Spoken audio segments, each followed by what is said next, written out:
Hello? Can you hear me now? Fuck, I just did an entire intro without the stupid... Okay, so I'll redo it. Basically, we're watching Lobby Legends Top 8 today, which is the big finals of the 8 best people of this month. There's also a giveaway attached, so at the end of the stream I'm giving away a Battle Bash code, which was provided to me by Blizzard.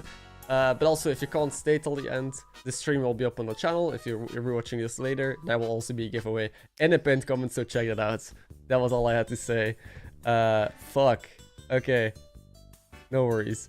Basically, I also did oversleep, so stream's a little bit late. I literally woke up 10 minutes ago and just jumped on stream. Let's put on some music and let's talk about this real quick. So, it did start already. I don't know if they went over... Okay, so this is the point system. But basically, for those of you who haven't watched Lobby Legends before, this is the top 8 now. I didn't watch yesterday because it was just top 16, both playing 3 rounds. And that's usually a bit long and tedious, but now we get to see some top tier play for the actual big prize money. Top 4 from each lobby from yesterday advanced to make this top 8. It's also check format, which is you gotta score 20 points. Once you're at 20, you're in check, you need the first place, you win. So you don't just need to farm points, you also need to close on the first place. And now they are discussing the points. So here's how you score points. Basically, your placement is going to get you there. And again, got to get to 20. And then in check. Yes. Also, hey, what's up, Ella and Bomber and Roman, Bob and Neil, Swagger, and everyone else. Yo, good morning. Sorry, I did again just wake up, so I'll need a couple seconds to pull myself together, but I hope the games are gonna shake me awake. Here's the prize money. So in total it's $50,000. First place gets 10,000. Even if you're dead last, you get the same as 9th place, which is 1,250. Down as well, because just because you don't have the lobby in check does not mean you have a sole motivation of, you know, making sure that the player in check doesn't win the lobby. Sure, that's a good plan if your plan is to just try and win the lobby yourself. Okay, I still need to tweet that I'm live because I have not done that and get some other stuff in order. But I think we should start relatively soon, any moment now. Format for the players to try and min-max overall, just in terms of expected value, or just the glory of trying to win the tournament in general. And I think that's a constant struggle throughout the tournament. Yeah, that's right. But obviously that huge bonus for first is going to make all the difference. So taking a look at some of the highlights from yesterday. Kurt. Yo, Ella, thank you so much for joining Poker Squad again for 2 months. I really, really appreciate that. Welcome back. I do plan on doing another stream this week for Battlegrounds. I just have been working on different stuff. We had some exciting games yesterday.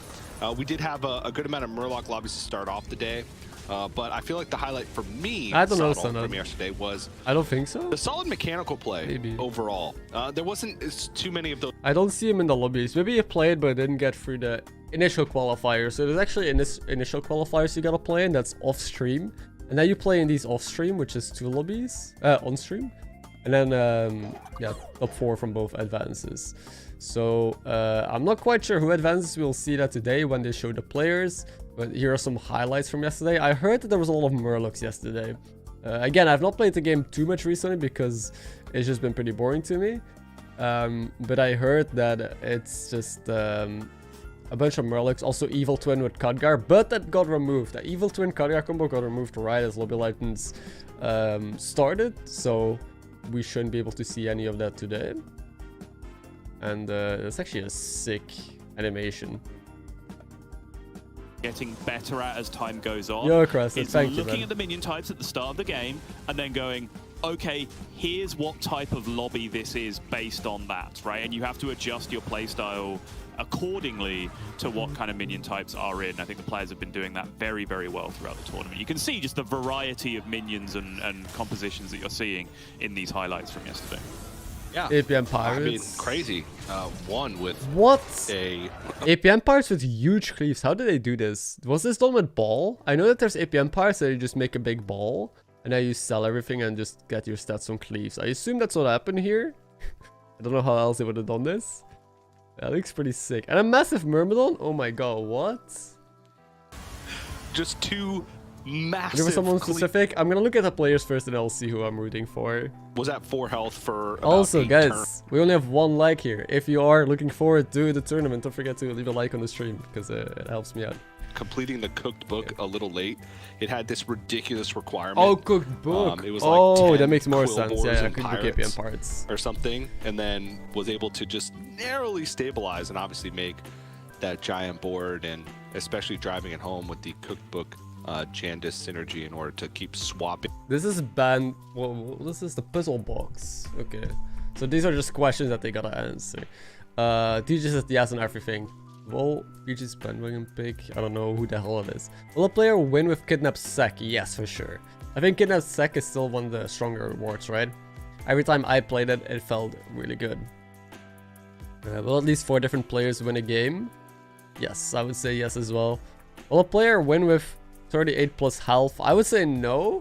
And like in this meta, it seems like I mean, especially when people gotta push for first place, right? Like in this format that we have, people are gonna play for points first, but in the end you gotta push for first places. So, but this just needs to happen once, so maybe it could happen. I'm gonna say no though. Will a game go longer than 18 turns? 18 in quest meta? I would say no. I think quests make everything a lot faster, right? So I will be playing more than 6 games today. Yes, 6 seems like the bare minimum. Total of a game win that we had. So what you're asking there is like record-breaking numbers to win a game with. It is possible in this meta in particular, because this isn't a meta where you trade health for. It's in the description. Just at the end of stream, I'm gonna do one in chat, and then if the stream is over, I'll still do one on the stream video in the comments, even if you can't make it. And then I still have one more code to give away, so I'm thinking about how to do that. I do think it is possible, but again, it's the kind of question that's like, well, how many games are we going to play, right? The more games we play, the more chances there are of that happening. So I think there's a few interesting ones to dig into here, but reminder, yesterday I got every single one of these right, so if you want to just copy my answers, that might be the winning. That is I'm subtle. I use logic, but I also contradict myself, because will a player win with 38 health? The more games you have today, the more likely that becomes. So if your answer to number 6 should be Here are yes, the players. your answer to number am I blocking? I am. I will hide myself for a second. But Ollie is a really good French streamer. He definitely is going to be someone to watch out for. I have not seen him in Lobby Legends yet. CEST is a familiar name. We've seen this guy quite a bit in Lobby Legends, I think. He's a good player. Then we have Kun King, Gongi, and Geo Boogie, and Soul. I have not seen any of these people. I mean, maybe one of the Lobby Legends I didn't watch, but I don't recognize any of these names. And Sliders, I don't recognize either, but I know he's a French streamer as well. So 2 French people in here. Very interesting. Who are you guys rooting for? I think I'm gonna go for CEST again. And Ollie. I mean, I gotta root for Ollie because it's Ollie. But at the same time, we've seen CEST play so much. I like his style. What was the last 20 plus turns? Jesus. Ow.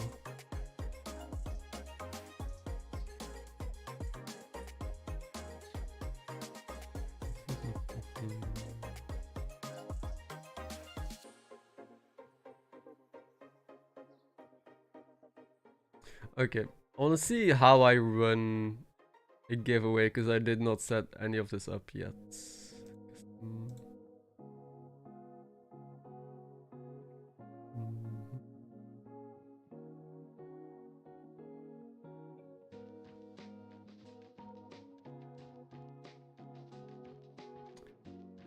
How do I do this? Oh, he's Belgian? He speaks French, right? But yeah, he is Belgian. So I should definitely root for him. They both have different picks except for who was it? Sunyu, right? It has started. Let's see the day today. And what the top of the top like place game, in Battlegrounds. Don't get to talk about our fantasy picks much, but I went with Geo Boogie and Gongi because I just really liked how they played yesterday. Fine by me. The Tavern Buddy is a great addition. It's a marvelous distraction, but I would much rather focus in on the actual action that's taking place in front of us. And the sooner we can get into this, the better. CEST is looking at a interesting selection of picks, to say the least. This is kind of one of those situations where it's a lot of mid-tier heroes with mid-tier armor tiers as well. So it's one of those kind of pick a favorite kind of options, I would say. Jandis would be a go-to if beasts were in specifically, but they're not, which makes it a little bit more awkward overall. I think he won. What the fuck? So you see Bran instantly just with all 3 battle cries, and all 3 of them are token battle cries, and he is just looking spicy as hell. Besides that, we see Shudderwalk as well, which I'm surprised to see. Nothing else really spicy. This is bugged, but I think it's Lich Bazial, right? Lich Bazial is not showing up. Yeah, I don't think the other heroes are too crazy, but this will be nutty. And it is a Murloc lobby, sadly, so I think we will see some poison action. Oh my god, dude. Oh yeah, that's the stuff. Keep filling up those battle cries. Wait, what the heck? All the shops are the same. Yeah, they're slightly better if you're Bran, though, if that's going to be the shop for everyone. True. True. All right, Oliak. Aww. Oh, the only other person I don't that wants know. to see. Yeah, I don't know why they took Shudderwalk. I guess they hoped for kind of the same opener as the Bran had, but they have no battle cry so far, which is pretty painful. I wonder if you have a roll here. You probably take, yeah, the token or the pup bear, but it just takes a token, and it's gonna hold or play. It's gonna hold. Okay, so they're gonna hold for 2 turns, just to maybe get a super fast quest on. Lady Vash? Is that Lady Vash? I thought it was Liz Bajal. I could be wrong. I guess we'll know when we see it. We have some boring heroes here. Lich King, not too exciting. Kurtress, Tempo Hero. Onyxia, just summons Whelps. Zephyrus could snowball and high roll as well. And I think same with, what's this guy called again? Murloc Holmes? Late with Shudderwalk, with Murlocs, but it's not the sort of massive economy boost that you get if you start off with, you know, a lot of the Swabbies and shell collectors. So, okay, Gongi.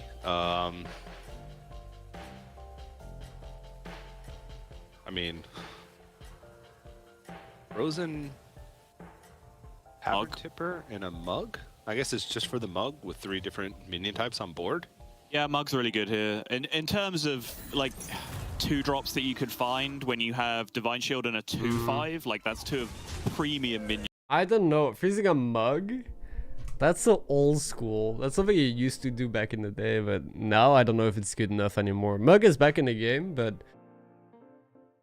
I mean, I guess it's stats, right? It's a 5/5, sure. This is actually a very, very big buff early on. They're also holding. All these players are doing their duty and just holding their cards, and I respect that. They got Hidden Treasure Vault, which I think got nerfed, right? They just insta-pick it. Didn't even look at the other ones. I didn't see what the requirement was.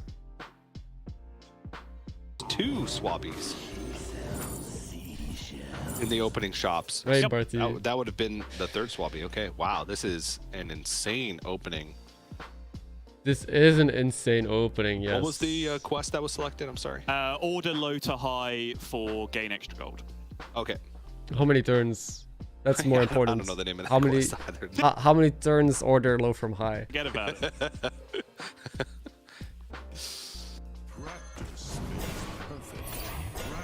Was it 3 turns? Yeah, Low to I high? think so.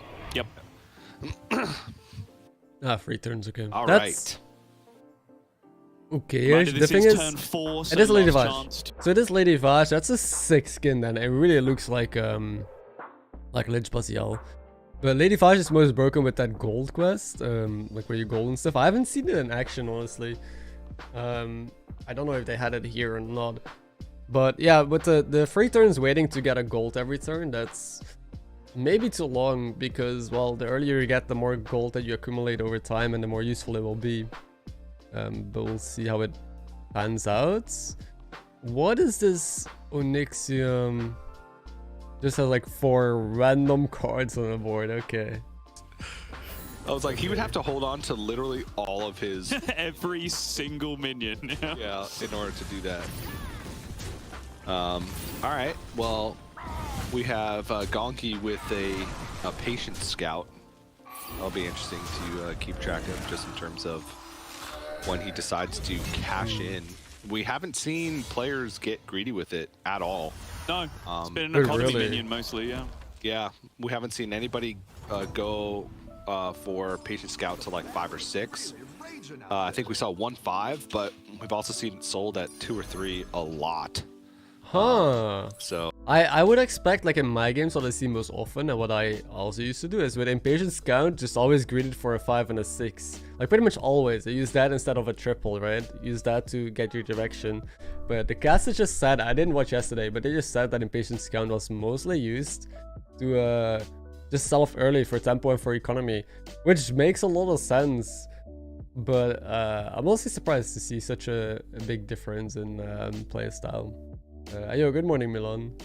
Just go for the Murkai right now, right? Because potentially you could have enough to be able to do that with the economy that you have. Because yeah, the Ren player is you do popping you off. have, I think, 1 extra coin in hand, right? You just played the discount to go to 4. That's one thing that is kind of annoying, is that you can kind of see on turn 2 already who wins the lobby. And there's not much to do, right? There's no way to counter that. He has a brand, has a lot of econ, and it's gonna build a lot of stats, and there's nothing anyone can do to stop that. Especially good some Murloc lobby. Unless go Murloc yourself and just go Poison Scam, but even then. Kurtras also has a super weird board, man. Double Molten. This is interesting. Onyxia did get quest on. They had trigger Death Rattles to get Ritual Dagger, classic, and they are already gonna start triggering their Ritual Dagger as well, because it's and they have the Zera's quest, which is just still in the game and very stupid. Oh, he really needs to. Oh, it can't happen. But he could have actually got some scaling here. The good thing is that this is a mid-combat quest that you get, so you could already start scaling as soon as it triggers. And they're gonna already get a Zera's, shift to Zera's, right? Oh no, it's at the end of turn actually. No, they gotta wait another turn. Onyxia has a triple. We'll take it into a 4. Okay. Respect. No death rattles being offered. There were a couple of high value ones available, although actually with beasts demons out, that's 2 of the best ones down the toilet with high main and matron. yeah, it's mechs all the way through, I feel. Or say. Lorinda informing us, I believe, yeah, as we're now taking a look. So the 5 was taken, and it's my God. 5 into a Nomi, which is a diversion that I was not expecting to see. Wait a second. So the Zoo took the Impatient Scout into a 5, and it ends up being a Nomi. Also has this Evolve guy on board. A huge Murloc. I'm so confused what I'm looking at right now. Because what are they freezing for? I guess they're freezing for the Scout probably, because Scout can give them Salamental for free with this Nomi. That's the only reason why I see them freezing, not for the Swabby, right? Because I mean that's just neutral gold, and if you freeze, it's a partial freeze. This will be interesting, because I did just expect him to go full Murloc. And if you have a Nomi this early on, you might as well buy it, because worst case scenario, you're just down 2 gold.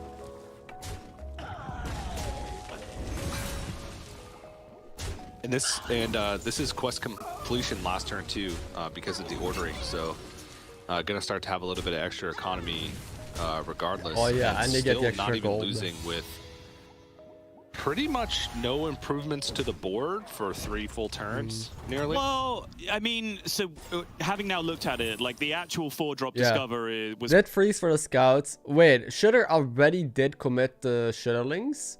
And I think the only battle cry they had was a mug? No way, dude.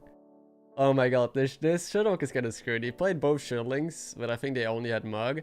But look at their quest. Their quest is forgot the name, but I get their last card back. So they might triple their Shitterling. Keeping Shitterlings on board is something you actually want to be doing with Shitterlock now, because if it's the last thing to die, you get another one in hand. He just needs to find more battle cries to put in, and then potentially you could just keep getting Shitterlings. Spectre, Victim Spectre, thank you. And just keep getting them back with Bran, and use that as a way to scale. I don't know if it's consistent, probably not at all, but it's fun. But they're on 22 health as well. So Lich King also didn't have quest on yet, and it's turn 7 already. I think he's one of the later ones to do quest then. We haven't seen Zephyrs yet. So we've seen most players but Zephyrs. And Lady Vaj only like once real quick. And Ollie in Murloc Holmes. Kind of have to take risks at this point when good morning, you Asuna. don't hit the juice as Shutterwalk, and it's not a, you know, not a fantastic opening otherwise.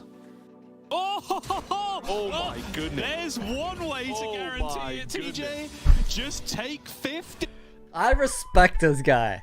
Okay, he's my new favorite player. He sold his entire board to guarantee that he gets a Shitterling back. That is... where do I even begin? Where do I even begin, dude? Oh my god. Wait, what the fuck is happening here? He also has... Oh my god, and he has the... Wait, what the fuck is going on? Stop. Huh? What have I become? Oh my god. Okay. Azuri Jug on 2. Well, yeah, but the Myrmidon is technically worth another one. Yeah, fine. Oh my god, this is gonna be insane. He needs Alright. to go fast. Okay, so had one Shell Collector played before this turn. That was the only battle cry played before this turn. That is insane. And it's not done because it's a golden Shutterling with a brand. Oh Correct. my god, dude. This Go, is go, all go, go, go, go, happening go, go, again. go. Play the ball, That play the is ball, minions. Nuts! This is Monstrous nuts! amount of stats, blue shell. Oh no, we're still going. He just levels again. Straight to 5. Yeah, I respect it. Oh, this is so good. It's mechs here too, so we could. You probably want to keep. I was about to say you probably want to keep the thingy on board because you could still get it back, which would be super insane. But does the wise thing the smart thing and sells it off. You know, because he's on 7 health. But holy shit, what a turn! Selling the entire board to guarantee you get it back. To then full pivot and just oh my, that's Maybe. Oh, I'm so unlucky. Didn't even hit the Murkite. Jun Yu had 2 Shutterlings on board. I respect this Two so cards much. on Holy board at the start of shit. this turn. Yeah. In the hand, like you think, okay, well, holding on to a lot of extra resources. It was like a Bran, a Cold Light Seer, and A coin? a coin. Yeah, and that was it. And now it's at Tavern Tier. Ladies and gentlemen, this is why you watch Lobby Legends, okay? I watch it for plays like these. Plays that I would not make because I'm too scared and I also don't see those lines. And then we learn from that. Because who in their right mind on 22 health would sell their entire board? He almost picked up the blue shell because he was so used to losing. Okay, Annoy Module, that's fantastic for the ball of minions. And there's another ball of minions. Oh, passes it up. Okay, there's a Toxin. Yeah, I was going to question whether the Wondrous Toxin Wisdom should Ball. have gone This Lich King looks in a very bad spot. Has Wisdom Ball and Nomi, but he can't die, right? So with Wisdom Ball you can still, like, be fine from this spot. You can just roll another Nomi, you can roll a full Tavern of Elementals and triples, right? And he stabilizes, but at the same time, we can see Bran has golden ball of minions and another ball with Nomi.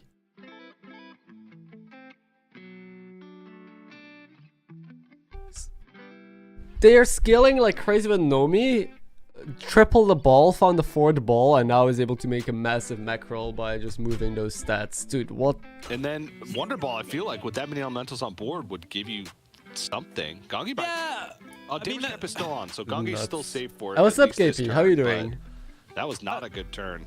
I'll confess, I haven't exactly done Didn't the you make a maths similar on this, play last? but when you're specifically looking for extra copies of minions that you have on your board... I mean, I sold some, I think like 1 or 2, like a Mantis Queen or something, or a Taunted Leroy.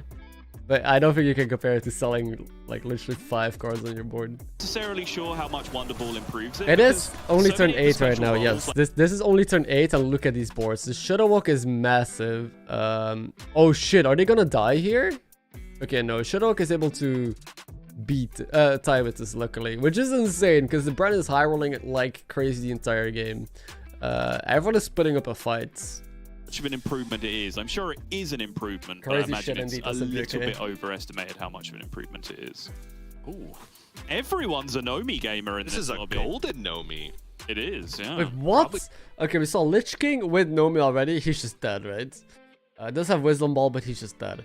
We see the Bran with Nomi, who is relatively at the same size than this, right? They both had in the 20-ish stats with their Nomi. The difference is that the Bran was able to move stats with balls onto different cards. And then Zephyrus, for some reason, has a golden Nomi already. So he scales a bit faster. Plus, has the benefit of also having like Dazzlings there. And so more scaling. And Divine Shields. He had the Mirror Shield quest. So you can basically just get like any Divine Shield elementals on the board. Divine Shield, Wildfire, for example. Now, Ollie is just playing a taunt comp. He's on 2 health. He's playing, for the life of him, like full tempo, trying to live. But I don't think that's good enough in this lobby. This lobby is so insane.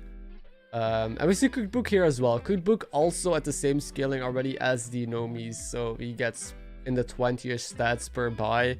It's 39, which is crazy. So this is like way above average. But they're all getting 20 plus stats whenever they buy something. The Gold Nomi will scale more. But Lady Vash can make everything shielded as well. So can Zephyrus. So Bran might actually not even win this lobby, which is a crazy thing to say since he high rolled so hard. Courageous, on the other hand, is playing 4th comp. Any 4th enjoyers in chat? So playing 4 taunts. Golden Arm 4th. I can respect that. Do they have Mirror Shield in a Murloc lobby? Ah, they have probably the quest that switches every turn. That's a good question, yeah. They probably have the quest that changes every turn, and maybe they forgot to code that it should not be able to give you Mirror Shield in these lobbies. I don't know. But that is indeed well, pretty bad. You're selfless in hand, you know how it goes. Yeah, the normal stuff. Yeah. Oh, so just barely kills Oliak, but yeah, he was just a tempo taunt comp. Sadly could not compete with this taunt comp. So going in last, but again, anything can happen. Same with the Lich King, who was an only player, was pretty weak, which was kind of expected, right? We saw them being a weaker version of other players. And still a top 6. And Shadowwalk is doing the thing. Hasn't really been able to get much else going, it seems. But we're getting there. We're getting there. What just did Zhenyu just manage to victim spectre an extra glow scale? How does that even happen? Glow scale is a 4/6 taunt. How? What? Huh? Why do you think that? Don't look at me. Okay, fine. Like every minion his opponent. Wait, how do they know that they victim spectered that card? Because he could have just found 2 this turn, right? I don't know. I didn't see the fight. Could be the 2 choice quests. I think He it doesn't was. want one anymore. He's putting it first. Geobug is free to play. Yeah, Actually, or Archie? now. Kind of Wait. Is this guy actually free to play? Because if he is, I'm rooting for him. I want to root for everyone at this point. So I want to root for Xunyu because he just sold his entire board and made the most insane play I've seen in a while. I root for CEST because he's just an insanely good player and consistent and has a nice play style. I root for Oli because he's also Belgian apparently. He's from my home country. And if Geobuggy is actually free to play, then he's also making the list here. It's too many people that I want to root for, man. Popped into his hand at the beginning. He actually got it from Victor doesn't Spectre. look particularly powerful, but it does have double selfless with Divine Shield. Wait, CEST, what the hell is this? Yeah. I am just about anybody. This is low-key kind of powerful. No, it's not. Now It's with not. The biggest minion. Why are they saying looking kind of powerful? This is such a bad board. This has nothing. This is so bad. He's killing with Ritual Dagger and has 2 poisons. That's it. He's gonna survive because these are mostly 1-drops in the back. So yeah, he doesn't take it too hard. But it's not a strong board. I'm surprised he even gets to kill that many cards. He needs to go into Scam now if he ever wants to have a chance, right? Zephyrus died. The golden Nomi player died. I want to see who killed them. Why? Because I just have not been enjoying Hearthstone, Nikolai. I thought Mirror Shield was banned. It is, but they got it. I think they got it from the Choose 2 quest. Just Giant Elementals is not good enough. Right. Because we're already seeing a bunch of Divine Shield poison and selfless. So, not really surprised to see that. Jinyu still holding on. And take a look at Geoboogie here. Yeah, still in the same weird spot. Ditch the fort. Eliza, Tony, Scally transition, anyone? That seems to Wait. to Zera. This the shifter gave them Eliza Tony. There's no way that's a play. So they're up against the big elementals. Leroy is a huge pickup here. I wonder what you do from this spot. Like they have a couple big cards, but I don't know if they're relevant at all against this next opponent. It's turn 12.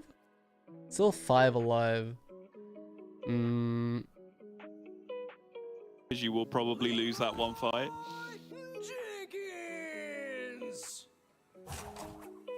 Has to give it up though, doesn't find the pieces he needs. I've lost like 4 Battlegrounds games where I had like 5 Shifter Zeruses in my hand. You have a And I'm just like, Hogger. those are okay, but So- next turn they're gonna be. And if another Hogger with this quick book, it's a bit late. I mean, there's your 4 as well. They should be fine though. They're just making big deflectos. They just need to find taunts and then they're good. Shadowwalk playing a shielded Tunnel Blaster. The tech, holy shit. Sadly, Tunnel Blaster opted a bit late, so both deflectors do get a reset. They should just lead with Blaster, because that way it's more likely you actually kill off 1 or 2 deflector bots, because now Shadowwalk is probably gonna lose to them. Yeah. Yeah, I think he lost just because he tried to big brain. Oh, it's a... No, he wins. Okay, those are good hits for him in the end. Jesus, if the mummy died... Okay. Okay.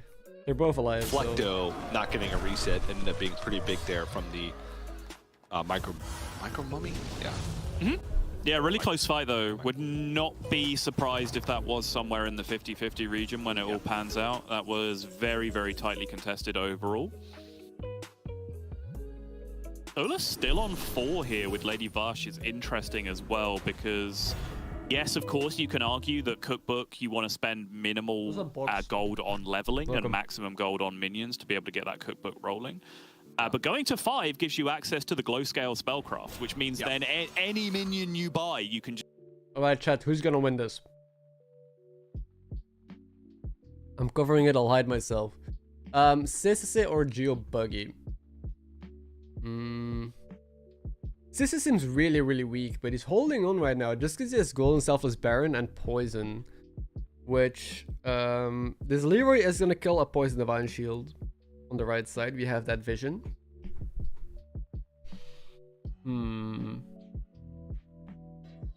Shielding the entire board. You gotta need to trade twice with everything. Might be enough. There's 2 poisons on this side. The Whelps also trigger, so they might bump more shields. Taunted Leroy. Oh, that's actually bad in this case. Because now Selfless could kill the Leroy before it actually kills the Divine Shield taunt. So, I'm actually unsure. if I really had to guess... Oh, they're making a move still. They're taunting Selfless. Okay. Shit, man. I'm gonna say CEST, but I think it's really close. The right side seems stronger, but I know the left side is more scammy. I'm gonna go for the more scammy side. I think you can win this thing. I think the Onyx, yeah. We both went with the same one, but Leroy goes into the torn. Selfless. Yeah, I think this is really tight. I think it's a very good choice by Lorinda. Like you said, the extra Divine Shields, but That's big. minimal poison minions and just the lack of stats that are available. And yeah, since that Divine these Shield hits are poison bad. did not interact with the big health minions on the right-hand side of the board, I think CEST is now in a little spot of bother. Yeah, that. These hits were really bad, so he sadly doesn't get there. They got more shield value than them, even though they have the Baron. And CEST is gonna... Wait, are they alive? They are alive. Jesus Christ, man. This lobby is never gonna end. CEST survives, lives to fight another day, by the way, but it was all about the poison Divine Shield. What trap do you think is weakest at the moment? Honestly, I'm not quite sure. I've, again, not really played that much recently, so I'll be able to answer that question maybe next week. But yeah, thank you. I'm probably going to start uploading a bit again soon. And hey, Bart, the question not related to Lobby Legends is 5 gold, 5 drops, 6 gold, 6 drops, thread still okay on my Yev? Sure, like it's all very situation dependent, right? On your health, your opponents, what tribes are in the lobby. So don't just blindly go for it, but I mean, I don't see why not. Yeah, this is just a classic poison versus big stats endgame. Nothing too crazy.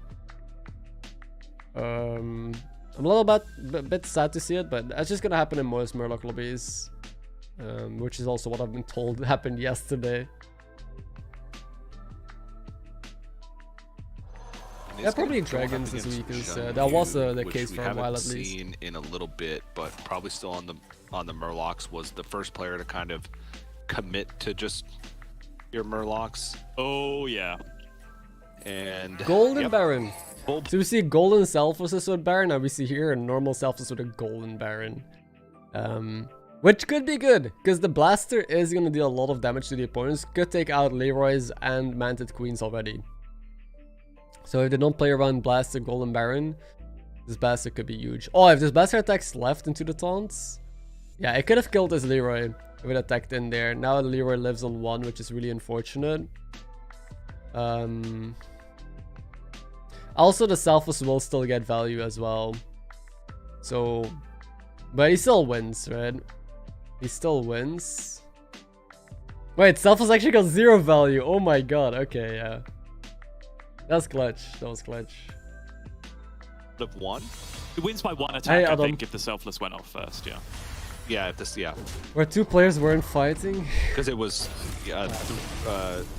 and 3 Murlocs, 2 Divine Shield versus 2. We see the Death Rattle scaling also go down, which is kind of expected. So the Shudderwalk against the Bran. This is not surprising at all, right? We turn 2, we literally said Bran wins this. Remember, I said it's kind of a boring game because you know who's gonna be in the top 2. And that's just Battlegrounds. But we also, I really think the Shudderwalk deserves it because he went for alliance that were so absolutely cracked. Like, he just sold his entire board to guarantee triple into Shuddling. To then just, in 1 turn, just roll down and hope he hits good shops, build the board, play any battle cries he can, gets the econ on the buffs with Bran, Golden Shuddling, levels with that, and stabilizes.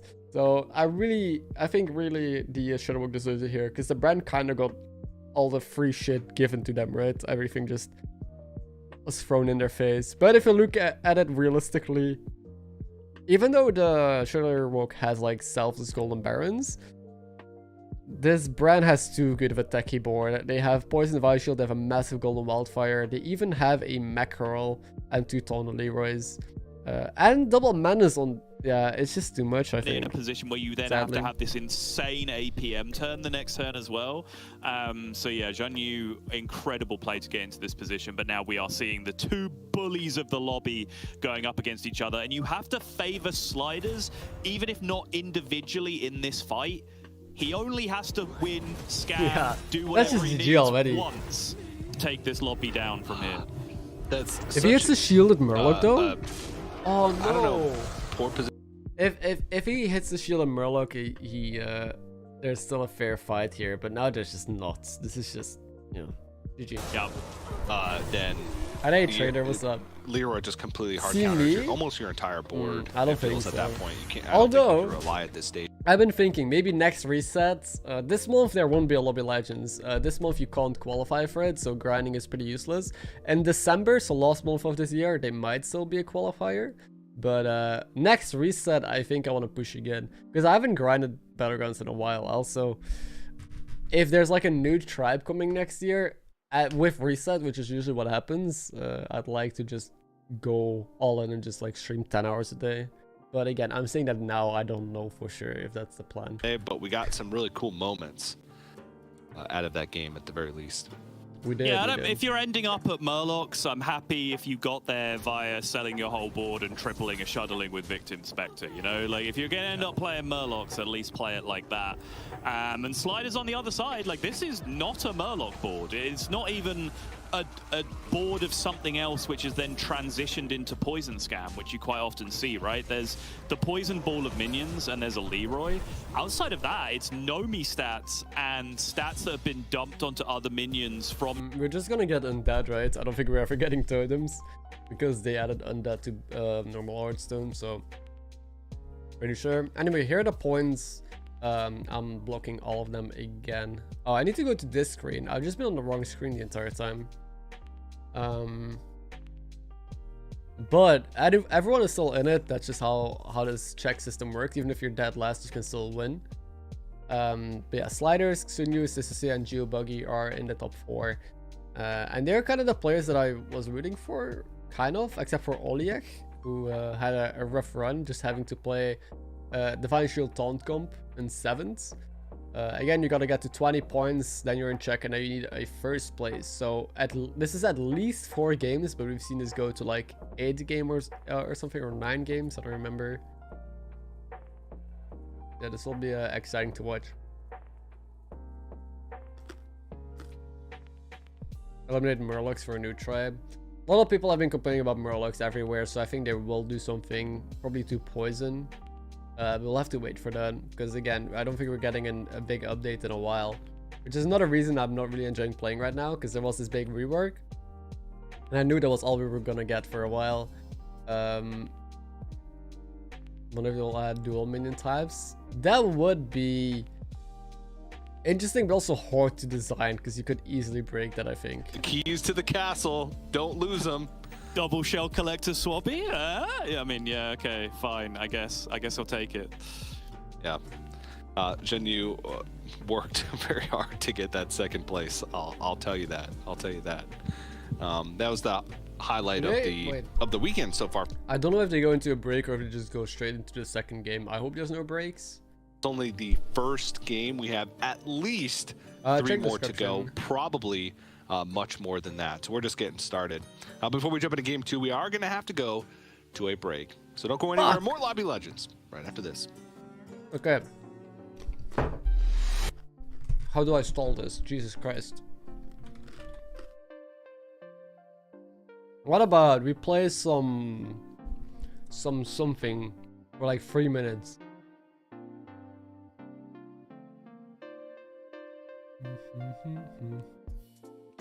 What is a fun? Peglin is fun. Okay, let's push some Peglin. Wait, I need to do this in window mode so people know that I'm actually watching a Lobby Legends.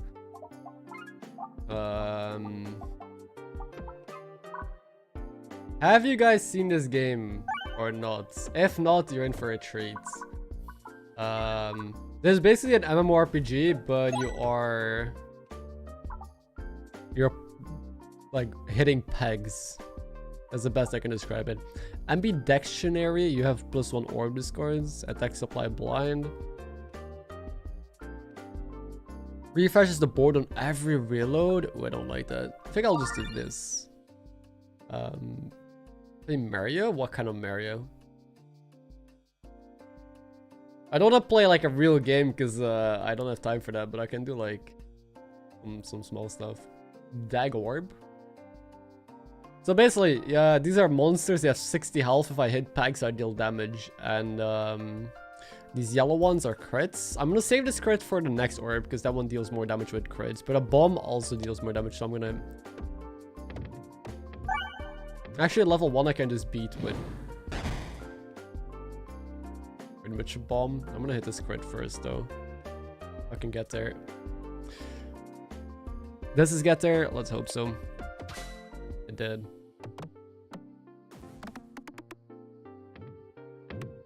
Since you need to eat breakfast, I'm eating breakfast still as well. I'm having my coffee. Again, I overslept. I set my alarm at 8 AM. I woke up at 8:50. So I I had like 10 minutes to set everything up and go live. And yeah. A roguelike, yeah. A roguelike, a Peggle. Oh, sorry. Speed up though? No, I like watching the ball or the stone go. I don't like speeding it up. It takes away half the fun. I need to hit this refresh because it refreshes the board. Also, I'm not tryharding this, so I'm just playing for fun. Alright, now we should be done with level 1. Shuffle. Every 5. Nah, I don't like shuffle. Destroys any pegs it hits. Attacks all enemies. I like Dagor. We just need to hit crits with this. Oh wait, I haven't checked the map yet. I'll probably want to go right side. Bunch of question marks. No, no, fuck. Okay, no, shit. Okay, I still went right somehow. Oh my god.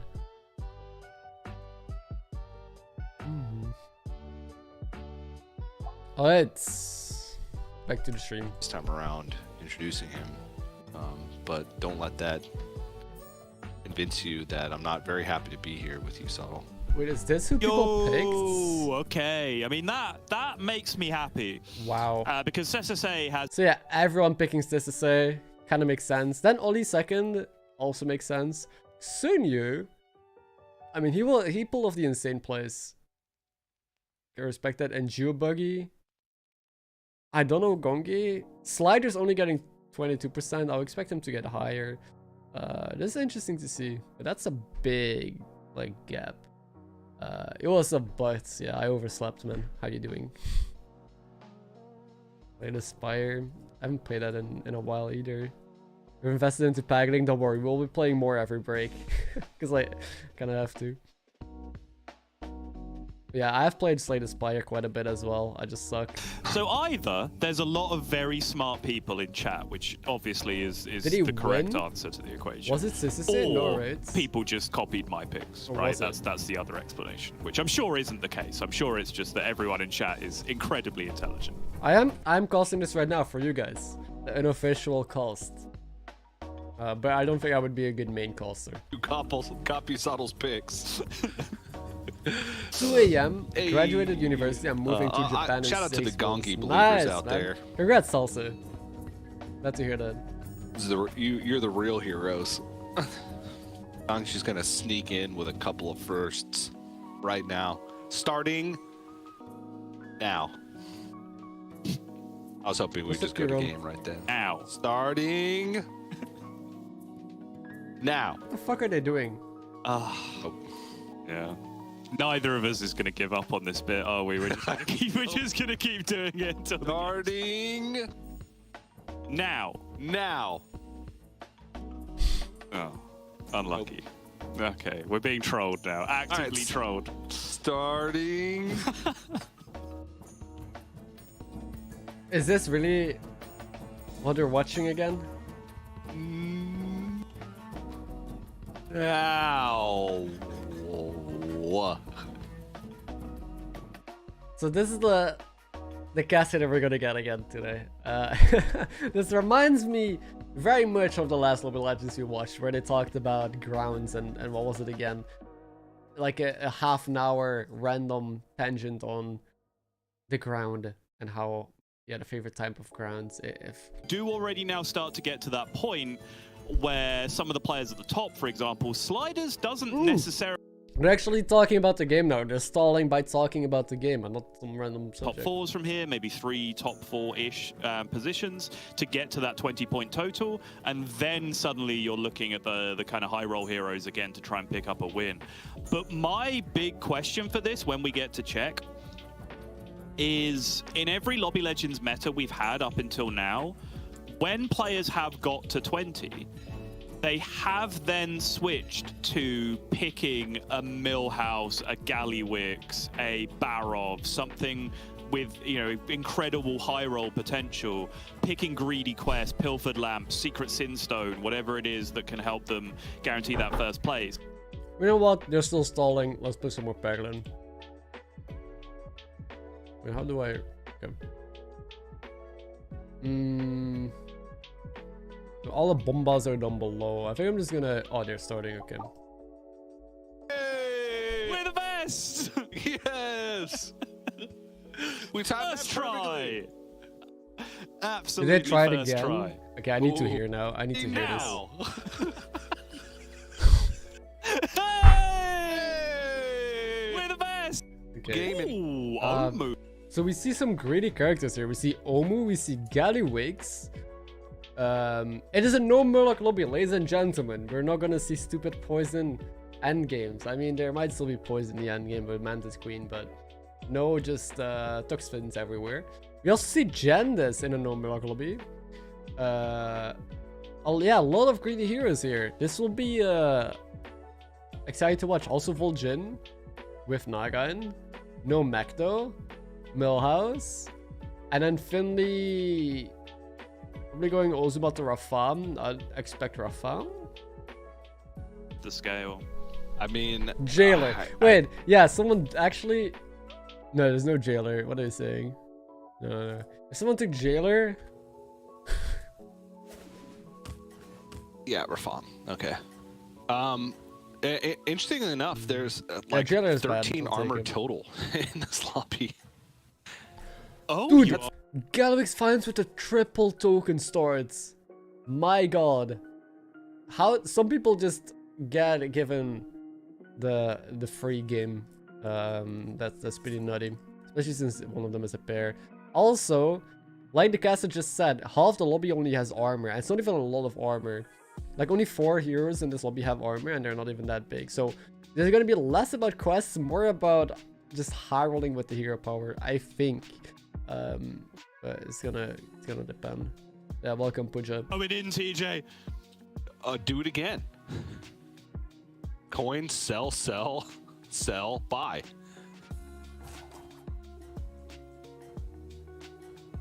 But yeah, just to break down the armor tiers a little bit because they are Bro. a little. Even the Omu has the double token starts.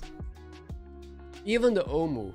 Wait, have we seen the agendas yet? Not yet, right? But I would want to bet you that they have an Ellie-Cat start. I mean, this dude has an Ellie-Cat start. Since they did levels, so I think they might actually had an Ellie-Cat on agendas. Armor tier hero power that you get given because theoretically they're the most powerful in a vacuum, and then you have the advantage of being a tier 3 armor hero. Very often you hold if your next opponent levels, but if your opponent also stays down, on Gallywix you have no armor, so health is super important. But this turn he could hold, because this turn most people hold anyway. Gallywix got the double tipper on 5 gold, bro. Sunyu is one of my new favorites. I'm telling you, he just he takes lines that I can respect. Tipper on Millhouse. If you float gold on Millhouse to buff Tavern Tipper, I am sending you directly to jail. But come on, like spend that gold on buying and selling something and turn it into 2 gold. I'm no longer a fan of this play. Oh no, I am. To be fair, it was the shop in front Wait, of me. He couldn't read. 1 gold doesn't help anyway, right? with Gallowix. Damn. We did see Genesis, they had Alicat start. Oh my god, okay. Just Gallowix Mouse having a also- totally normal one. Gallowix also has 4 tokens, bro. Every token in the game. This is a wild lobby. All tokens are in and everyone is hitting. Yeah, Genesis also has the tokens. Everyone is just hitting. That's lobby legends. Like, you can't miss a lobby legend, so these players are good enough to just not miss. This. With 2 tokens on board, which means they did hit the alley cat. Yeah, so the alley cat has been found. So I went with say a little bit later than Sottle, but I have a puzzle box answer to uphold here with getting top 3, and I feel like that's a reasonable top 3 to go for. Oh, we got a Wonder Ball. Oh, and the other 2 aren't very good.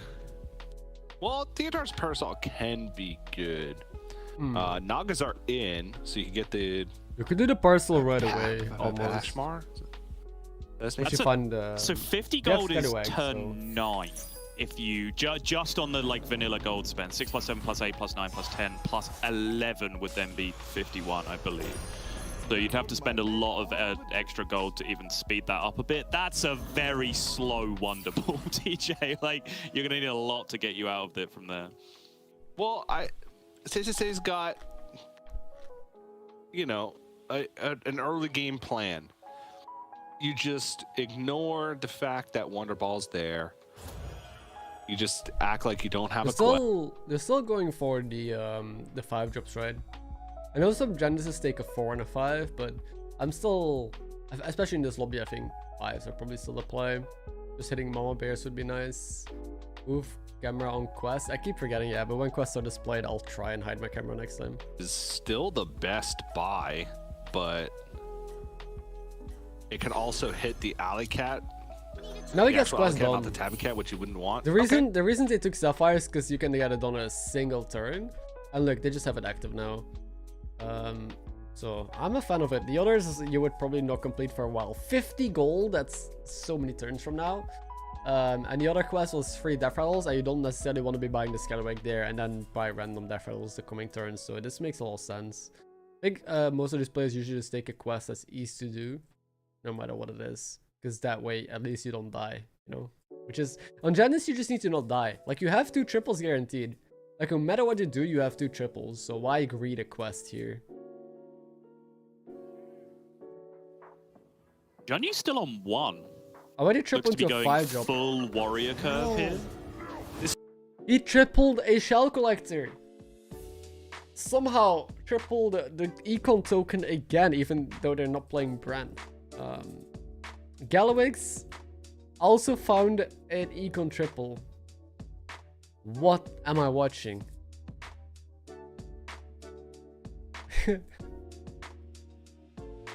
Oh my god.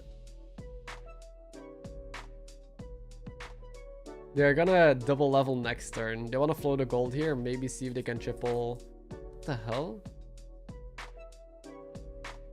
Dude, I'm so intrigued by what he does. Okay, sell shell collector anyway. Already? To level? Wait, is he gonna take it now? He could take the triple now. We could sell, coin, level, play, sell. Not a big fan of this line, because he, like, if you stay on 1, you could still hit the shell collector triple or the tipper triple. It kind of gives up on one of them now. But he wants to get Xeris's. Okay, it makes sense because he wants Xeris, right? As early as possible. This could be a 6 drop next turn, so we'll see.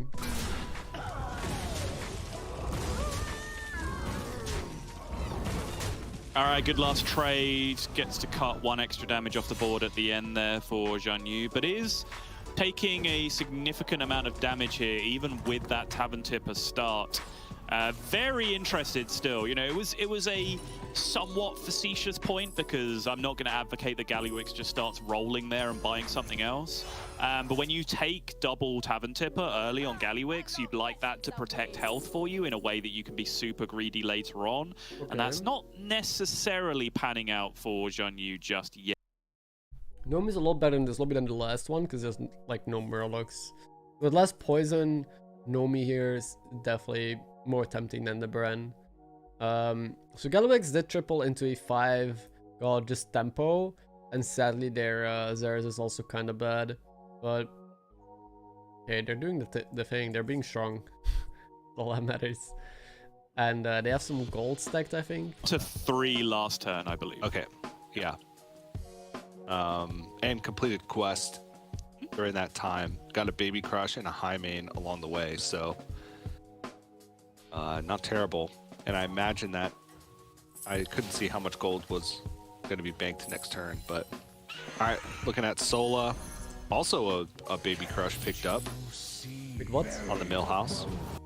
This Millhouse had 3 triples, or 3 pairs lined up as well. Sadly, had to sell out of one of them. Still has 2 of them. I guess the Spirit is also a triple potential. They're now scaling with Dazzling, so looking to go into Elementals. And I mean, no one does Elementals better than Millhouse. So if he gets hold of a Nomi, they have hit on body, so they could level in the silver 5s. Now the Janus did triple into 5s, got both Bren and the Croc, so they got some tempo with a potential endgame. They will still lose here, right?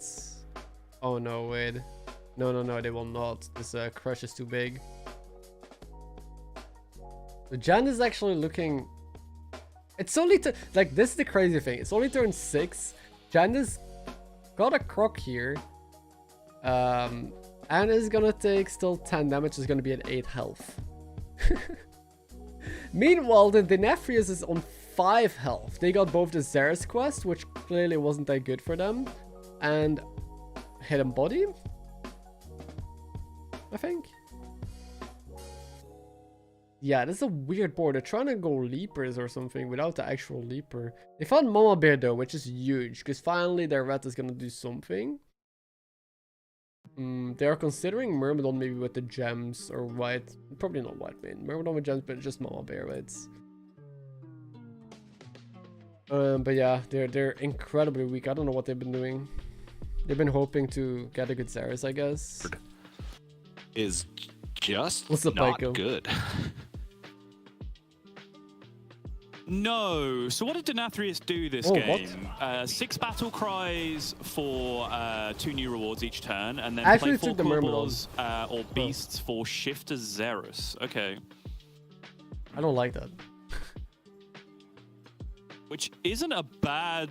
Those aren't difficult to complete quests, I would say, and it's a decent balance. Like, with Mom Bear, if you live, you know that next turn you could stabilize, right? Now you still don't stabilize next turn. I don't know what you need to do to get stronger next turn. There's just nothing. So, that's why I'm not a big fan of this line. Facing Malagos, who we haven't seen yet either.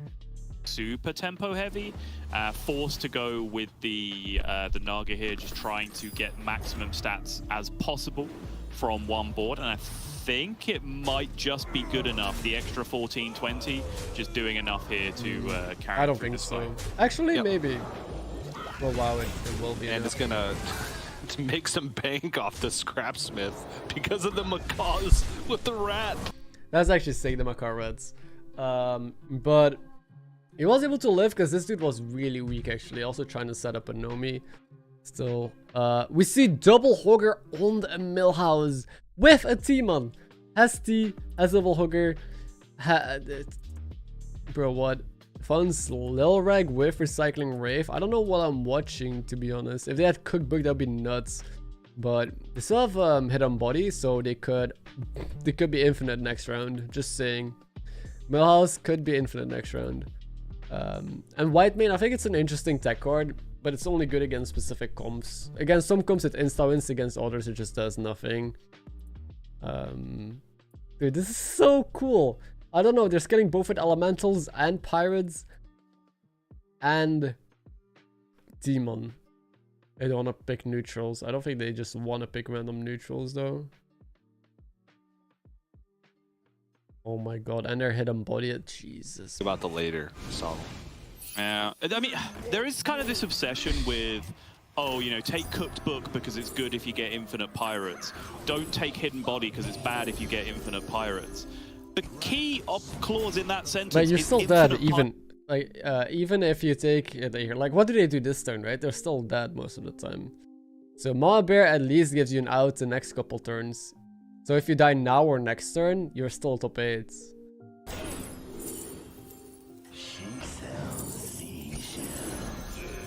Really want some extra taunts / death rattles to go in alongside this Tony, but he's okay here, I think. Yeah, a couple of taunts, Leroy. If the Tony triggers his infinite, he's probably going into full pirate, right? He's abandoning the elemental plan. But yeah, this is what I mean. Like, the Nephris is just dead now because he has nothing to do, right? Like, his board look hit. He barely even upgraded his board by a lot. If he had Mama Bear, he could have upgraded a lot. So just because of the Myrmidon, he got to live one more turn, still his last. But yeah, this Milhouse... GG. Fortunate for Kicking, just couldn't really get anything going with the Denathrius. Took a lot of damage early and is going to end up falling early, even with both quests complete on a pretty good timeline. So we have not seen the Vol'jin yet though, so we don't actually know how big Vol'jin is going to be or what their board looks like. We'll have to, well, I guess wait till either this Millhouse faces them or the camera is going to switch to them. To inform you that Gongi has double Nomi right now, that Lorinda is itching that we go take. Gongi, the Finley has double Nomi. What the hell? Oh, this is the Theatar is actually really smart because you're not playing elementals or pirates. So you just ignore it. Just play Theatar. It also just makes sense with Millhouse because you just buy every minion. You just buy everything. Yeah. What the fuck? You're going to roll and they're going to be elementals, pirates, or neutrals in just about every shop that you see. So this allows you to continue to buy everything. Bro.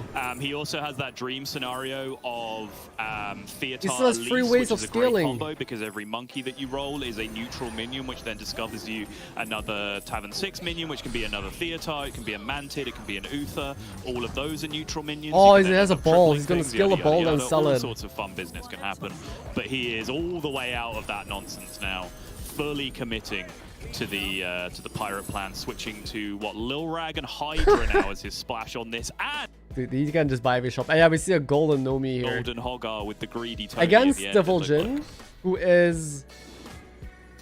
What the hell are you doing? Oh, that's not very big. Ooh, but is it? I wonder if Nibug's holding on to anything. Golden Eliza Does though? get the Golden Eliza, of course. But- That was borderline guaranteed, I imagine, from that situation with the taunt. It's not gonna win though. You have a Golden Eliza, you can find Baron and stuff like that, but there's so much skilling in this lobby, there's no way you can win with a Scalaback comp. It's also too easy to counter. And it's not good on Vol'jin. I don't really see you pulling that off on Vol'jin.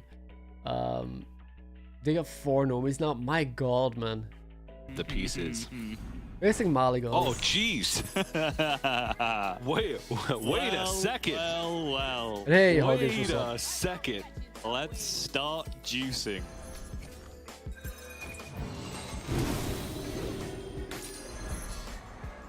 That's a good one.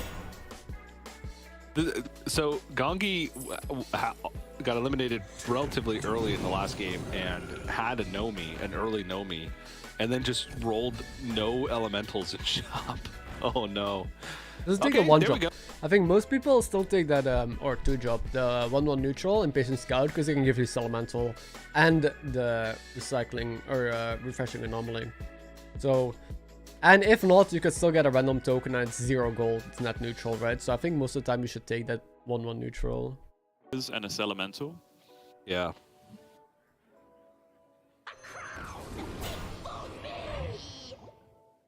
Is it keeping the Nomi on board? Meanwhile, Bro. Oh, got 2 ball minions on this turn. oh TJ, look at the opponent as well. Look at the opponent. Oh no. It could be all over for our hero. Oh, Wait, why could it be over? Oh, for How Sissy, you big mean? has SSA managed to get? Lorinda, do not answer that question. I do not want to know. Spoiler. He's tiny. Oh, Sissy. He's microscopic. I think in both games, Sissy is just playing the tempo lines, the strong lines. It's turn 10, so this is not that weak. But yeah, people are just insane. People are absurd. So no matter what you do, you always lose to this APM comp unless you're something similar yourself, or unless you have 4 Nomis on the board by turn 8, you know, which definitely had. Also, Gallywix is tier 6. We've not seen Gallywix yet. They're probably some sort of APM comp as well. So, I mean, this person is not the only one high rolling. It's mad. I think my wording was I would never say yes if it was top 3. I would say yes very rarely if it was top 4. And then what did I do? I said hey, yes guess anyway. what? The Pirates died. So the Pirates Scalawag player died, and now we see Gallywix is indeed an APM comp with double Durkey's Elder Aga Menagerie. Oh my god! And they're facing the Nomi player. I love this comp. I love these players. Look at what we're watching. Those are like 3 insane boards. We're now seeing the Golden Nomi versus the Gallywix. Who do you guys think is gonna win? I'm gonna hide. Oh, my camera's not blocking it. That's tough. Because they're still scaling. I think Gallywix still has 27 gold left to spend. Their opponent has a 100-100 Divine Shield though, and then an 80-80. I think the opponent is actually bigger. So it depends on what the Gallywix is gonna end on here. If they end on tech, they might have a chance. I think it's too early to tell. Fucking Baby Crush is a 100-100. I'm gonna say left side because most of the cards value trade the cards on the right though. Oh, there's a Leroy though. Do they triple this? Triple doesn't take the blaster. He triples it. I would take the blaster always. Because I mean, what else are you gonna end on? Wait, what? Elemental beasts. Oh, I want to scale another card now. Oh, the taunt is good. I'm gonna say left. Okay? Gallywix. On the other side.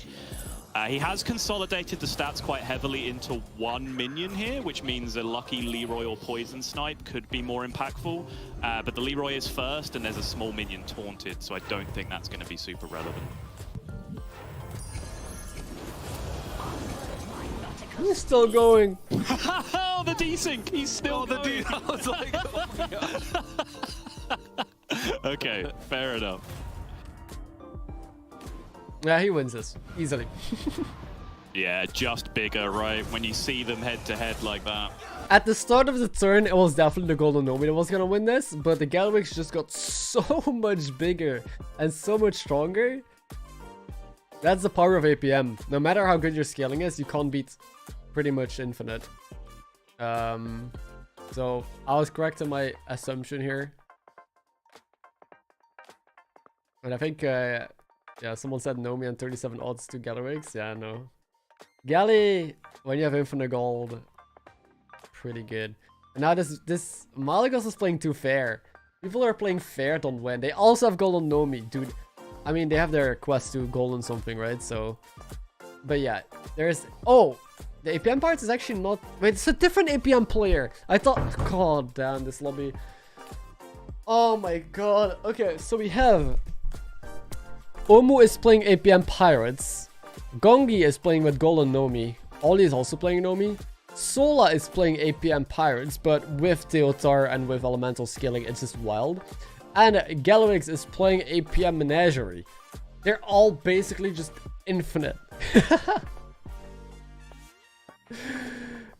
How? I didn't even know there were this many pirates in the game, dude.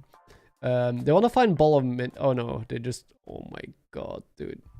I don't know who's gonna win this. I'm gonna be honest. I think he stat-wise seems a little bit too far behind. He has a big Hydra, but I don't know if it's big enough. We haven't seen Gallywix in 2 turns. Oh no, Gallywix is the Menage player. I think the Menage player is too big for this. All for sliders. Well done. Yep. I think he's gonna die here with his board, which is insane. Sottle's bandwagon pick, so well done, Sottle. I think this. I don't think anybody can. Well, actually, Solo was doing quite well. Ola might be up there, yeah. It depends how well that Jesus, body stuff man. has been navigated. Look at Sliders. It's like, what happened? Gallywix happened. Yo, they just picked up this Myrmidon, remember? Myrmidon just got picked. It's already almost at 200 stats. I mean 100 because it's double. But that is fucking insane. Holy. So yeah, he just got murdered even though they're cookbook APM pirates. Gallywix is a Milhouse is a normal APM, so we're gonna see an APM showdown. I think, yeah, Malygos is just dead. Malygos should just concede. Gallywix facing Ghost. So who's gonna win this? I chat. Got Plat Tank, nice. But who do you guys think is gonna win this? We see this Milhouse with a golden Bren, golden Teotar, and 2 gold Hoggers, and then 2 balls as well. I don't know how they got 2 balls, but they're playing. They're just buying every shop, right? Triple ball. Jesus, and now they can play 2 Hydras. Yeah, they're gonna play 2 Hydras and sell the ball. They might even sell the Bren and the Teotar to increase their odds, right? Oh my god, dude. What is happening? What?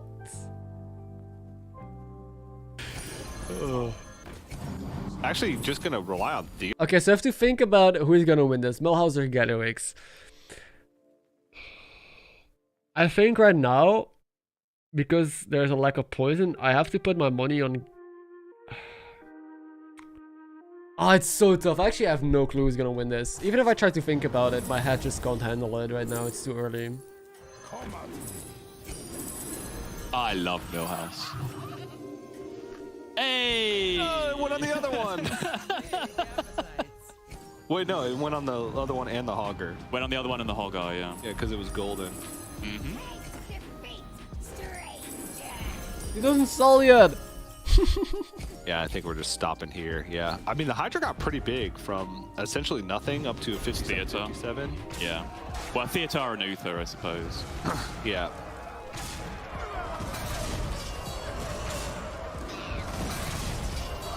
Okay. Good The night, APM 1v1. Malygos. Right. Yep, that's Yep. going to be enough. All right, we're down to just Gen Yu and Sola. Just the 2 beefiest boards you could ever imagine. It's time for everyone's favorite time of the day, TJ. It's big, meaty minions slapping meat time. That's what we're here to see. I love it.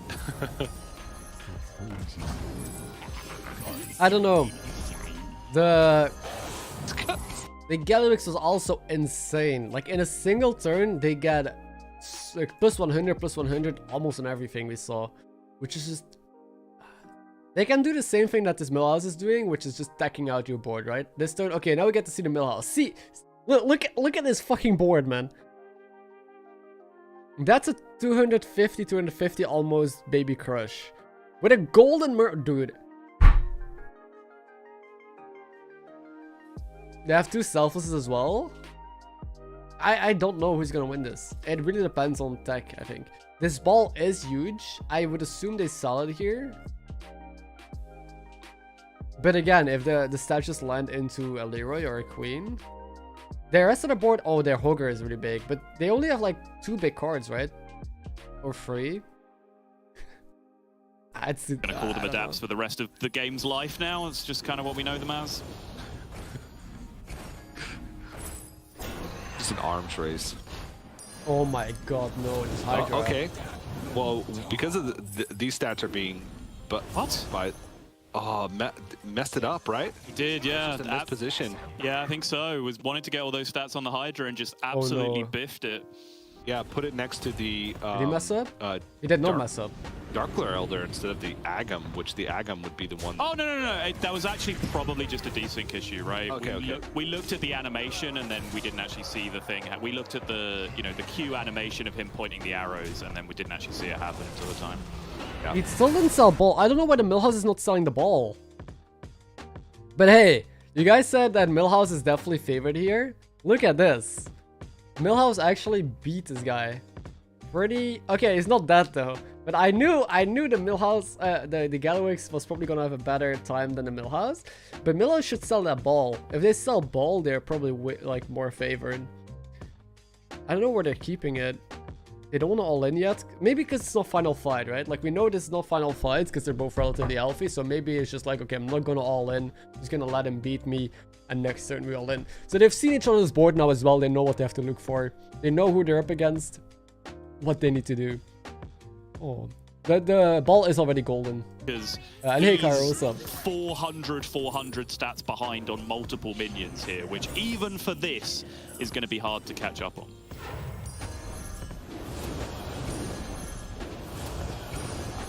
Like, at a certain point, you just don't even know where the numbers are coming from because of the DC. Like, just numbers. We talked about how Ball of Minions is such a great asset for these kind of reroll buy-sell comps.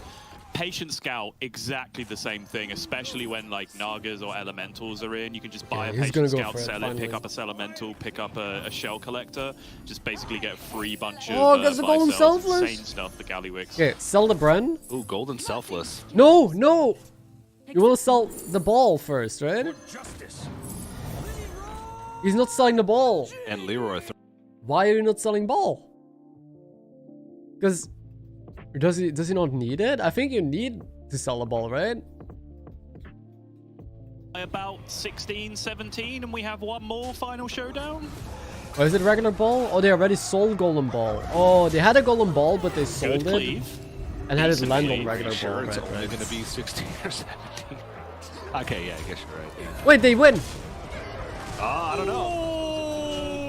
All minions. Yeah, that follows in as well now. That's They're not a couple bad, of bad right? attacks at the end. They're not dead. But wait. Yeah, it's not a golden ball. They had a golden ball, I know that for sure, but I think they sold already. And just have this other big ball that I would still sell, especially since it's taunted now. Because that way you make, like, you consolidate your stats and you make room for more tech or for more useful cards. I can't tell. But yeah, now the Gallywix or the Millhouse seemed a lot stronger just because they had golden selfless, right? They had tech, this person did not. They only have one selfless in hand. They gotta play more cards. Too much of their board is irrelevant. Which is crazy to say. All of their cards are 200 plus, pretty much. And I said half of his board is irrelevant. That is a crazy statement to make. But it is what it is. He is not finding selflesses. He's still going for stats. Golden Necrolite. What the hell does it even mean? Skips it. Digs more refreshes.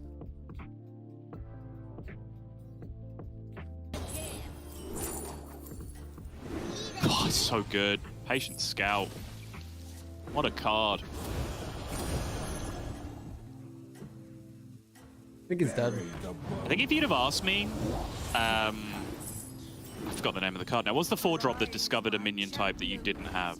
I've immediately forgotten the name of it. Like, deleted it from my brain as soon as they removed it from the game. Reef Explorer. If you were to offer me, like, remove... You roped out. You didn't get to play Leroy or Selfless. That's very unfortunate. That should be GG. Or does he want to play... Maybe he wants to play down with this... With this white main. No, he doesn't. But that was smart though. Playing white main into that cleave, it's just not enough, sadly. Because your opponent has golden selfless, has manted queens. You don't. Unfortunate. I think this was well played from both players. Holy shit, man. What an insanely hyped game. It's still too early. I've not been awake for long enough to scream on the top of my lungs about what the fuck just happened here. Because we had a top 4 where everyone was playing APM comps. But that was the game that kind of woke me up. And the first game as well, it's pretty exciting. I hope we see more lobbies like this. Just no Murloc lobbies where players get to just do stupid shit.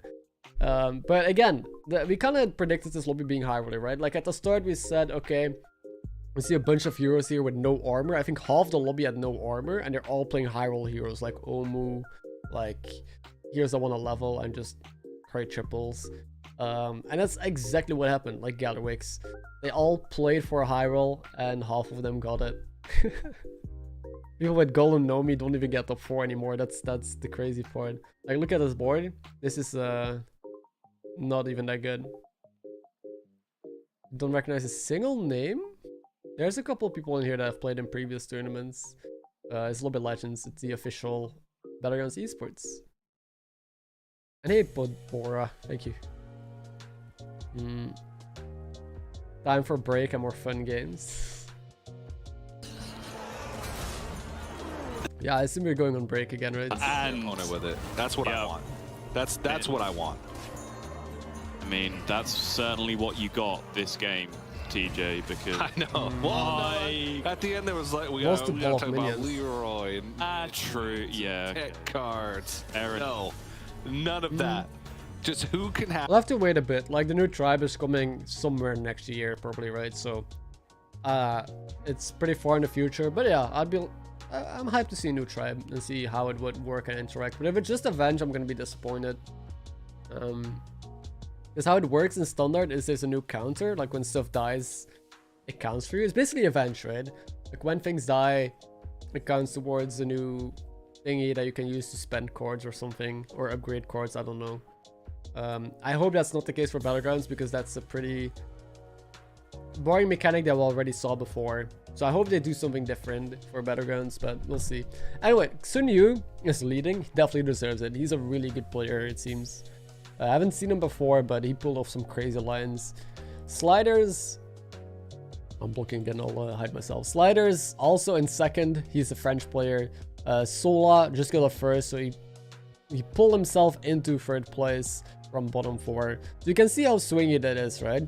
Kunking, sadly in a rough spot, same with Gongi. But again, nothing they can't overcome. All they need is a first place and they're back in the running. Yeah, the VOD will be up, and there will also be a giveaway on the VOD as well. So both at the end of this stream and in the VOD, there will be a giveaway for a Battle Bash code, I think. Provided by Blizzard. I need to say that. Yeah, Corpse Counter. Which I hope is not going to be in Battlegrounds, because it's just Avenge. From that point onwards, you win the tournament and they cannot. So it is always in your hands. Yeah, that's what makes it exciting. That's what makes it exciting, is the fact that we have those miracle runs as potentials. I don't think we've really seen one. We've seen a couple players that have come from like pretty low to be like the 5th player to put the lobby in check and then win.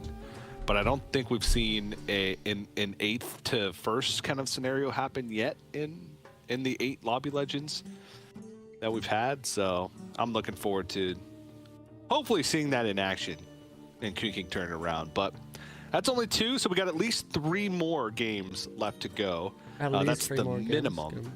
I think they're gonna do a short break now. I think it's like 2 short breaks, 1 long break. I want to get some coffee. 8? Yeah, it would be a nice solid number. 9, I'll probably start getting sick of Battlegrounds. But 8 is prime Battlegrounds territory. I can handle 8. But before we jump into game number 3, we are going to have to go to a quick break. But don't go anywhere. Plenty more still to come here. I'm so sad that I started the stream today and I'm muted. Because that means if I put this VOD on the channel, it's just going to start off like 1 minute of me talking and just no sound coming out. I'll have to figure out how the hell I'm managing that. But anyway, I'm gonna get some coffee. You guys go stretch your legs as well. Get yourself a drink or go to the bathroom, and then we have more crazy exciting games hopefully coming up.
No, I'm late. Yo, shit. Unmute, please. I was not here. You know, makes sense for his position as well. Nasdorm was very stable. Share hero. commentary. Not going to really be doing Fair anything. time. But yeah, so apparently I'm bad at judging time, but they are back in the lobby. Again, no Murlocs, which is a good thing. No Murloc lobbies usually lead to more insane games where they actually have to play for stats. Cartoon. Also, less high roll heroes. Last lobby we saw a bunch of high roll heroes like Galrix and Omu. Now we see a bunch of armor heroes like fucking Sneed and Drektar. Cartoon. Yeah. So this will be... This will be interesting. And very different from last game. It's I like like... that. That's good. Good stuff. I got myself a Mirror good Shield big is... warm mug of coffee. Now that you can't get it with Murlocs, I don't think I've picked Mirror Shield a single time when offered. Yeah. Otherwise, it's so inconsistent, right? With Sire Denathrius though, you could maybe hope for like synergy.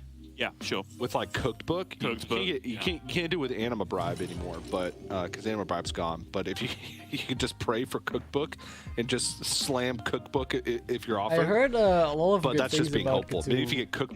I heard Cartoon is really good. I haven't played it myself yet. It did get nerfed, so the armor is down. But the fact that it fully upgrades, you can just press it whenever you have a decent board, right? And hope you get Mask. Ooh, Jean, you want to ticket us here as well. Interesting stuff. Gunny's going big. Yeah, I mean, these are the hero choices that we've seen so far from Jean Yu, right? Was that 6 shell collectors? Or did we see the same person twice?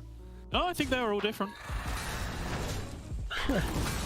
That's so toxic, man. Ah, so much damage. Imagine taking 4 on turn 2. Sneed's so toxic. It's not quite as bad as some Millhouse fights can be on turn 2, but yeah, pretty toxic opening. They're gonna Jeef curve this, so they're gonna just sell level and probably take this into a 4, just level again next turn.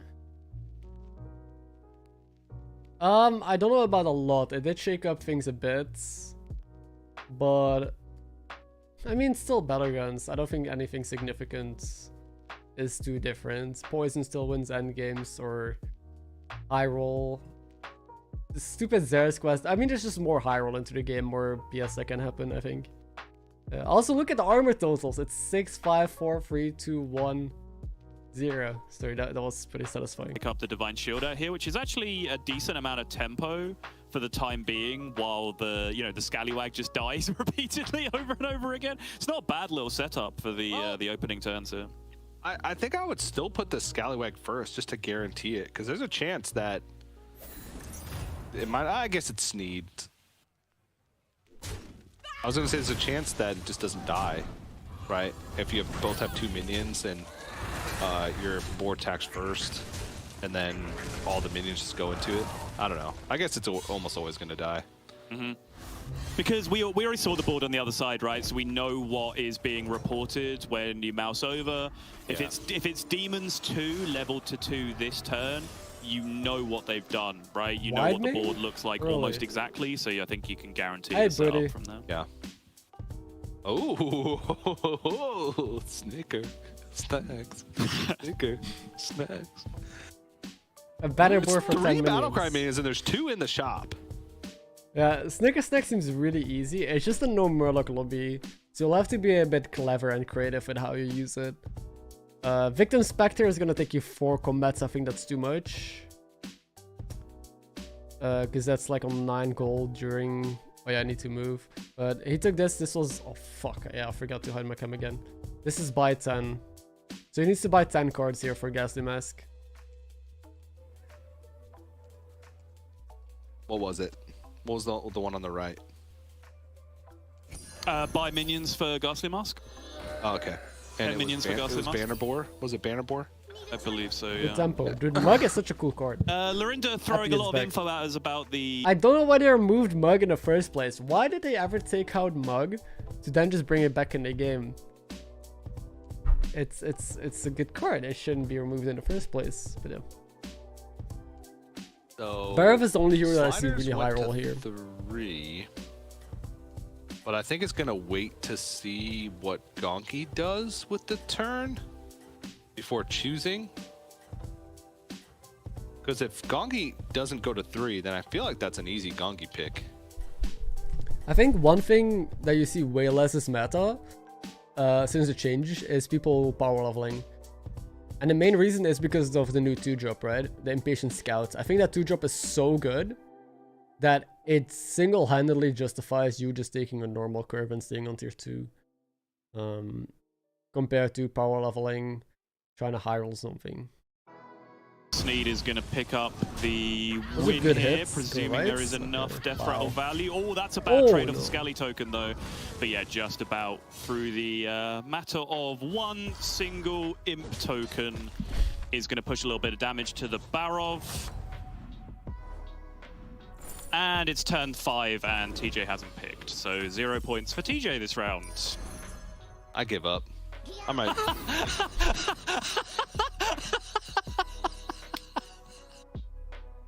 I was all in on the puzzle boxes. It seems like an inconsistent strategy, TJ, I have to say. Have you seen the Let's Nosdormu yet? see if this will work. No. Wait, we haven't seen a lot of people, right? We haven't seen Nos, we haven't seen Geobuggy on the Onyxia. We have not seen... Tickets, we saw tickets at the start, but they power leveled. Yeah, Sola, the Draktar, we have not seen either, which... what would a Draktar be doing? They're staying on tier 2. So there's 2 people staying on 2, it seems, both Draktar and Onyxia, unless it's bugged. That's wild. Okay, so the Noz was able to get premium free drops. They got an early Watcher into some Tempo-ish and Econ. So actually pretty good. I don't know what this quest is, but this looks like a good board to progress a couple quests. Because it's a high armor hero No with shot tempo. are you allowing that? What is this?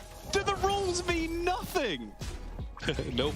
What is happening? I don't accept consequences. Unbelievable. Oh my gosh. Actually wins, wow. That was probably like a 20%er for sliders with those hits. Yeah, the trades toward the end were a little bit janky looking. Ooh, okay. Triple mug. Triple Mug is one of the most satisfying triples you get early on, I swear. There's no other player, so this was not the first player that we saw take Mug. But Triple Mug feels so good. The Onyxia did stay on tier 2. Do they have Cookbook? The only reason I can see them staying is for Cookbook. Yeah, they should do something. I'm surprised they still don't have an overlay for the quests, to be honest. He's thinking about leveling or not, but if you don't level, I really want to know what their quest is. Or right, if the Leaper and the 2 mugs Should be. have been played, yeah. Yeah. A Golem Mug 2 feels level so good. 2. It depends if one of those was bought on turn 3 or not. Gets quest done. No, don't go away! We don't get. Why do we go away? We get to see a triple, we get to see quest completion, but we just go to Barav now. Go back, cameraman, please. Barav has Cookbook active, okay, so we know that that's the case. Oh, what is this janky production, man? Come on, someone spikes and you go away. I guess we'll see later. King's been offered like sliders as a choice every turn, and that's why he's winning, because sliders is just losing every round.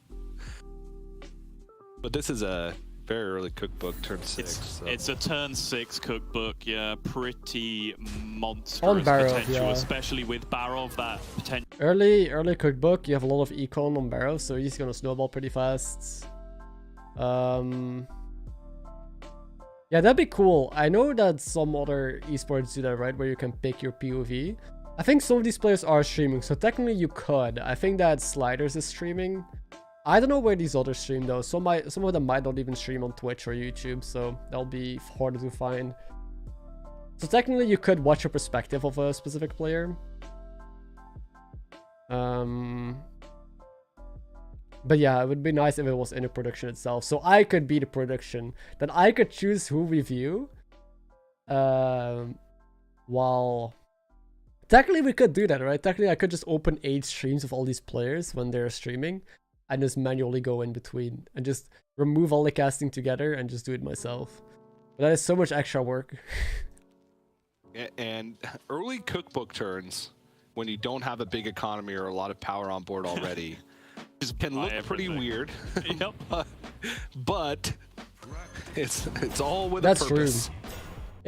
If you make a perspective, like with Overwatch, for example, it's different, right? If you're watching Overwatch League and you pick a perspective, the casters can still talk about the team fights and about the compositions and things like that, about what's going on, without it being confusing. But here you'd have to talk about a board or a matchup and someone else is viewing someone different. So you'd have to be more broad. You'd have to cast just in a different way. Talk about like what people are doing in general in the lobby, how people are spiking, what they're looking to do, who is scaling best, things like that. Keep people in the loop. The Sticketus is in a tough spot though. Next turn they will get their prize, but they're pretty weak and they don't have their quest done yet. So they are looking rough. But next turn I think you can easily stabilize. You've got a really scrappy board going on. Pun intended. With the Scrapsmith and a couple of taunts. A little bit of economy going too with the Warden.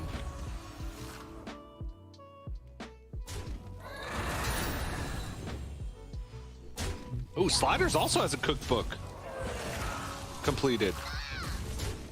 Okay. I'd still like to see Onyxia. Yeah, Sliders had place 7 Naga or Mech for cookbook. Has already been completed. Looks like he's going to take a small loss here. No, okay, trade goes left. If that trade went right, it would have been a small loss for Sliders, but ends up with a tie instead. Excellent news for the cookbook player. The fact that I didn't take damage here is really good, but he still needs to find a way to stabilize. These are just not it. Time Thief was a bunch of mechs. Yeah. I don't know that quest though. Maybe that quest helps him stabilize.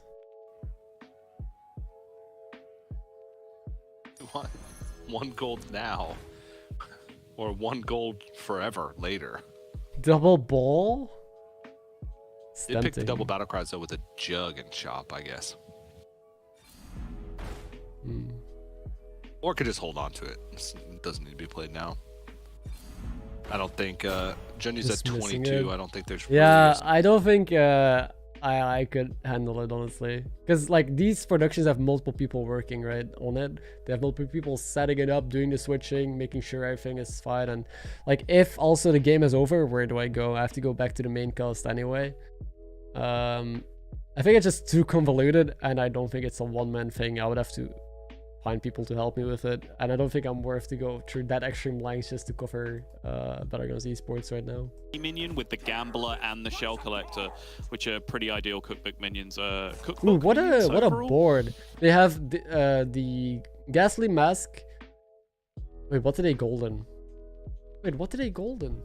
Or did they get it this turn? I'm not sure. Maybe they... Wait, but you could... Huh?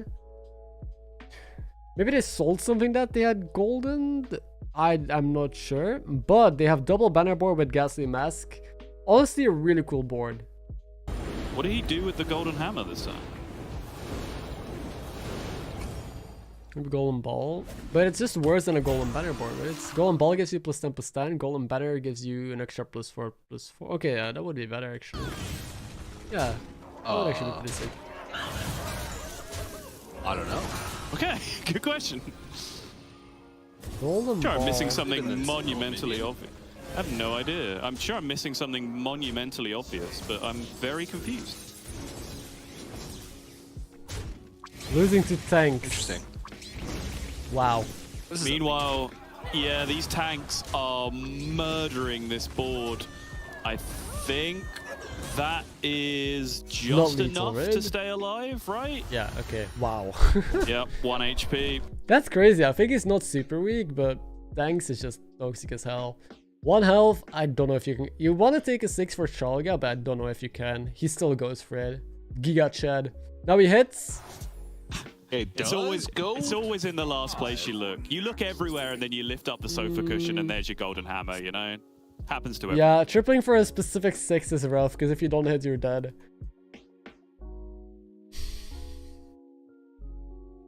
I guess 4 Reaper was pretty good as well, but he's just... Oh, actually, Eliza is good. You have a Scallywag on board. I didn't see that. So you can just Golden Eliza here with a Scally. You should be fine with that, honestly. Gaze Elder was significantly more long-term scaling. But in this position, Gongi's scared about dying. I think if he'd have seen Zhang Yu's board, he might have been a little bit greedier here, because last we saw Zhang Yu was not doing super well. Not sure, however, Zhang Yu does have a... oh no, it's Shifter Zera's quest, right? Who was it that had Stolen Gold uncompleted that I was looking? We still have not seen the Draktar, who is on full health leading the lobby on tier 5. And we have not seen Geobuggy, the Onyxia, who tripled into a 4-drop and got quest done in the same turn, right as we moved away. No. But we are watching the Ticketus though, who is below damage cap, but has golden selfless, golden gem dude. And a decent amount of stats against the Nephrius. So I think Nephrius still wins, but I don't think they kill him. No, he definitely wins. What am I saying? It Good needs to shields. break off this divine shield, I feel. Or one of them. Presumably the big one. Well, it had to take off one. Okay, that's a good trade. That was not a good trade. This is fine. Yeah, these trades go badly for a little while here. If this 1-1 hits the divine shield, which it doesn't. Okay, yeah, we're fine from here. It could go the other way. He needs to hit Eliza. Yeah, trades are bad. If he hits Eliza, he lives. But now he's dead, right? So it was a 50-50 to live. Classic Battlegrounds. Takes last, sadly. We see... Okay, they have the choose quest reward. CEST again with the tempo build. CEST every game so far has just been playing strong tempo-ish boards. Again, with a tempo-ish hero, with a quest that could be whatever. I don't know what I'm watching because he doesn't scale. He just has Eliza with some random stats. I don't know how he got those.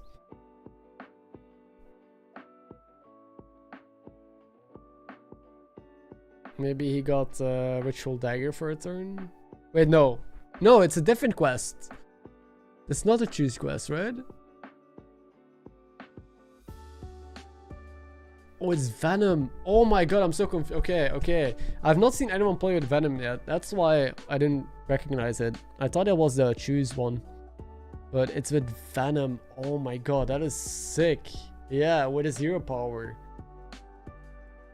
He also has the Hammer Katoon. Hammers the Scout to get 2 1-drops.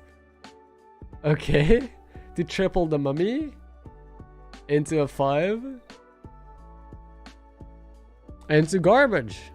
Yeah, that's just GG. Dump a whole bunch of death rattles onto every single minion on your board. It's such a hard quest to play around though. Yeah, it is.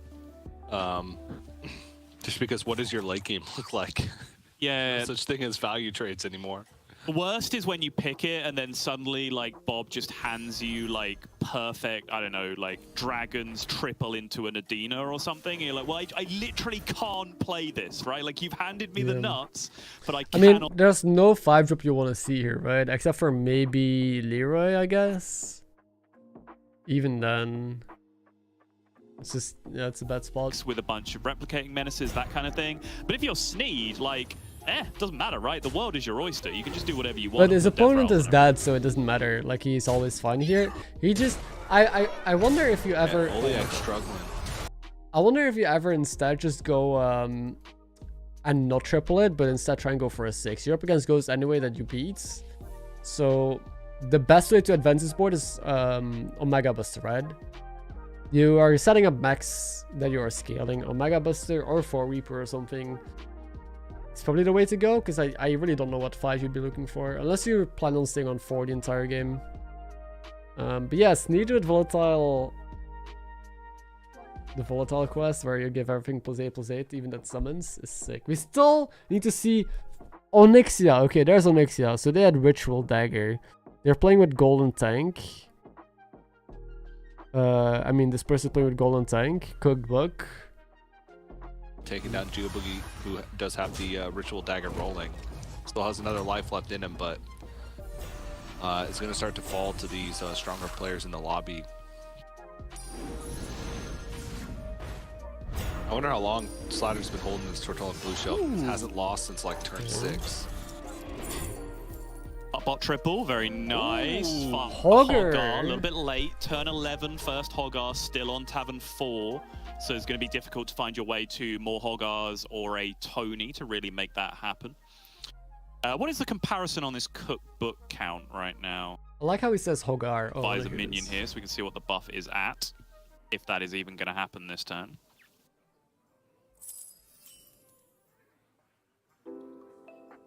Wait for it. Can you feel the anticipation in the air, TJ? It's palpable. I can taste it. I'm gonna upload this VOD, Andres. Okay. So 17. Cookbook is not that big yet. Like, again, 2 turns ago, last lobby or 2 lobbies ago, people are getting +20/+20 for every card they bought, either with Nomi or with Cookbook. Now it's still below 20, and it's like a couple turns later. That's the power level difference between these lobbies, depending on the heroes, depending on how much tempo and what quests they get. It's wild. But yeah, Barov had Cookbook early as well. Lots of people just playing tempo comms, staying down and just scaling over there with their quests. But wait, they're holding on Leroy. But well, they're dead as well. Feels bad, man. Oh, it's so close. 1 health on the flag though. It feels bad, man. I was gonna say but. Yeah, but we still have not seen Drektar, who's on tier 6. And minion, but that is all you need. And I actually switched my bandwagon pick off of Gongi and onto Kun King. And now Kun King has ended up eliminating Gongi, proving me to once again. Oh, has the buff thingy, what's it called? Alter Ego. Wait, we swapped back again because Katoon died, okay. To the volatile stuff. Just barely, man. These matchups are so close. All of them are getting barely eliminated. 1 health on the Flacto, 1 thing summoned from Sneed. The top 5. And here we see Drektar, so they have a golden Chalga. And they basically were able to just level to 6 with their tempo. And that's what they've been doing. And now they're looking to... Wait, why did they buff the Bren? Because they're board locked, right? Unless they're selling something. I'd sell the Bren. Bren is not really that useful anymore. Okay, sold the Flacto. I mean, it's a lot of stats, I guess, to play this Battlecry, but the issue is that the Flacto... I mean, it's only gas +2/+2. This Golden Chalga is not that good. Yeah, sure, okay, makes sense. There's nothing more, or there's nothing that I would love to do more than to wake up at 1 a.m. and listen to Soddle roast my Battlegrounds knowledge through the whole night. You're right. I feel like we're being very combative today, TJ. Should we just get the cats out again? Do you want to just compare cats? That was a much better vibe, I think. I have a puppy in my room tonight. Oh no! See, puppies are cheating on the internet, though. That's the thing. You know this to be true. Yeah. Also, I don't want to wake her up because. Why? What are they talking about? We're watching Battlegrounds. They're talking about puppies and cats. Oh. I just got an image now, just running around the house like a garden hose. Okay, I'm gonna mute them. We see another taunt comp without skilling. I mean, they have Ritual Dagger for skilling, but that's no. We've not seen any. What's the stage up called? Forts. I think we saw 1 fort comp so far. So I'm surprised.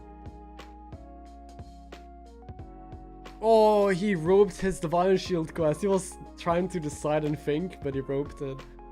But yes, this is it. I actually made a really cool comp. Just scaling with double Felbat, that's it, and using his quest with his hero power. Hoping to triple Felbat, I guess. Again, there's a lobby where there's no poison and no one is high rolling APM pirates. Like we had 2 APM games or multiple APM players last game. So it's a very different vibe from last time. And it's all about who can just get the most scaling going. Or just gets the most tempo and the strongest, which is kind of what happens here with this volatile venom, right? Rektar killing Onyxia, but just barely again with 1 card surviving. All of these people dying, all die by either like 1 health or 1 card living. So it's never like a big stomp. They're all very scrappy. And they're not that strong. Again, look at the power level of this board on turn 13, beating people compared to last games. And the King's been at 14 sure health for a while. cats? Slider's been at 33. No Why? surprise that it seems the 2 cookbook players that both completed the cookbook very early on in the game. Super early, yeah. Alright, Barrow's Blessing. Who's gonna win? Sisase or Solo? Actually tough. Actually tough.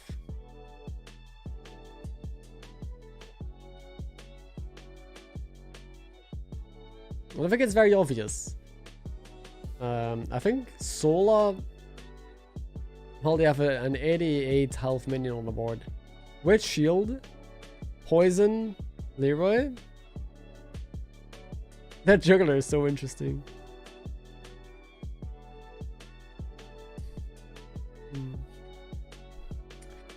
I'm trying to... I'm not sure. I think it's... I think it's still Sisase. Mainly because he has so many summons and all of them also have such good stats and he scales still. The right player was only going to add +2/+2 on his entire board with the Trolga. While Sisase actually doesn't add that many stats with the Felbats. I think it's going to be closer than expected, but I think Sisase will indeed have this.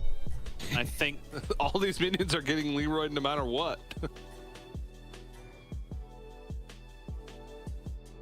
Yeah, I think Sesase has enough. Yeah, that'd be here. sick, Calvin. But I think the debate about whether to stack the hero power on the additional Felbat is that you could have argued sell the Felbat that has no death rattles on it and replace it with the Leroy, right? And that'll help you deal with individual high health minions, potentially.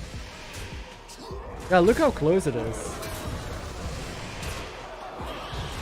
Or 2 HP, needs a juggle. Doesn't get the juggle. I think we may have both got this one wrong, TJ. There's a lot of death rattles in this Felbat, I'm pretty sure. Oh, that's the Oh, attack. Okay. that's huge. But it's still not enough. That Wait, is is not it? the attack, No, it however. is. Oh There's my 2 god. death Wait, rattles in this as well. it's That's a gonna tie. be a tie. Look at what I said. I told you guys it was going to be close, but I think Sisik slightly has the upper hand. The Jektar almost won. What are the odds? No clue. But yeah, chat. I just want to say I told you so. Very, very hard one to call overall, I think. Yep. I do think would have had slightly better odds with the Leroy in there in place of the other Felbat, just for that. Depending on positioning, you could probably get a 1 in 3, 1 in 4 of it hitting the Golden Ogre, 80, right? Which was good book, Golden Ogre. So he's going to. Oh, he's infinite. Just go, just go. We have. He's finally infinite. It's turn 14, pretty late. Oh shit! Doesn't find a pirate. You gotta keep going though.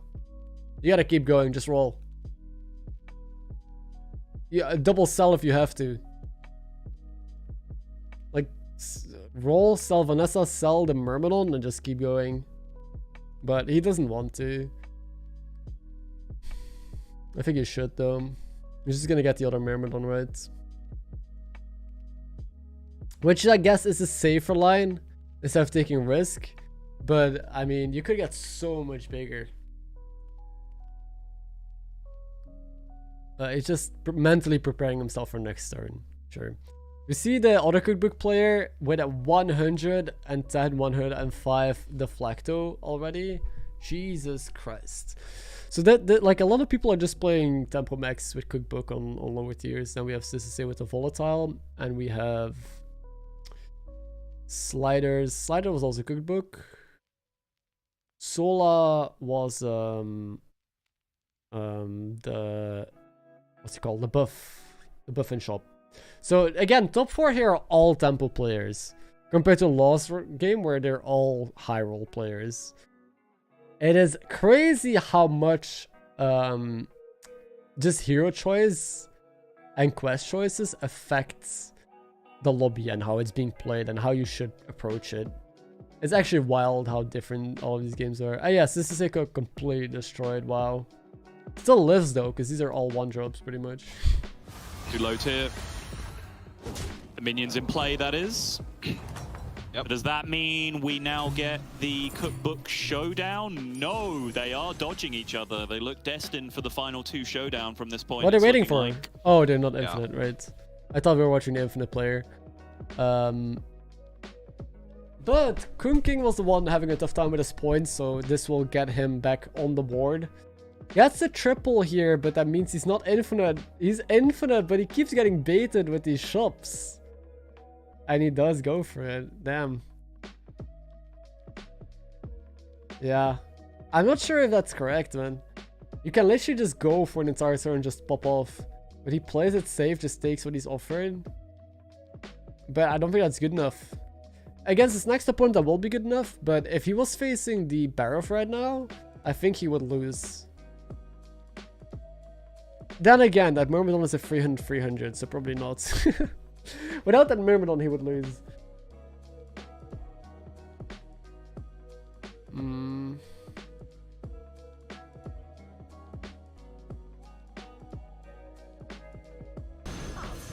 Like, there's an argument to say take the blue shell in case you lose, right? You're gambling 1 gold that you gain from the Rendell for potential 5 gold. If you lose, you're at 25, so it probably wouldn't be a game-ending loss if you did take it.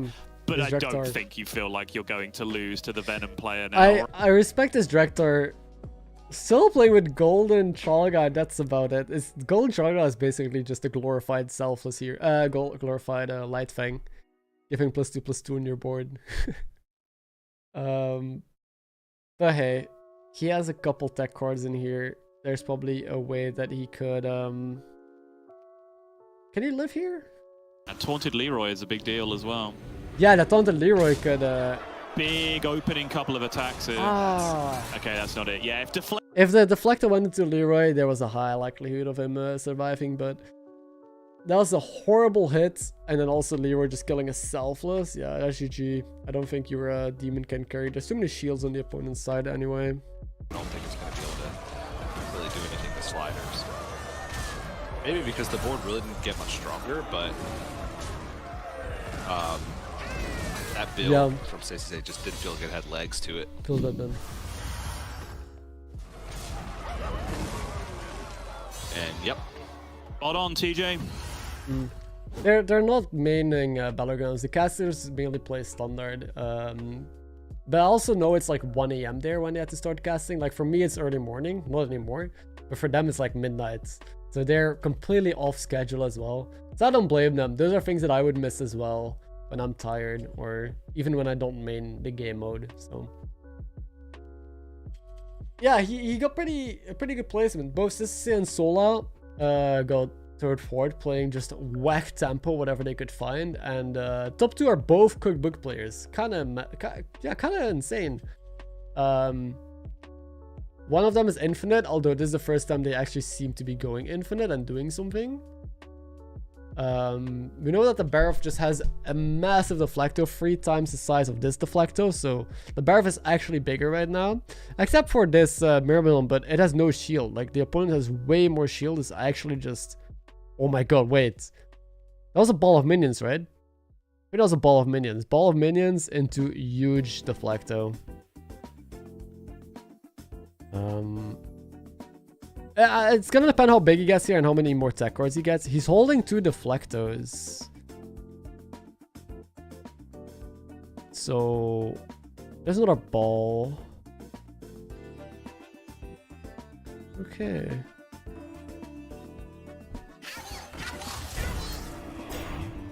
What a tomb? What is tomb?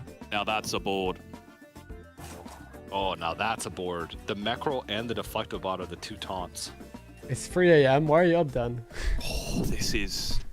But Hope you're again, enjoying later your than I was Battlegrounds. expecting it to be. Like 4, 5, Yeah, I know 6, solo 7, plays a little 8, more, 9, but TJ, 10, 11, I mean- 12. Like max damage. Slider still doesn't die. I would have played the module naked. Wait, what did he do? I thought he was gonna play it naked. Did he magnetize it? He did. Onto the mackerel. Oh, that's too all in, man. You're just losing to Leroy. Yeah. Yeah. I would play it naked, honestly. That is the better of. Oh no, he put it onto the deflecto. He taunted the deflector, right? Not isolate these taunts. Yeah, I don't think it was taunted. And I don't think this 300 has enough gas to be able to take down all of this. Okay, good trade with the 1-1. Oh! Still, unless this. Okay, Wait, he value no, that's a trades. value trade. Okay, Okay, I never did mind. not even comprehend the fact that that might have been a value trade, but it was, which means absolutely no shot from him. That's what I mean. The Myrmidon was the biggest card, but oh, he has some visitors. Look at this. It's very wholesome. But yeah. It's just taunting Deflector there might cost him. He is picking up a lot of balls though, which is a lot of stats. Such a weird thing to say, he's picking up a lot of balls. But Leroy, too big of a deal. You should there was another taunt in shop. I really think you need more taunts. That's a triple. Okay. Again, it's anyone's game still. Depending on how much tag they find. They're both on 15 and 14 health, so they still might not kill each other in 2 rounds. Sliders. Got the sequencing down properly too, just to get the little bit of extra stats on the ball. Put all the other pirates first. It's a small thing, Like but when you're the- going fast like this. There's no skills more. He skills way more than the Barov. But Red now is just kind of screwed because he's easy to counter. If he finds another mackerel... Oh, he just found another mackerel. Okay. Scrap everything I just said. Okay. He sells it, which I can respect. Oh my god! He sold the Hogger, so he's not infinite anymore. So that way there's a chance that the ball lands onto the mackerel. And guess what happened? The 1 and 6. The ball landed onto the mackerel he just played. And he finds a crazy amount of balls. He's high rolling really hard with his shops. Like, his shops are so good. He generated so much stats out of thin air that he should not have generated. Also, he played his triple lasts, not selfless. He didn't all in yet. Such an enormous improvement. Oh, double Leroy, yeah, that's just... It went double Leroy though. That's what you can expect, right? That's a 789, 789. Yeah, the balls landed on it multiple times. So double Leroy is good. It just destroys your lineup. But this thing is too big. It has 700 health. Against Max, Max can never put enough damage into this to kill it, even if it attacks 3 times into the deflectable. So they would need their... Are they dead? Oh, they're exact lethal because they leveled. Okay, so I was able to kill them. Holy shit, exact lethal because they leveled to 6. But yeah, actually leading with double Leroy is sick, but you need a Leroy to go into that 700 health guy in order to have a shot. What a wild game again. Completely different because they were all temple players instead of greed players and armor heroes. But yeah, double cookbook. Whoever finds the hoggers wins. What is this game? First I'm watching the stream. Oh, we've had multiple games like these. These are some of the best players in the world competing, so you'll see a lot of crazy shit like this. And welcome. Yeah, if someone else is new to the stream, don't forget to subscribe. If where's that? Where's the fucking button? What? Oh, here it is. Don't forget to subscribe if you're new and you're enjoying it, because there's also a giveaway at the end. But yeah. Wild games. I'm happy it's not just all poison stuff. We had 2 no Murloc lobbies already, which is kind of a high roll. A phone game? You can play it on phone, you can play it on PC, you can play it however you want. Up there in points. Now only needs what, a tie for Oh, what? 6th finish. That's insane. Tie for 5th. Yeah, Sliders is popping off. He is almost in check. He basically just needs a good game. He just needs to play tempo, just get his points. Because again, how this works, you need 20 points that you're in check. Then you need a first place to win. Both Sliders and Sola could get in check. Sliders, again, just play a tempo comp, you're fine. Sola needs to push for top 2, I think. And then, if he has top 2, he will also be in check. No one else can check. But again, anyone can still win this game because even if they're in check, they need a first place. Also, Jean, I'm gonna time you out. Please don't talk to other streamers or about other streamers like that.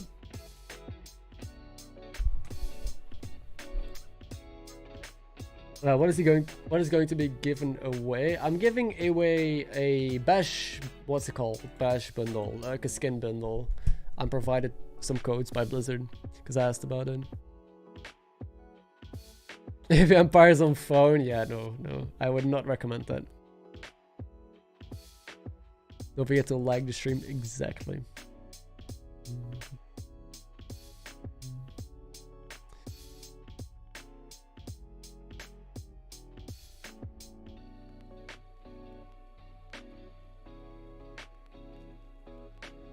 This is from the way that he is playing these games so far, and that 8th really cost him, because if that 8th was even a 7th, guys, then I woke up so much earlier than usual today. I overslept. I set my alarm at 8 AM so I could prepare my stream and go live at 9 AM, which is when this started. I slept till 8:50 AM. I was like, wait, did my alarm go off? I checked. It's like, fuck, it went off 50 minutes ago. I jumped out of bed, got myself coffee, and jumped on stream, so I could podcast this for you guys. I'm finally waking up. Because these games are spicy as hell. Yeah, and the momentum, right? Tilt factor does exist. Yeah, you need a first after you're in check. Battlegrounds. I'm eating right now. I can attest, for sure. Also, the exact opposite way, right? The false confidence, where you win a game with like a specific quest, and you're like, "That was really good," and then you get offered the quest again, but it's some ridiculous requirement. Yeah, just stalling again. I'm pretty sure we're going to a longer break this time. We have like 2 small breaks and then a 15-minute break. We'll see in a second though. But I have some plans to fill the time. We were playing Peglin. Well, I was offered 2 demons already. So, I mean, the game, I think, is telling me to do something here. And then you get 8th with like 6 demons played. I don't know. But how it works is you need to be top 16 in a region, so either EU, NA, or Asia. You're top 16 on the leaderboards. Then you get an invitation, and then you play in an off-stream qualifier. And then the top 16 from that goes to the on-stream qualifiers, which happened yesterday. So yesterday were the qualifiers, top 16. It's 2 lobbies. They both play 3 games, and the top 4 from each lobby advances to today, which is the big, top 8 finals for this month. Because every month, or most months, there is a Lobby Legends. And then, I think after this one, we're having the big one. Okay, it's 10 minutes. I'll play some Peglin. But after this, we have the big, enormous event where I think the biggest point scorers are invited. I could be wrong about that, but basically Peglin also is a roguelike game. I got a bomb, that's huge. A bomb deals 50 damage to everyone here. But I'm not quite sure when that's gonna happen. In December there was something like that. Okay. I should keep more up to date with this. Okay, I need to hit this yellow one. Because, no! Because otherwise they deal no damage. This yellow orb needs to hit one of the yellow ones to deal a lot of damage. Now I basically deal nothing. It might be enough. How much did I deal? Oh, 1 health. I also need to hit this refresh. Shit. I'm gonna go here. That was a bad idea. Oh, that was... Holy shit. Okay, refresh.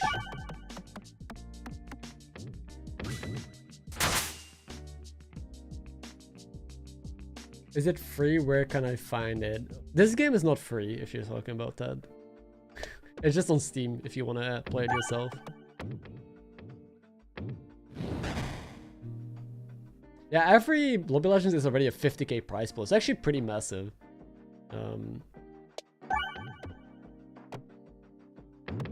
So I've been tempted to actually give it a go. Like try and compete. It's just so random though, because you're not guaranteed that you advance or that you make any money from it. Matryoshka I like. Multi-ball causes orbs to split into 2 when hitting a peg. Each additional level allows multi-ball to split an additional time. I like this a lot. This is also pretty good. Swarb, but I'm gonna play multi-ball. Oh, there's a free demo? Okay. I have to go red side.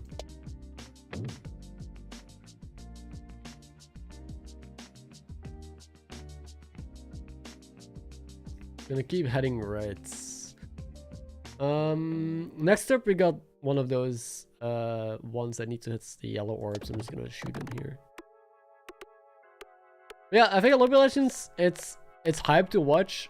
I just wish there was more of a culture around the esports scene. Oh no, it swaps. Yeah, I can still maybe hit it if I got lucky. I did not get lucky. But like other esports, like in I mean, obviously League is the biggest, but they're so hyped to watch because everyone is going insane. Everyone has like a favorite team and a favorite player. And here it's like only the hardcore community kind of cares, but even then most people don't know half the players. I just wish there was like more that people did for it, if that makes sense. Yeah, it's a lot of playing that you need to do in order to get top 16. So it'll basically have to become a full-time thing then. But at this point, you know, if you're a streamer, it's already your full-time thing. But what I like more is like making content. I like creating fun stuff for people to watch and making cool shit. This refresh is actually in the way of hitting this bomb. I really need to hit it though. Nice.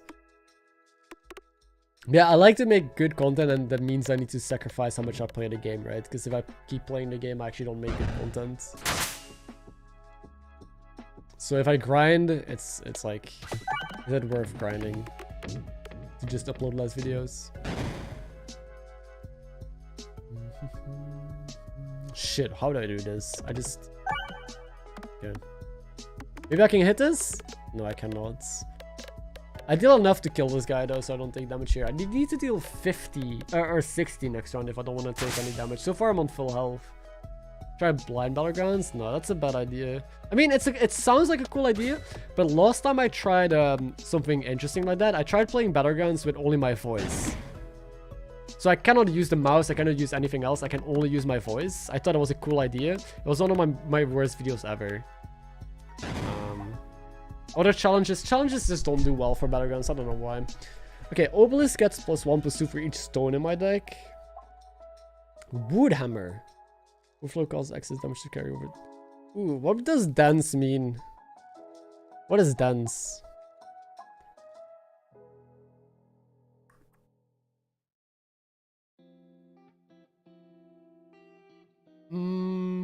I wish more Battleground streamers would go stream or something. There is a lot of co-streamers I think on Twitch right now.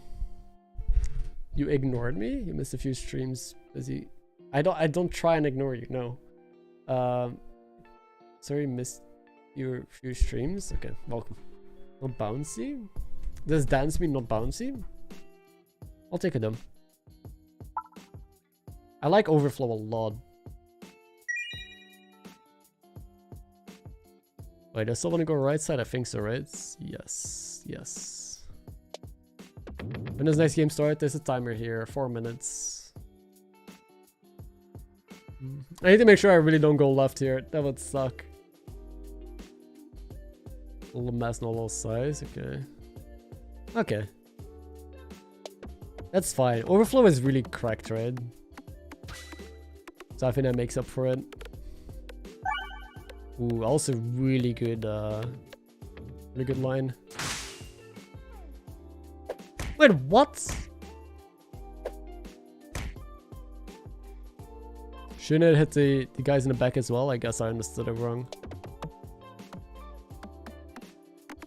That's a lot of damage. Hey, Nick.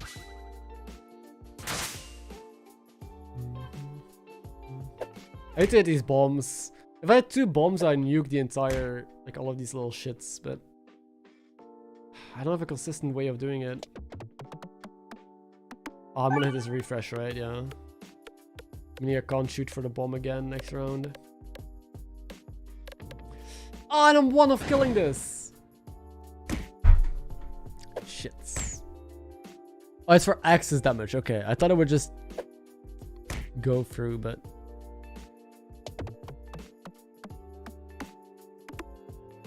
okay. At least I killed this with 1 health.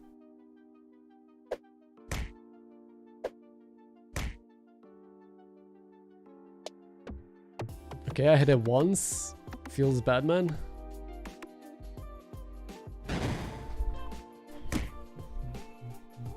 Don't tell me this is where I die.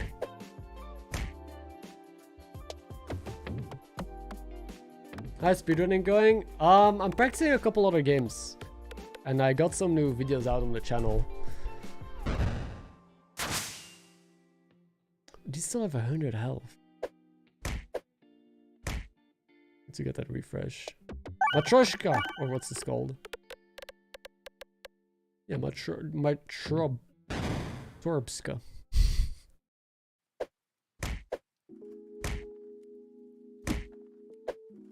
Bro, stop dealing damage. Holy shit.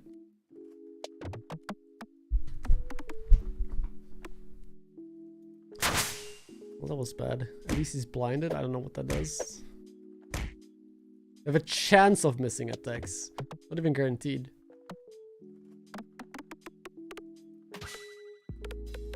Yeah, in the top right you can see when it starts again.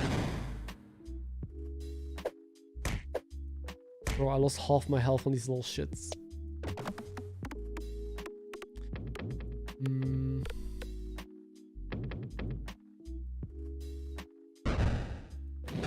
Okay. Did not miss the attack, feels bad, man. I should go for that refresh. At the same time, if I hit this bomb, it's over, right? I need to hit it twice. I hit it 0 times. Let's go. Fuck.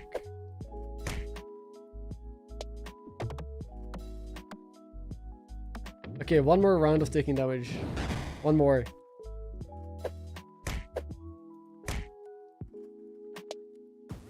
Here we go. This was a scuffed fight. Holy shit. I'm gonna take another Matryoshka, I think.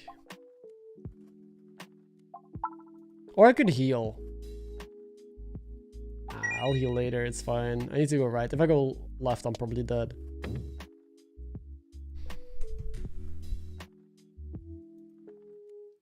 Yeah, the games are really crazy so far. The 3 games you had definitely did not disappoint. You reach your clearing with a strange amount of crows circling above. You don't think much of it until they start to drop stones on you. Catch the stones or run. I'm gonna catch the stones. Oh, they're all level 1? Fuck, I got 3 level 1 stones. I thought they were gonna be upgraded. Anyway, the cast has begun. So let's get back into it. To break, the players needed a break. And honestly, Backpack hero? subtle, No. we needed a break from each other. We were getting a little heated. And I want to put that aside. Just have some fun casting some Battlegrounds. No points talk. No nothing talk. Just some good old-fashioned Battlegrounds. And I'm not saying this at all because my fantasy team were all in the bottom 4 in the last game. I can't predict the future, right? Don't even say it. That's not why I'm doing this. I'm not doing this because I'm already well behind in points for the day. I am, but that's not why I'm saying this. Okay? I'm saying it because I really do think we should just take a step back and you know, think about what's important here. You nearly got through it. They're again just stalling. I'm giving me the battle bash.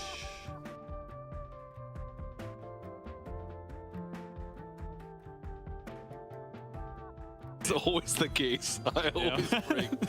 I can't not break. The only time I haven't broken was nobody that's watching this show is gonna remember. But back in the 2015 HGT circuit, I think it was, or 2016, when I wasn't a caster, I was just an analyst, and I just had my own little sidebar. They called it the sidebar. It was just a tiny little desk. And for 3 minutes every couple hours, they'd come over to me, and they'd say, do some analysis, quick. And instead, I'd put on dumb costumes and make a fool of myself. And because I was so dedicated to that craft of putting on dumb costumes and making a fool of myself, I never broke, not once, not a single time during those broadcasts. And now look at me. I'm losing in points to Subtle. I know, what a fool. We had a 10-minute break and you're still stalling. Okay, let's play some more Peglin. I hope it's a no Murloc lobby again, by the way. Those are the most exciting so far. We've seen... It started with a Murloc lobby. It was still super high rolly. But then we had 2 no Murloc lobbies which were equally as high rolly. I mean, the third one wasn't really high rolly. This was more tempo-ish, but still crazy tempo. Okay, it started. I want to see the spag first. I'm killing the bet. Let's go.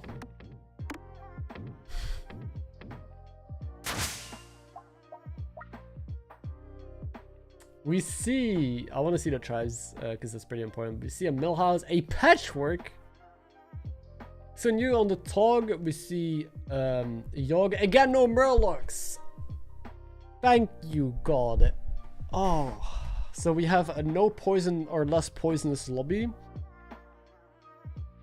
With a couple of heroes that can high roll. We also see my Yev, Zephyrus, Curator, CEST. And keep in mind, Sliders can check if he just gets a top 4, right? Or a top 5. So Sliders just needs to play super safe. Just get his points, be in check. He doesn't need to take any risks. And I think, who was it? Sola needs a first or a second in order to check. So Sola needs to go for the first place, but he's playing Patchwork. So already that's going to be an interesting dynamic to see. You need to redeem it, Leo. I just need the winner just to message on Discord. I'll give you a code and then you just redeem it. Yo, thank you for the 10 pounds, like... Go stream me like a boss. Thank you. I appreciate the support, man. Thank you, thank you. Yeah, I'm also really happy for Lobby Legends. Without Lobby Legends, the future of Battlegrounds is looking bleak. But it's pretty sick that we have actual competitive Battlegrounds right now. At a pretty decent level. And then we get to co-stream it, that I might get to make content for it. And the production value is honestly pretty good. It's honestly good enough. There's definitely things that can be improved, but I like, for example, the Bear's Blessing that they're doing. They're throwing a lot of nice things in. Crowbowing, they hero powered into it, I guess. Watch this late because you're the best, and this is the only time I can watch you. Thank you. I appreciate it. I guess not really rolling higher, right? Kun King, I guess. Yeah. Because Yogg is 3 to 6. But definitely a very different one from what we've seen. And overall, like, relatively low, like, raw power heroes coming into this one, too. Yeah, for sure. Like a Curator, Yogg Saron. Yeah. Zephyrus and Onyxia are middling. In terms of the roles, though, that's a max health Curator. 48 is the max. Tier 5, 5 to 8 is where Curator. I wonder what's happening. Again, what we see is less people power leveling. Most people are gonna stay on 2 because of Impatient Scout, right? Look, Onyxia has Impatient Scout on... oh, they just sell it! I find it very interesting that all these players don't greed it. They just see it as a token, sell it whenever they feel is convenient, while... you can also just keep it on the board and go for a 5 or a 6. But yeah, more people staying on 2 now than going 3 and 3. The Toggle will power level because it, well, works better with their hero power, obviously, but... In Armor Tier 7 versus a player in Armor Tier 0 will be wildly No, they different didn't replace it. They just put another dragon on Tier 1. Well said, Sodom. Which is weird. Well said. I thought it was going to be replaced, but I guess not. I'm not going to miss this one, but I've Okay, been biding my time. In terms of bandwagon, get your bandwagon picks in. Yes, indeed. Turn 4 is your last opportunity. You can, of course, take a look at the quests if you want, but you do get less points for picking later in the game. I locked in sliders on turn 2. I do still have the option. It's a mech lobby, so smoking gun is easy to obtain and also really strong. I would say gun here. But yeah, you could take the leftmost quest as well. Millhouse, on the other hand, On Maiev, which I think is one of the higher potentials here. 7 battle cries. 7 battle cries usually is hard, but you're playing Millhouse, you could get it in like a single turn if you cycle a lot. Although you don't need it right away either. It's not a quest that you just need to get as early as possible. You need it whenever it's convenient. Like right now it wouldn't do a whole lot, right? So it's just there's no Murlocs, so there's less battle cries in the lobby, especially on lower tiers. And it did take smoking gun. Oh wait, that's done. Sliders is in the position, 17.5 points, so only needs 2.5 points this game. Essentially, any extra points he gets this game over the first 2.5 are useless, right? They don't mean anything. He just kind of has to get to check. It's not entirely true because your overall standing and total number of points does affect your final position if you don't win the tournament. But in terms of... I was like, what the hell is this board? But he power leveled. Okay. CEST with the curator power level. He turned down to pick that one.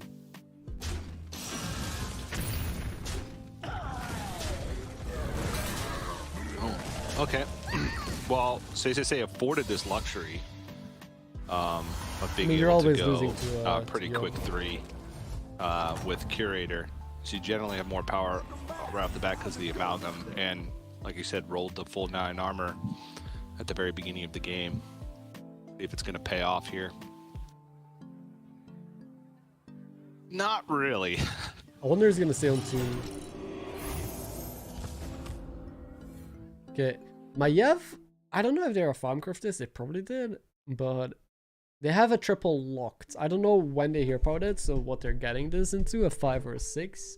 Probably a 6 actually. They hero powered it, like next time they're getting this, the token, right? So they might go for a 6. Finally, the hero power on Togwaggle. It's low tempo right now, actually really bad. I guess Khadgar with the Bronze Warrior could be good. They have no mech with this Iron Sensei. But they're wide, I guess. Power, it's fine. It's just a little underwhelming. Iron Sensei it is partially with random, nothing Kyle. to buff right now. It's like a range. It's, I think, between 2 ranges, which is 3 armor difference. I don't know why it's random. There's like no reason to ever make it random. But it's Battlegrounds, so everything that could be random has to be random. There's like so many payoff minions, but none of the minions that go with it to pay it off. Like Khadgar, I guess technically the Bronze Drake could make a difference with Khadgar, but Blood Goblet. outside of that, there's nothing. But we'll see what the next turn's gonna have in store for Zhenyu. I've not seen a single Blood Goblet yet, ever. So this will be... I mean, Maiev will be low in health, so I guess they make better use of it, but still, I want to see how they make it work. We've also not seen a single player try and go for Leapers today. That's a good shot. Sliders Really good still shot, hanging out at 40 health for now. Goes up to 4 this turn, so I would imagine not a great deal of progress done on the quest just yet, but that is fine. Millhouse does not have to panic on quest completion in the early game because you are going to be stronger than everyone else for the first 5 or 6 turns Also of the game. triple Millhouse. So they have to play Battle Cries, right? I see 2 Battle Cries in that shop. They're probably taking a 5 next round, if I'd have to guess. There's no Elemental, so no me. There's no Brand Murlocs. No Mom Bear. Actually, maybe it's a 6. 5 is really bad.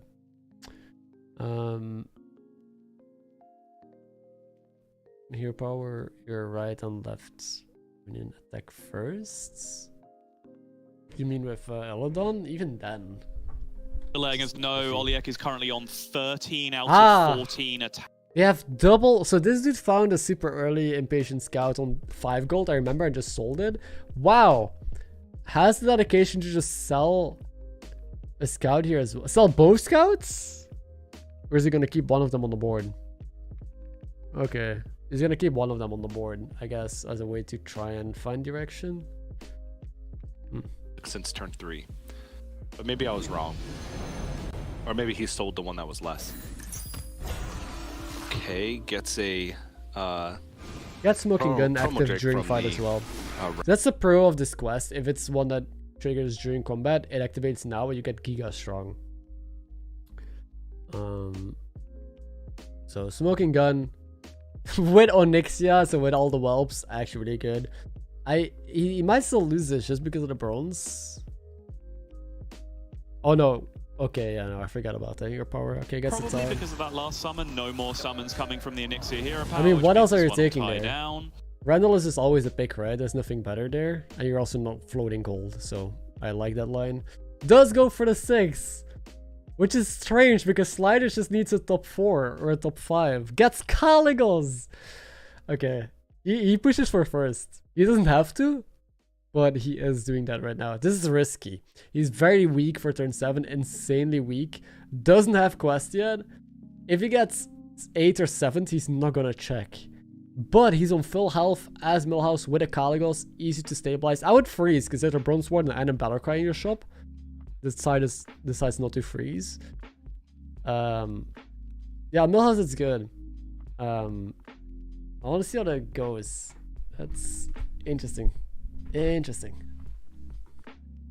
Another smoking gun. So we see more tempo this game, just like last game. for Sola here on the patchwork. Oh yeah, he gets the golden Calig. Oh And my just god, some you're right. Forgot. Big lava lurkers. I guess with the quest where you're golden something every round, it's always better to take a 6 than a 5 because golden 6s are better than golden 5s. It's like Reno, right? So you want triple as high as possible because you get more value out of your power, out of your golden. Merch.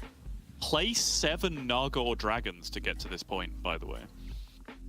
Which is a pretty quick completion by turn 7 to have played 7 of them. You can see the result of it on the board, sure, but I would say rolling above average in terms of how many were being dealt to him by our beloved Bob. This is an interesting board. Bob. So Sola needs to push for first or second. So he is the one that needs to win this lobby. And it's not looking good. Like, he has a strong board. He's probably getting like a decent placement, but I don't see how he gets first unless he triples into 6s as well. If it's Atissa or Gozoa stuff, I could see him winning the lobby still. Because the other players are going tempo. A lot of them are doing max smoking gun. If you can either avoid them or just deal with them, you can still win this. Oof. Takes an L here, but he's still very healthy. It's fine. Maiev has the goblet with a taunted mackerel. Okay, actually is getting goblet value. So triple into a 5 instead of a 6 with their mummy.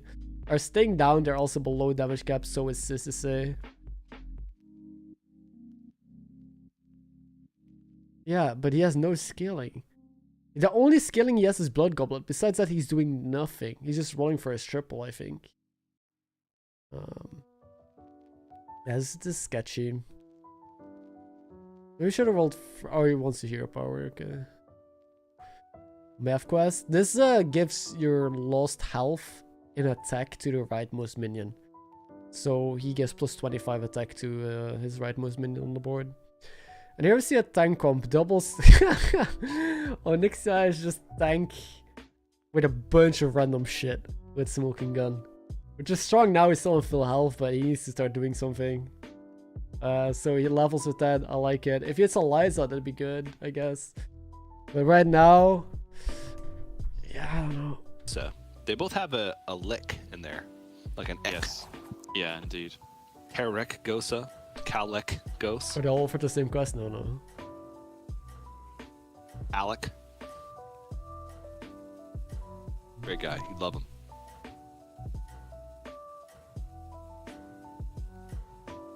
Bad news for Sliders on Millhouse, though, because I think he's still momentarily out-tempoed here by the last 2 opponents. Took 12 in the last fight, and I would imagine is going to take a hit here again. Oh, how? Millhouse had double Razorgore. Still no quest for Millhouse, but somehow they were able to roll double Razorgore with a Calig on board. Jesus Christ. But yeah, this is what I mean. Millhouse is going to take damage here. Even though they're really strong and have a good future, They will be taking damage. I don't think they go below damage cap. Oh my god, they go below damage cap. Right? Where's my math wrong? They're at damage cap. So, if Millhouse dies here, they're not in check. This is what I was scared of. Like, you can easily stabilize and win. You're still Millhouse. Look at these rolls. He's not running any battle cries. Okay, that was a good job. Like, if you face tempo into tempo, you're dead. If you don't, you win. Because you get a golden Caligos and, you know, high roll bullshit. So I think he's still in a good spot to win. I don't know what Yogg is doing. Is Yogg like Omega tempo, smoking gun max as well? He could be dead here. But I don't expect him to die, honestly. Not a lot of battle cries though with the golden Calig. Very unfortunate. Saved by the blue shell in the end. Oh, right? Millhouse definitely cares about this quest. This quest is insane. You golden Caligos. This quest is super important. Strong, but kick me out of the dashboard. What do you mean I kicked you out of the dashboard? I logged into 3, which is where I log in. Were you in 3? Yeah, I was in 3. Oh, Okay, really good. The smoking gun comp found Omega Buster. Arguably one of the best things to do. Together with beasts. And they get it taunted. Okay, this will be important. Very important fight. If he wins this, he wins the lobby. If he doesn't, he's not in check. And Ultra Meaties. Critter Wrangler? And is that a golden Pashmar? We'll see. Ah, Yes, he's it fine. is. He's fine. Yeah, but not very high tempo, especially for what we're looking at here. So it's a very good Divine Shield as well, and dodges, because the Divine Shield was next to a taunt, so it was possible he could have lost the Divine Shield to the Atromades. Dude, it's actually kind This of... now hits a good target. Should be enough to live at the very least. Oh, yes, indeed. it's a tie. yeah, a And tie. that's going to be a tie. Yeah. Okay, so now he wins. He took some risky lines, got some really bad shops. I mean, he got double Razor, but afterwards he got some bad shops.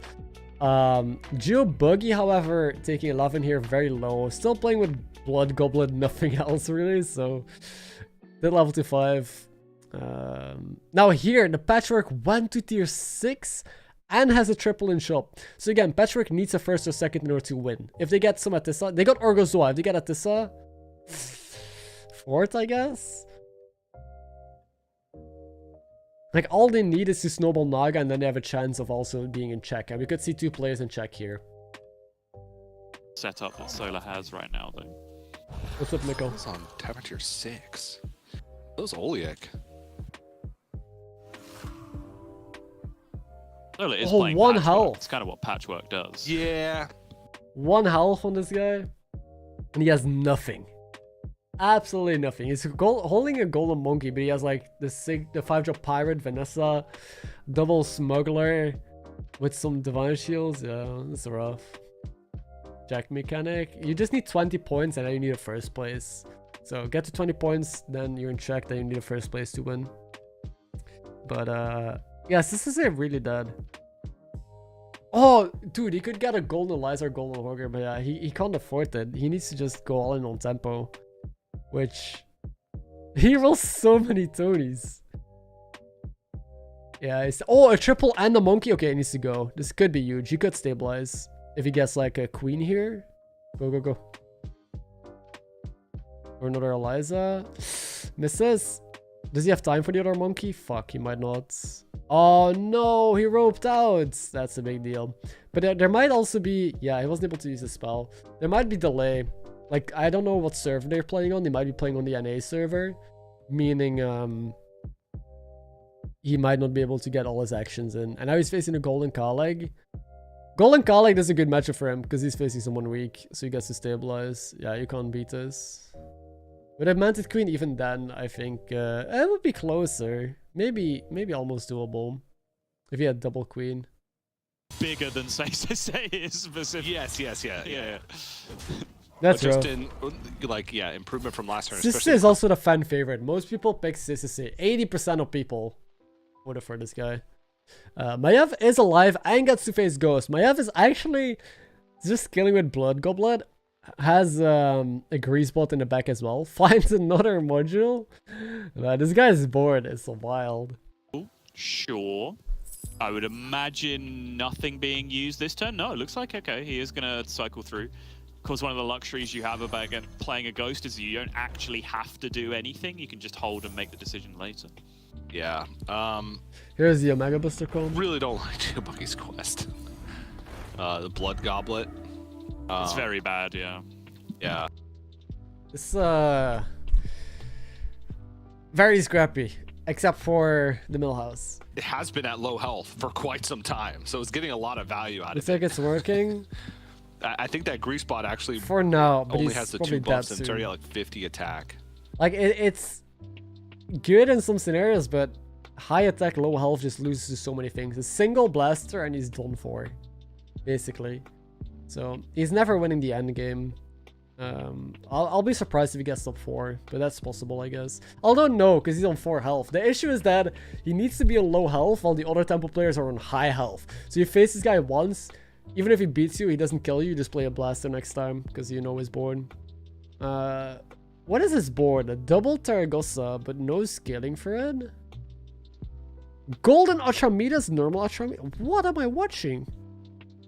The Atramenes can certainly do Oh, and he's facing Patchwork. Dude, I want to see Patchwork's board. Patchwork needs a top 2 again. He's on tier 6 playing Naga. If he got at this, he might have this. would have loved to have found already with Millhouse to be in the dragon buffing package, because this is a mech lobby. Very, very valuable tool to have on your side. It But doesn't this scale. is just raw stats, Really really, the on lava Cooking lurker. side. That one addition Okay. of the lead. So we see that the Patchwork does indeed have an Atissa and an Orgozoa. So you know what that means. That means that it's likely that we have 2 players in check after this game. Unless if Patchwork faces Millhouse and actually dies to it. Then he could be in trouble. But as long as he avoids Millhouse or just keeps on scaling, I think we have 2 players in check here. Oh! Oh, what? Millhouse died! Where? Because that in 7 doesn't put the lobby in check. Where did Gongi come from with this much? Where did this board come from? Golden Oh, yeah. Hoggar, Dark Gaze, Goodness.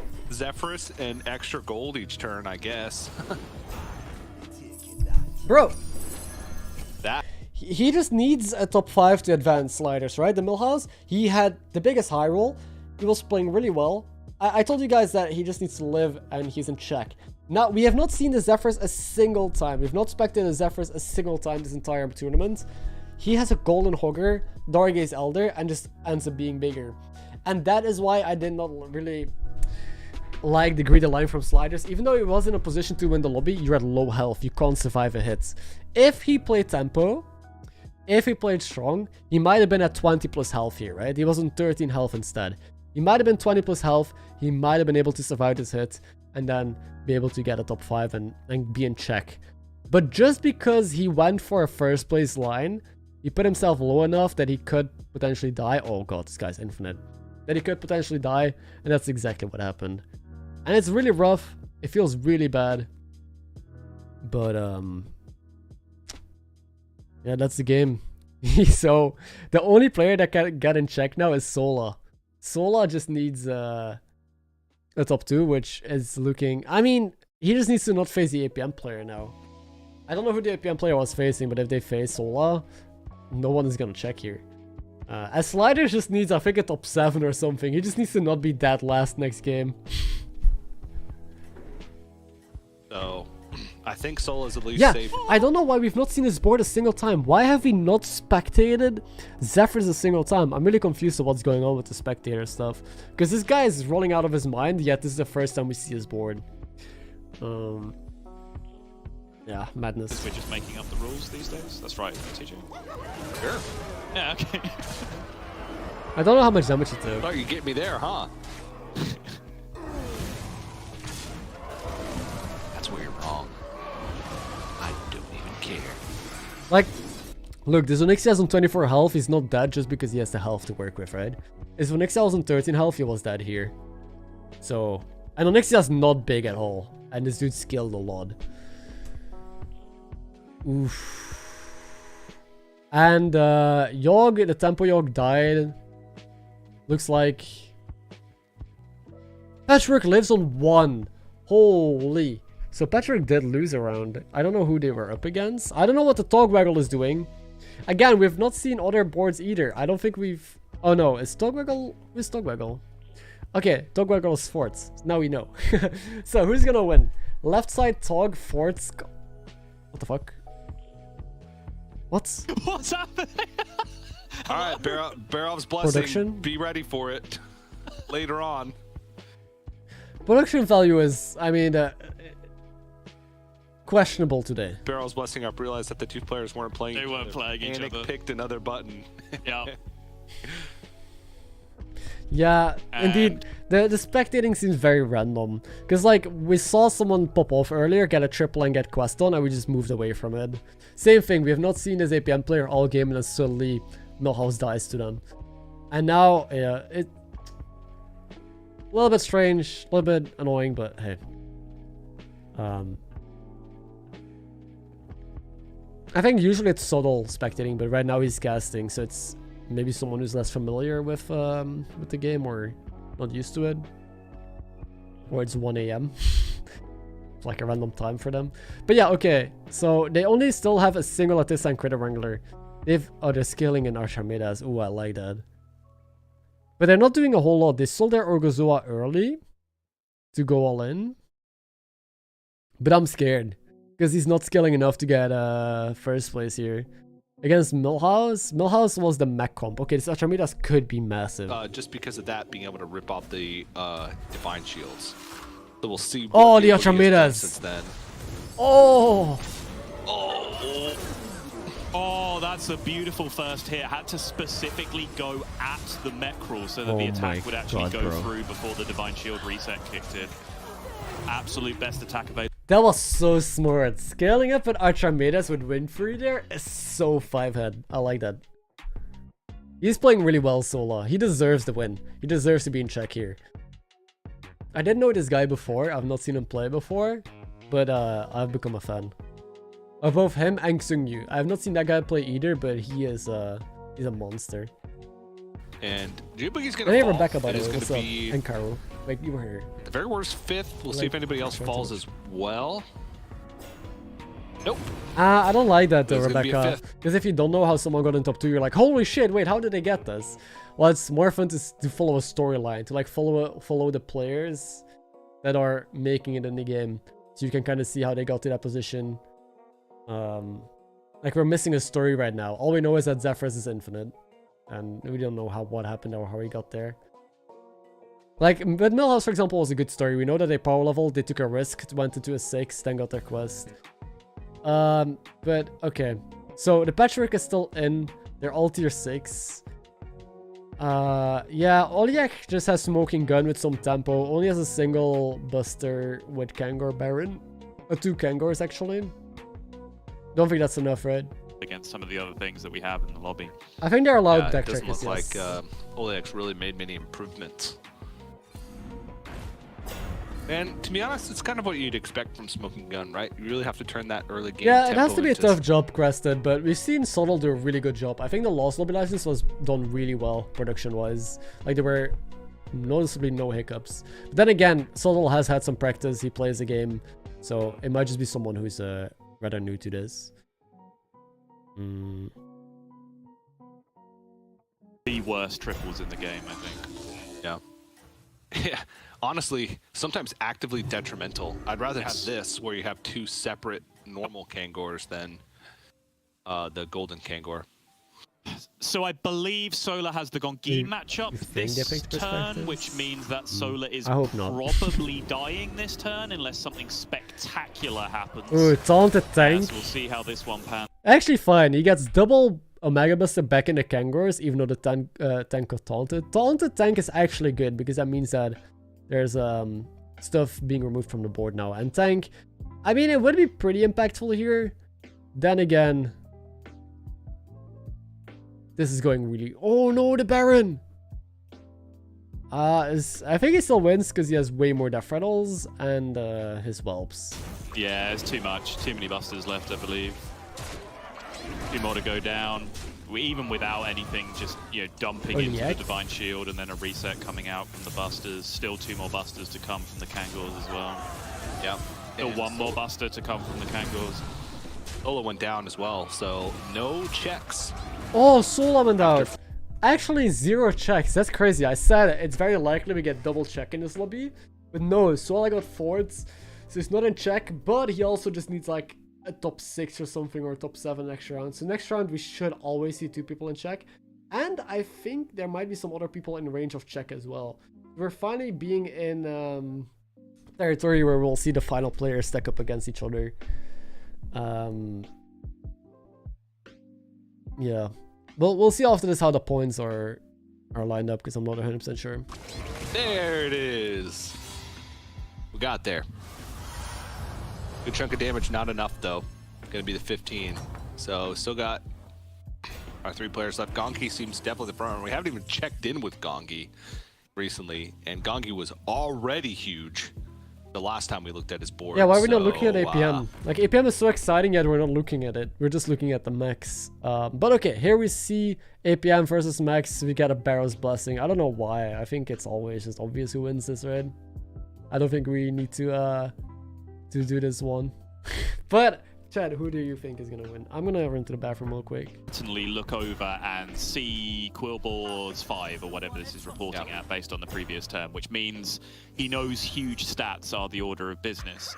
So whether he starts to pivot into Leroy's and Mantids and so on from here, which he is almost certainly going to need, we will wait and see. But unless something very special happens, I don't think these Busters are getting there anytime soon. Gongi has a hand full of tech cards.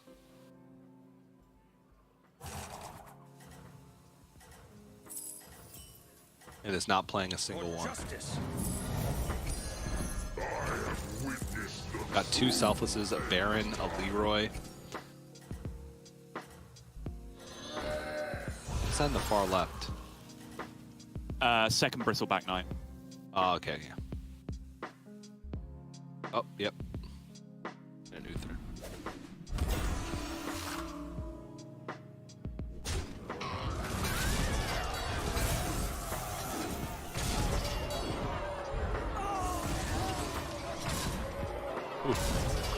How'd you notice that, Subtle? I know, I literally just typed the wrong name. Yeah. Whew, that was a close one. Imagine if this is now just the scammiest mech fight you've ever seen in your life, and Oliek actually wins. Possible. You need. Even if it's the scammiest mech fight ever, I still don't think you get through 391 health. I think if you attacked shield, reset, shield, reset, shield, reset for the entire fight, you might get there. Even then, maybe not. I mean, it's been pretty close to that. Like, not ideal hits, but pretty good hits thus far. And still is going to fall. So, down to our top 2 now. Well, maybe. Unless Shenyu loses to the Ghost. That could be true, yeah. So, something that's true is that the players in check could be targeted, but even then, I mean, the APM always kills the Millhouse there. You don't need to target specifically, right? The Millhouse just, or the APM just wants to kill anyone they see. But against Patchford, that could have been the case, yeah. So we see APM against this. This does have tech. So we see 2 Mantid Queens here with only 2 different tribes. If they somehow find 2 Leroys as well, they get there. But what the hell am I watching? Top 2 with this. They're top 2 with double deflectable and just random sensei quest scaling. Holy shit. Yeah, I guess that works as well. Xunyu played really well. He has pretty much nothing, yet he was able to turn it into a top 2. And then against Gongi with just whatever the hell this is. It's insane. I need to sneeze. Nations are going through at the moment. Again, this is a Europe server event, so everyone not from the European region is playing on the Europe server, and all the extra issues with increased latency that brings in to high action turns like this. Oh, wait. They're playing on a different server, so the APM is actually... Oh, dude. I hate that. This dude has to play APM on a server that is not his own. That feels so bad. I respect it then. Respect this. Is he not gonna attack now? You play the Golden Selfless, right? Or the Leroy, okay. Okay. Some numbers today already.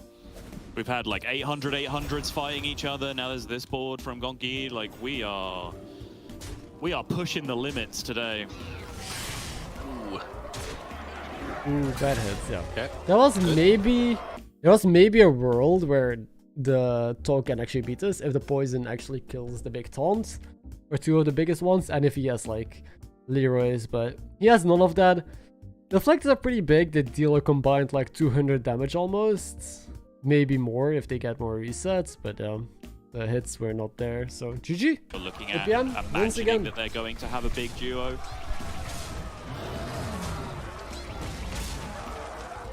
All right. Regardless. Oh, look at what he's holding. He's holding Baron, Golden Selfless, another Hogger, 4 Reaper. Wild games.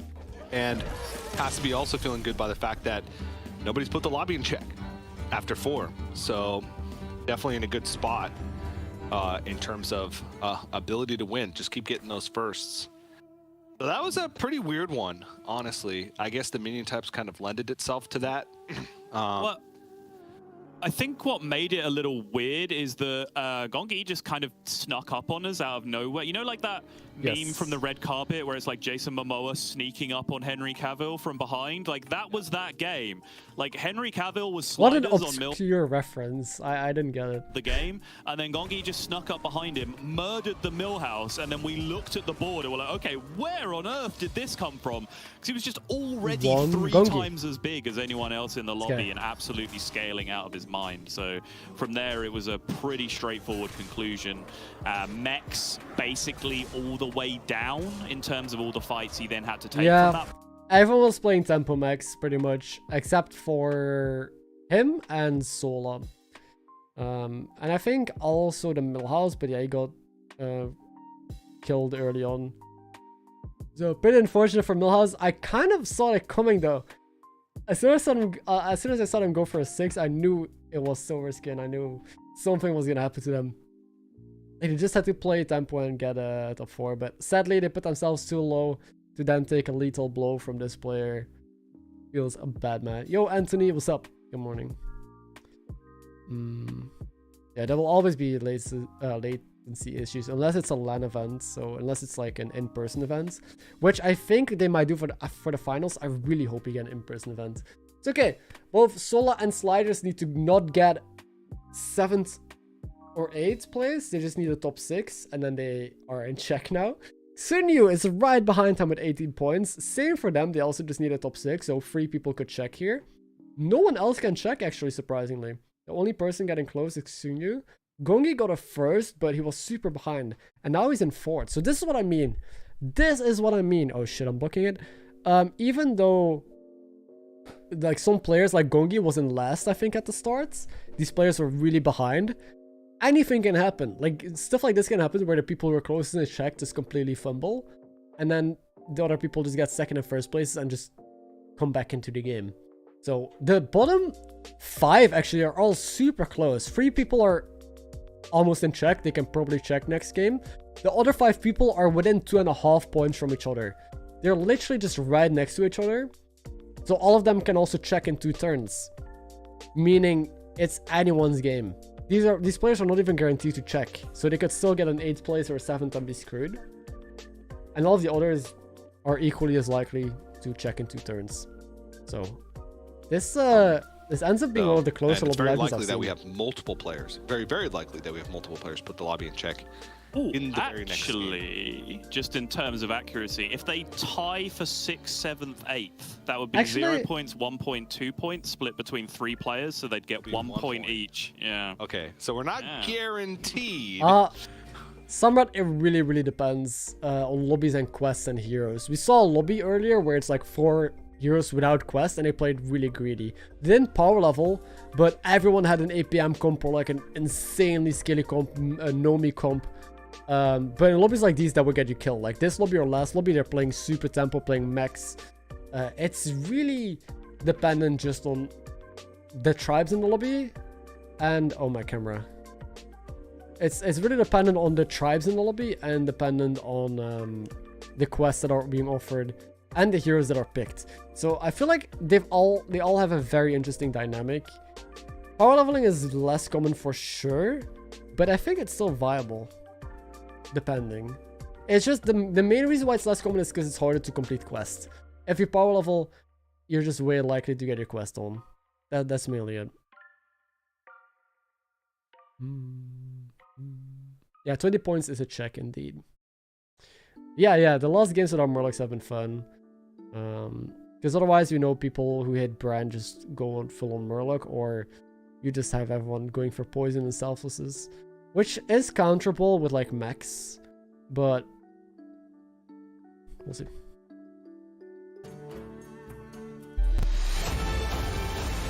Okay. Back to Peglin while they're on a 3-minute break. So I need to hit these bombs.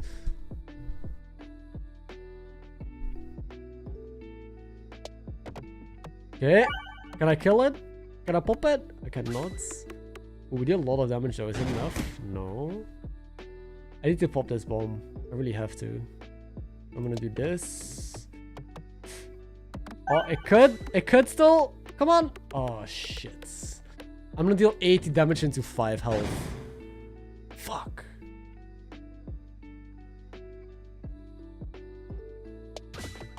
Wait.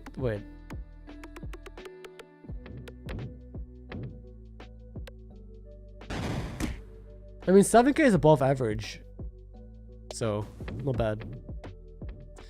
If I hit the second bomb, it deals 50 across the board. We're fine.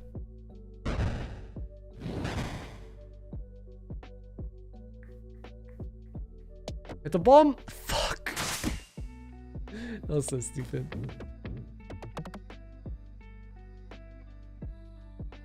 Yeah, the issue is that you can target top players all you want.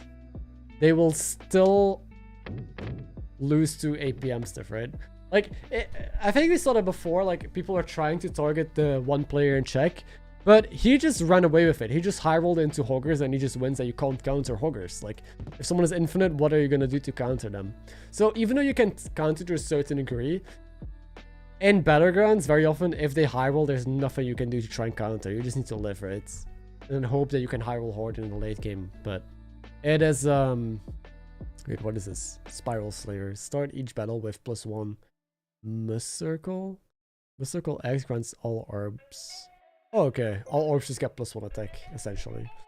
I'm still going left side, yes. So in 1 minute we're advancing, or we're going into the next round. Reach a clearing, but that is unusually slimy. You progress cautiously, but still lose your step. 3 orbs fall into slime, and you only have 2 hands. Which one do you let sink into the slime? Fuck, wait, what? I need to lose one. Dag orb, Womb Hammer, or much. I can't pronounce this. I guess Dag orb. I like the others too much. I was hoping I could cast a stone there.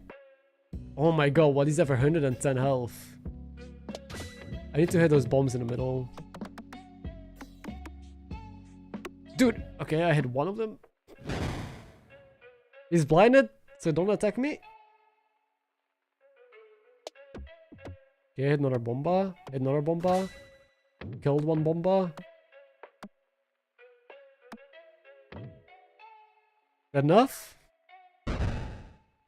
Nice, it's enough. Okay, now we just pop these 2 other bombs and we clear the entire field.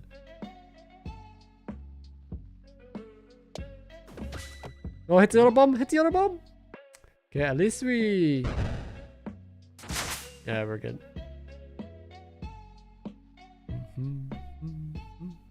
So they're still stalling a bit. What round are we going into? 5, I think? Could go into round 5. Alright, I'll heal. So, Double golden Terragosa. it's a Murloc Double lobby. normal Terragosa. A Murloc and no Mech lobby, so we're not gonna see too much tempo here. And no Quillboar. And no Pirate. So what does this mean? No infinite APM stuff like we've seen in some of the lobbies. No tempo Mech boards or tempo Quillboar boards. All we will see is Poison Murlocs. I guess Beasts, tempo Beasts or Froggers. Maybe Elementals or Naga. I don't think we'll see Demons, but... Oh, thank you, Lord. I appreciate that. So, we see a Bren. As per usual. Malaga, Scourtress. We've seen all of these heroes. We've not seen Ashara yet. Against this say on what's his name? The Death Rattle guy. Sneed. This say already played Sneed before. He really seems to like that hero. And Cariel is Cariel. They have a tipper starts, which I guess instead of 1 gold for +2/+2, you spend 1 gold for +2/+4. Interesting. But okay, Sola needs a top 6 on Brand. That should be easily doable. But Brand can also low roll and die. So Brand is more of a first place type hero. Still should be good most of the time. The other player was Sliders, who is on Yashiraj. Also, Yashiraj is a very hit or miss hero. Either 8s or 1sts. Because you don't get offered too much. Like, you just need to capitalize off leveling. Which is risky. And then the other player was Xun Yu, right? Who's playing a high armor hero, Curator. So Xun Yu should just play safe and be good.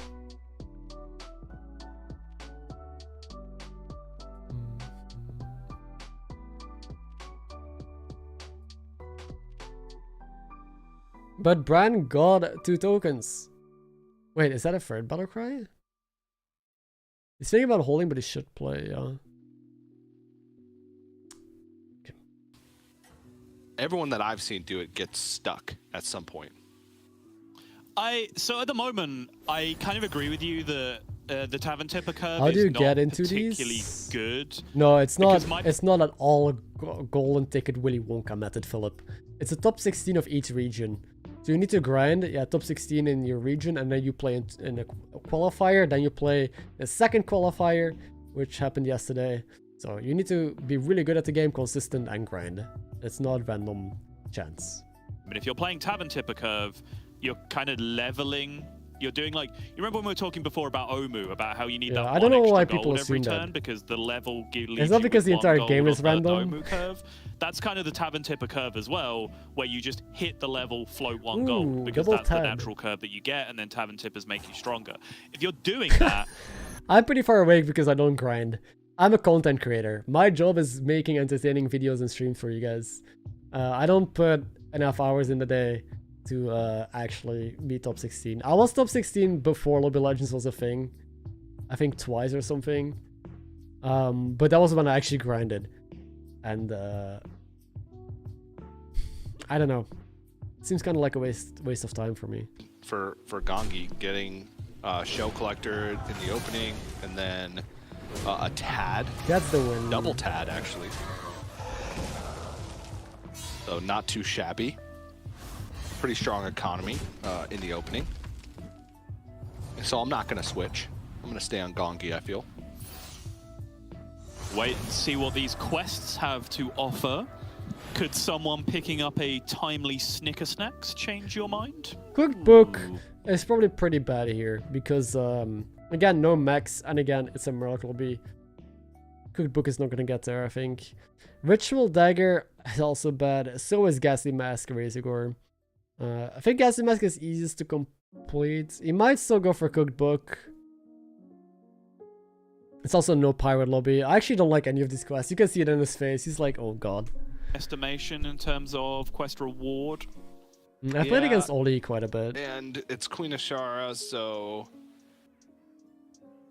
you don't have to play Nagas. Who can get the lobby in check? Both Oli, Xunyu, and Sola need a top 6 to check the lobby. Casting on these also disappointing. Why? Why? Leaning Razorgore, yeah, which is what Gongi ends up with here. 18 Razorgore attacks double is turn. not that difficult to do. It's just a little bit awkward. Razorgore, in my mind, is the worst version of that quest. Like, you can argue whether it's a better or worse minion to get than Bannerbore, for example, but Bannerbore is always significantly easier to complete than Razorgore because it's a tier 3 minion that you're getting as opposed to a tier 5 minion. So on balance, I generally prefer the Bannerbore version of the quest because it becomes easier to complete. Razorgore tends to be the worst one in my estimation. I think that's the problem with that version of the quest, is that right now Gonki doesn't necessarily have anything to do with it. At least once it's completed, right? So yeah, we'll see where this ends up. Yeah, I mean, sometimes you can just cycle the hero power and try and hit like glow scales, but yeah, I don't know. Okay, that is insane. Oh yeah. Golden Shell Collector and Bran is so ridiculous, dude. That is... Yeah. Wait, how does he do this? Oh, he triples into a free drop? Gets Swolfen? Pretty good. Right? I think he gets Bran if he buys his triple. If not, then it's different. No. But again, it's still not the worst thing in the world, right? Like, first things first, Solar is one of those players that we were talking about at the start, needs 1.5 points to be able to get the lobby in check. So Alter Ego, fine tempo quest for getting you there. Secondly, you're going he doesn't have Bran yet. This. I thought he was gonna buy and then get Bran, but oh, now it makes more sense. This makes more sense, yeah. I don't think I like the double level, because you're still not guaranteed to get your Bran. Tier 3 is really good to triple into as well. So I like this. You're playing like behind on leveling by turn, but that's completely okay. You will be taking a lot of damage because you're holding here. I'm surprised he doesn't have Bran yet. You're facing the Curator, who is also full man. This is all Murlocs.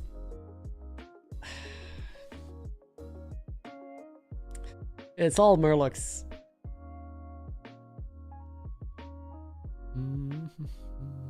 All gonna be worth it. Needs a battle cry in this first shop, though. Absolutely demands it. Okay. That's perfectly reasonable. It is. Okay, the reason that was so important is that if you even have to roll once for this battle cry, you're then in real difficulty of finding a way to level before playing this triple, right? With the way that the economy works out. Yeah, here you go. Works out great. I mean, you don't like to see that. Ball would have been nutty here. Those are all incredibly awkward. Probably just... I guess Rattler? Yeah, but if you take Rattler, you at least have no target for the mug. I guess you have coins. You could roll for something, but okay. Takes another buff. Is he gonna cycle for another Murloc or a pair? I would take that other Murloc, honestly. Well, his strong shell, he actually took it. Mad lad. Okay, you could take that. You have to sell out of your 4 job though. Gets his quests. I would honestly sell out of the 4. Oh no, you can freeze. Alter Ego is gonna buff it next round. I would freeze because I know Alter Ego is buffing this guy. This Murloc in shop. And the Bronze Warden, so you could take a big Divine Shield, take a big buff. Decides not to. But again, you just need a top 6, right? You don't need to push for first. You are on 22 health. I would just take the strong options and just try and live and kill people. Oh, this fight is already looking close. But he stays above damage cap. The Maligal's got a red hand active for scaling. It gets it anyway. God Gamer, I guess. Is built different. Yashiraj also triple. Again, they also just need a top 6. Drop it into 5. If they take Nomi here, okay. Master is... Oh, he didn't even consider the other options. Master is really good here. There's a ball in shop as well, which is really good.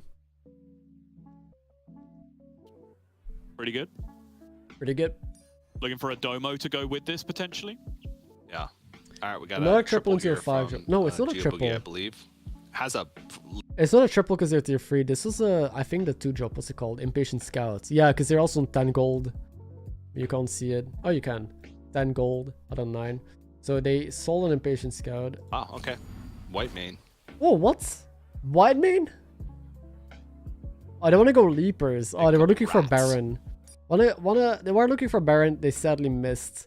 They actually need to trigger their hero power still. I would try and trigger it here. Probably just cycle. Because it's pretty valuable on that reds. On both reds. Being told via Lorinda that this shop has been frozen for 3 turns up until this point. Okay. Going all the way to 6. Has there been any other... How long has this Bronze Warden been held in the hand? How long has the quest been complete? I would go for Brand there for sure. You're asking me questions I don't have the answer to, TJ. He is Your questions to Lorinda. full going for Leapers. I guess taking White main as a potential either tempo drop to play or for the late game already. Yeah, I don't know. I have no answers. So it would not be 0 or 1. It'd be between 2 and 13.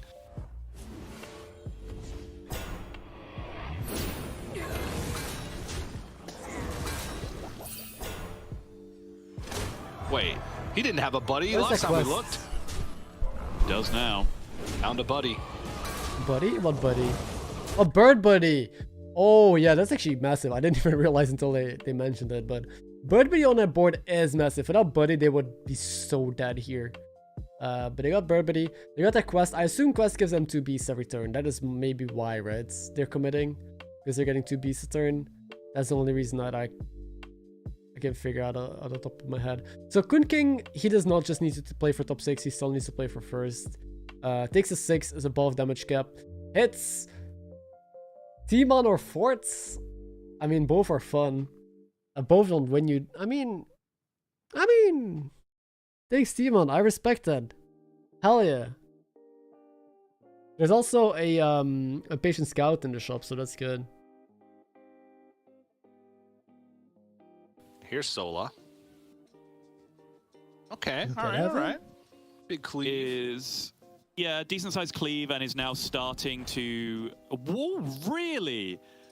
There has been a couple of surprising choices here from Zola from my perspective. Firstly, tripling into the Stone Shell Scavenger. Strong Shell Scavenger, sorry. And then having a perfect opportunity there to give Taunt to an additional minion and then maybe drop the Strong Shell to actually get some value. I was about to ask, why is the Hydra taunted? But he still has that Strong Shell. So did he really taunt Hydra just to get +4/+4 from a Strong Shell? Ashara, very weak actually. They have a Coiler, but that's it, right? They just have a Coiler. They're on tier 6, no quest. 25 health, but again, these are players that need to push for first. They want to check in 2 turns, so they need good placements. Like only Sola, the Bran, the Curator is still on full health, so he's probably gonna get checked. And Slider's also second in health. So all the players on lower health, or most of them, are the ones that need to push for better placements. Could do something, but this was a pretty big stuff here. Ah, so it was just 1 buff. It was 1 turn. Imagine trusting Lorinda. Come on. He needs to kill the That was a good team. hit for Gongi. Yeah, this Outcome is is still going to be a murder as well. And the Should Genie kill means Timon. that the Theatar value trades, which now introduces Oh, he gets the the win. possibility Oh no, okay, close. of an extra 6 damage going through, but does not happen. No, Solo plays quite a bit, I think. I've seen it in my lobbies as well. DJ, I'm not sure how much he plays. Wait, what? Hello? This is just cards. What is happening? Bro, this is it. What am I watching? So he's facing Oli, who we also have not seen. So both this player, Sisase, and Oli, we have not seen a single time. Again, a little bit unfortunate that it's the first time we see their boards, because I don't know what this matchup is going to look like. But Sisase is just playing Poison Scam as Tuxfin and the 6-drop Murloc on board. again on Sneed, and has like Xerath, which is giving random ass cards. Has a Macaw on the board and a Bird Buddy with a Tabby Cat. There's a Tabby Cat on this guy's board. I'm not here to ask questions. I'm just here to be amazed, I guess. But again, all we know is that they had a Tipper starts. They are tier 5 on 12 health. Both players, they're not looking to get just the top 6. They want to go for first because, well, they are further behind from being in check. If CEST gets last here or Oli, that means either of them still cannot check next round. They still will need 2 more rounds to check. So they're in a bit of a tougher spot. But he's going all in on the Murloc stuff, on the poison stuff, and hoping it's enough. Again, there's no mechs, so poison realistically only loses to beast at the moment. Oh, okay. Okay. But he has a couple 6 drops into that that Murloc. So if the Murloc dies, maybe he gets some coilers. Death Rattly, the opponent is... It's 6 a.m. Good morning. Very Death Rattly. Hey, Martinez. Ooh, this is... We haven't seen Oliak in a while. Yeah, see, we don't know what Oliak was. Oh, the shield lands really, really poorly, sadly. Oh, gets a Leroy. The shield landed poorly, but gets a Leroy from the Murloc. So... Oh, gets the win. Oliak, not that though. Oliak could have died here. For some reason, this was able to win. Crazy. The Leroy didn't even have to pop for that win. But yeah, he's trying to play Naga, but very weak still. Setting a board and it's already going into turn 10. So I don't think Oliak is going to live much longer. Or Oliak. I forgot how to pronounce it again. But they're both alive. It's just gonna be tough. They have double Myrmidon, but we see the Leaper come here. He does get 2 beasts a turn, so that explains the decision making of this Kurtrus. They need Baron. Oh, they sold their Golden Leaper. Holy shit. They had a Golden Taunted Leaper. They just sold it. He is not committed onto Leapers. He is committed onto just Temple Beasts. Interesting. And here we see sliders with the tempo stuff, like a Poison Divine Shield, double, what's it called, Master Realities. It is only turn 10 though, so it is pretty strong. I don't know who he's facing. He could die because he's below damage cap. Here we have Malygos above damage cap still with the double Timon comp, skilling a Bronze Warden, a random Tad, and a maybe Myrmidon. So he's not skilling the best cards except for the shield, but he's going full stats. It is again a Murloc lobby, so poison, like as we saw from the Sneed, is just able to scam wins still, especially if you go full stats. And what is this dude doing? This is so scuffed as well. Has like Reborn, Macaw, Selfless, and some medium stats. This person was playing with Atissa, double Myrmidon, Urgazoa, still Golden Tipper. These are all such crappy boards. All of them are just pushing for that check. They know that they don't need first place. All of them just needs 1 or 2 good games to be in check and get points. So they're all fighting so hard. No one that turn 10 is also surprising. Except for CEST. Holy. Who's just... No, I mean that. Hang on. I mean that is Also, still a yeah, full this tempo is board the that only CEST one. play. There's only one person playing with poison right now. All the others are actually trying to scale or do some sort of tempo-ish stuff. Oh, the Leroy! Is Scabby, Divine Shield, Poison. But it's stuff not instead. enough, Fred. Yeah. Oh, Oliak actually got a really good hit there, but It could be enough. the Myrmidons are still large. Oh, that's a horrible trade in the end, though. Yeah. He could have tied this, I think. He sadly dies, gets last, meaning he needs 2 more rounds to be in check. He cannot check next round. He gets 0 points here. Unless someone died with him. Sliders! Sliders get 7th place, so he's not in check again. Oh my god, what? For Sliders, which means Sliders now is going to be on 19.5, And- although no, actually that was a tie for 8th, right? So it's 0.5. Yeah, Oh my god, 19 Sliders. points total for Sliders, just narrowly missing out on the opportunity to check. He could have checked 2 turns in a row. He just needs the top 6 in any of them. Yet he keeps on getting screwed. But I think, again, taking Yashraj and He tried to make some tempo comp work with double Master Realities. I don't know who he died to, who killed him. That's insane though. Because he's been leading in points for 2 turns in a row now. Yeah, that's wild. I don't know. You know. CEST is still in, by the way. The guy with the poison scam, still in.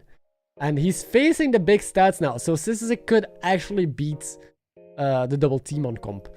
Ashara still alive, 1 health, but has the most scuffed comp I've seen. Holy shit, what is this? Nadina with a poison ball. A 713 Murloc. Not even a 40-40. Yeah, this is a very bad board. Just Reborn Caller trying to scam. But he just needs top 6, so he's in check. Okay, what does this mean? This means that Sola is in check. And this means that Sunyu is in check. Yes. So 2 people are in check now. What does it mean? It means you have 20 points. And then you just need a first place and you win the tournaments. Crumbling under pressure? I don't think so. I think it's just like matchups have been really rough for him. Because last game he should have won. But yeah, this game he had a good tempo board. All of these players are just playing so scrappy, so tempo. So it's anyone's game really. Like this board is really, really bad. I would have played the Baron with the Coiler, but yeah, you don't beat this. He's dead. He's dead. And it's gone.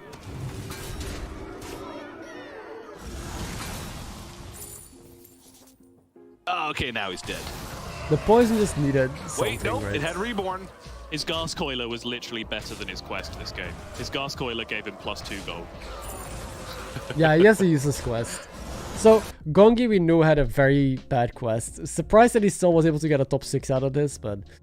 Sneed is dead, just by... Oh, 2 health on a Teotar. I want to see this fight. 2 health on Teotar for CEST to get removed out of the game.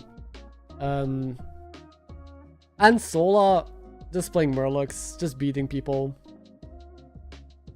Yeah, too many people had terrible boards here.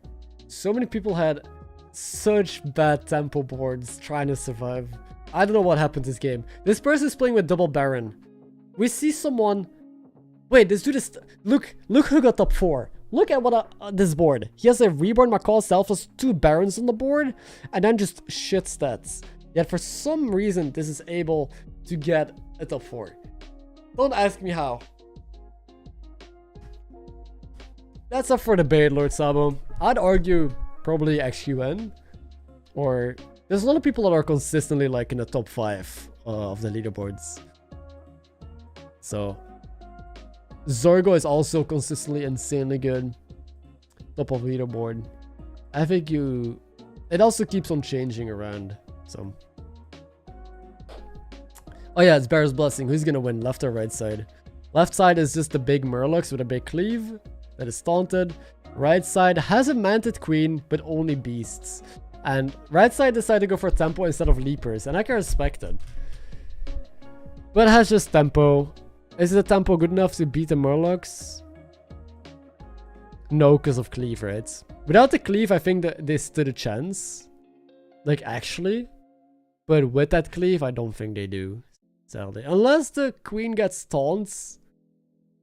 Oh, but that gets the Divine Shield. He delays the cleave as well. Okay, I know. I don't know. I believe. Oh, he put the Cave Hydra second. Oh, that makes sense. Okay, now the Bird Buddy's gonna be gone. Yeah. Without Bird Buddy, it's not doable. Oh, it's still a lot of stats, though. It is, but these stats are going it's not a lot to of stats. calmly proceed one by one into this Taunted Hydra and not really achieve a whole lot for a while. Yeah. They really are going one by one Yep. into the Hydra. Oh, the Hydra goes again. One by one. Hey! And then the Hydra delivers the And the line. Hydra's There was a like, chance, there was a excuse me, chance. lads, I've had enough of this. Oi, mate. But yeah, again, it's a no pyre lobby, no APM, no mech, so if you play tempo-ish boards, they're gonna look weird. You can't just scale up the Flactos and stuff. It's just weird. And we only saw one player go into the poison scam routes. Got 5th, 6th tied, I think, but close. And here's the actual player scaling. Kun King, who needs a good placement in order to check next round, gets double Timon scaling with Bronze Warden, 2 random cards, actually triple digits, and has Queen Leroy. Is playing rather safe. I think he's doing really well. I like this.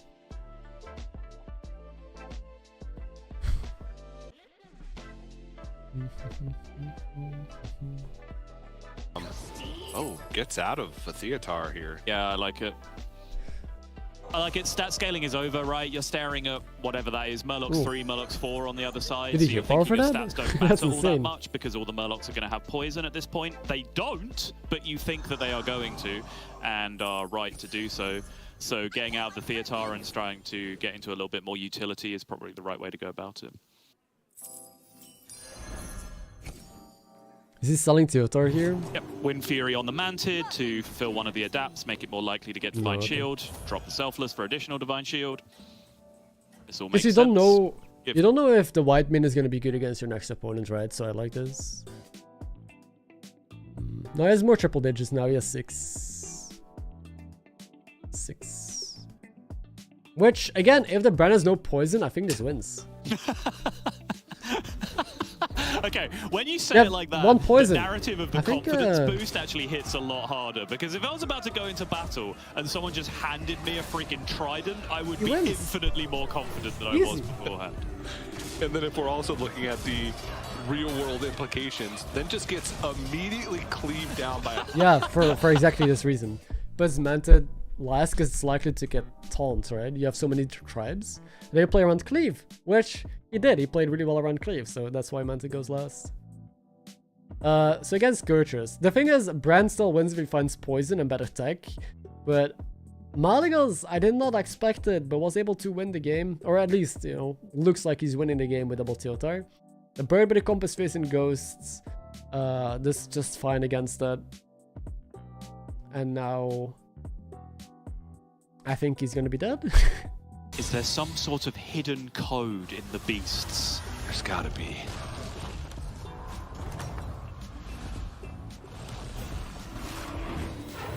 Yeah. Without poison, this can never beat the scaling from the Teotar comp. I think against Brand, this still has a chance if you get really lucky, but not against Teotar. There's so many... I think he should have gone Frogs, though. So, if you went Frogs, it was either him getting bottom 4 or first place, or second place, I think. But he did not go for Frogs, instead he went with the Stample Beast stuff, which guaranteed him almost a top 3. Which I think is smarter. He just made the right call, signed a golden frog, going into the Stampo stuff. Which I would have a hard time doing. I probably would not have been able to do that, but I respect it. And, on top of that, Leapers is too easy to counter. It's not even guaranteed a top 2, because people just play white main, right? Like we see here, Kun King already having the white main on board to try and counter Leapers, try and get a Baron. So, yeah, not surprised that Leapers is not really being like a viable option right now because it's so easy to counter. Blaster, Baron, white main, Cleave, Wind Fury. Gear Boogie's just You not need in the same Barons. stratosphere. Jiboogie did accomplish the goal, though, right? Top 3 means that could reasonably expect to have his own check after the next one. All of that is really good, but it just Sorry, never wins. I love how prepared Kun King was for this fight. He's played the white main like, oh, okay, my opponent is Leapers. I see. That's how they're being competitive with these boards that we're seeing. And then they've just put the white main in, and their opponent just has nothing. So I'm like, oh, I see. I mean, this Good hits, is, though. Good going hits. pretty well for Geoboogie. Every attack is going far left. Okay, there we go. He's not gonna die. Look at his face. Yeah. Going to live. Not even gonna. Look at how close this was. That is what I mean with this guy being able to beat the Bran. He actually is able to generate so much random bullshit beast stats that he probably beats the Murlocs. Depending on how much he's scaled. He didn't scale a whole lot. He just needs to play around cleave. If the cleave doesn't get to him, there might be a chance. Like a tiny... What the fuck am I saying? A tiny, insanely small chance. Because stack is also not good against beast. If he just plays queen and Leroy's, that doesn't do a whole lot against the beast stuff because he has too many tokens that summon and reborn and stuff. But it's probably going to be the end, honestly. I think this is it. I mean, Frog Baron can still pivot.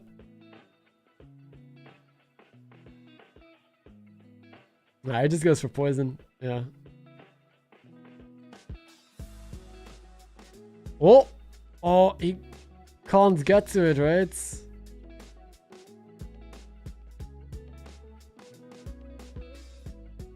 Queen? Maybe he goes for it. He sells the bird buddy here, or the reds. Might be worth it, because queen is just better. Right? And then you could triple into another queen. No, RDU is not playing. Okay. Wait, what did he sell? What got sold? Does not play the queen. Oh, you gotta play a queen. Going Gargoyler instead, just leaning into the bird buddy and croc scam. And again, I have said this already. Oh, Starless, but Starless was so big. Wait, he just thinks the Starless is not worth it? Like it could value trade 2 things on this opponent's board, right? I think he should have kept the Sorrow for sure. Like I think it's pretty much poison. With potential to trade another card. Because the brand is not that big. Maybe you expect the brand to scale more, which is fair. The brand has a lot of potential to scale. But I would have sold probably the rats or the bird buddy. Probably bird buddy because you need taunts. And play the queen. Oh, 50-50 to actually kill the Hydra here. There was actually a world where he ties this.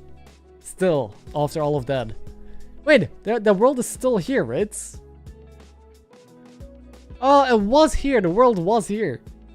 But close. He could have easily won this. But not enough. Geoboogie, a couple of scrappy fights, but not enough to make it into the top 2. It's going to be between Kunking and Sola. Sola already secured a lobby in Czech. They're close to Czech, yeah. So there are 3 people at 18 points or something like that. They just need top 6 to check. And 2 of them did do that, both Sola and Xinju. The other player was Sliders, who was leading for 2 turns now, or 2 whole games. Again, got 7th place, so he's again right like a point away, or half a point away even from check. Meanwhile, the rest of the lobby was all around like 12 points or something like that. So they needed 2, or between 10 to 12 points. They needed 2 games to be in check.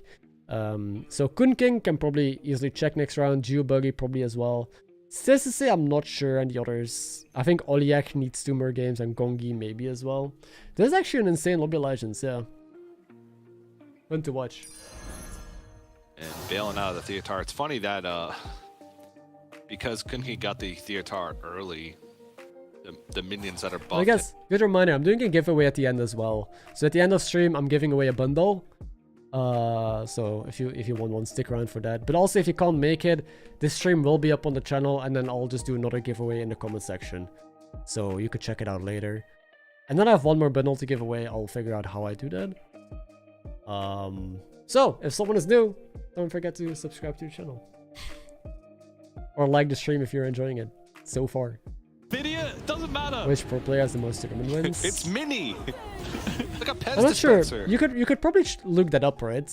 You could probably look up who has the most tournament wins. But this final fight is actually exciting. I don't know who's gonna win this. That was a good hit. Oh, the Tiltar is gonna win this. Yeah. Wait. Oh, good king. Yeah. GG. Yeah, guaranteed win. It's just a matter of, yeah, okay. Okay, so team on 1. This dude, oh, I like that. That was exciting. An actual T-com that wins.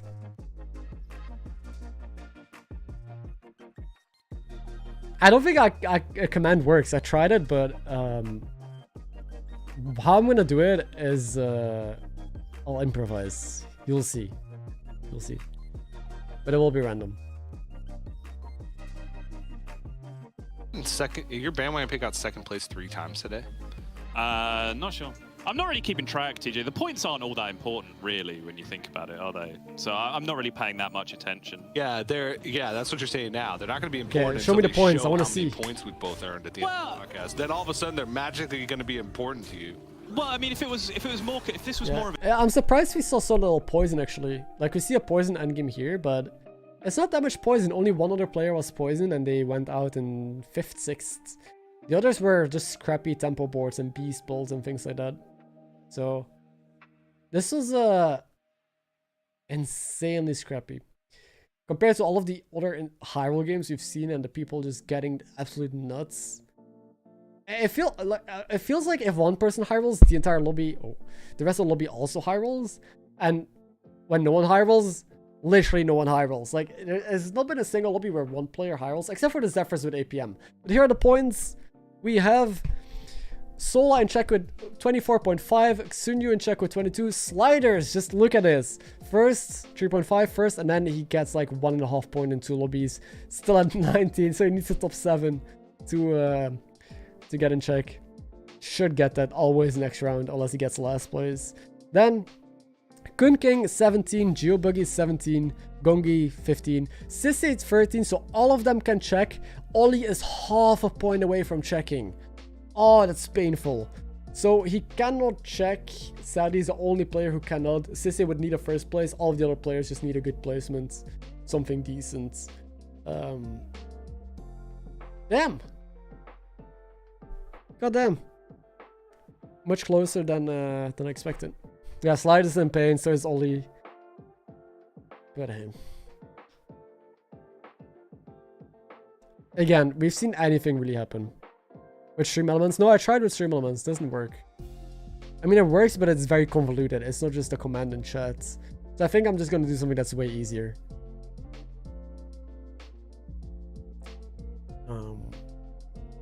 It doesn't finish this round. It could finish this round. So we're about to go into another round. This could be the final round if one of the people in check does get a first place. So one of 2 people needs to get first, meaning that people, like, now the mind games begin. Now the interesting part of the tournament begins, where people have to counter each other much more aggressively. Because if you want to have a chance of winning, you need to make sure that one of the 2 people in check does not. So you need to go full tempo against them, counter them whenever you see them, because it could otherwise mean the end of the tournament. I think it's just going to be a 3-minute break again. Right? Means more Peglin? More Peglin. Oh, this round is over. I need to choose where I go. There's only one way to go. Okay. No, don't go. Okay, if I go into the fire, I take damage. We're about to go to one more fight and then it's boss fights. I might actually finish this run before the tournament is done. Let's go. I actually kind of want to hit here. I want to upgrade my Matryoshka. I've actually not upgraded a single... Oh, that was nutty. Not upgraded a single one of my orbs yet. Because I had to heal.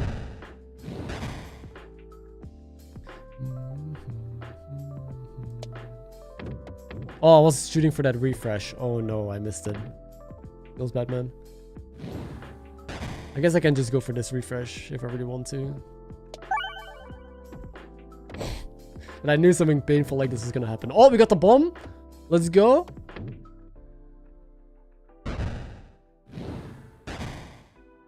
The players play in streamer mode, not knowing who that. No, I think they can see their enemies. Otherwise, it would take a lot of like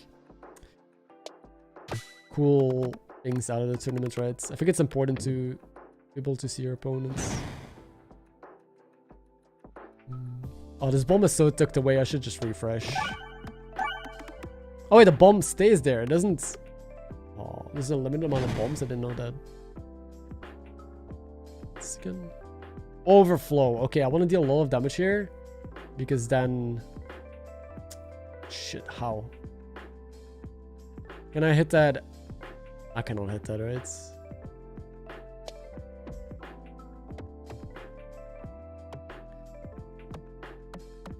Okay, 40. So that kills 2. Nice.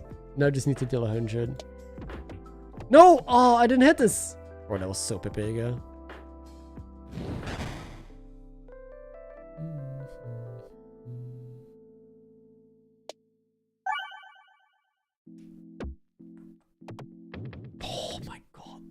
This thing attacks me, I swear to God. Oh no. Not now. Shit. Let's see if I can bounce.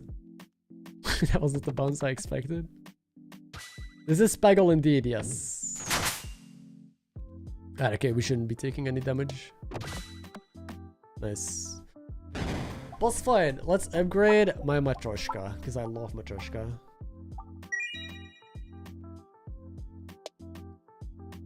$15 seconds? Okay.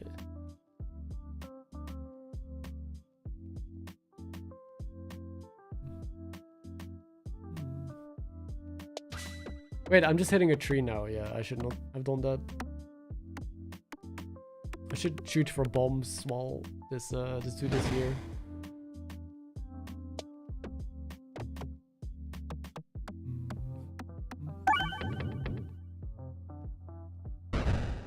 Now he comes in front of my face, and now I need to start dealing damage. Oh, Bomba again? So many refreshes, Jesus Christ.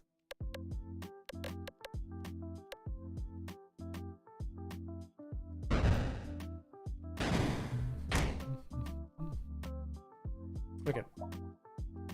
Because I was assuming that players would win the game in turn 7 when in game 7 when actually they'd be reaching check in game 7 instead. So instead of it saying it ends on game 7, it's probably ending around game 7.5. I would imagine 7 to 8 is where it ends on this one instead of 8 What game are we being going into now? wildly 6. We're going into game 6, right? So it could just be done here. But again, it is possible that it goes like the cast is set to game 7 or 8.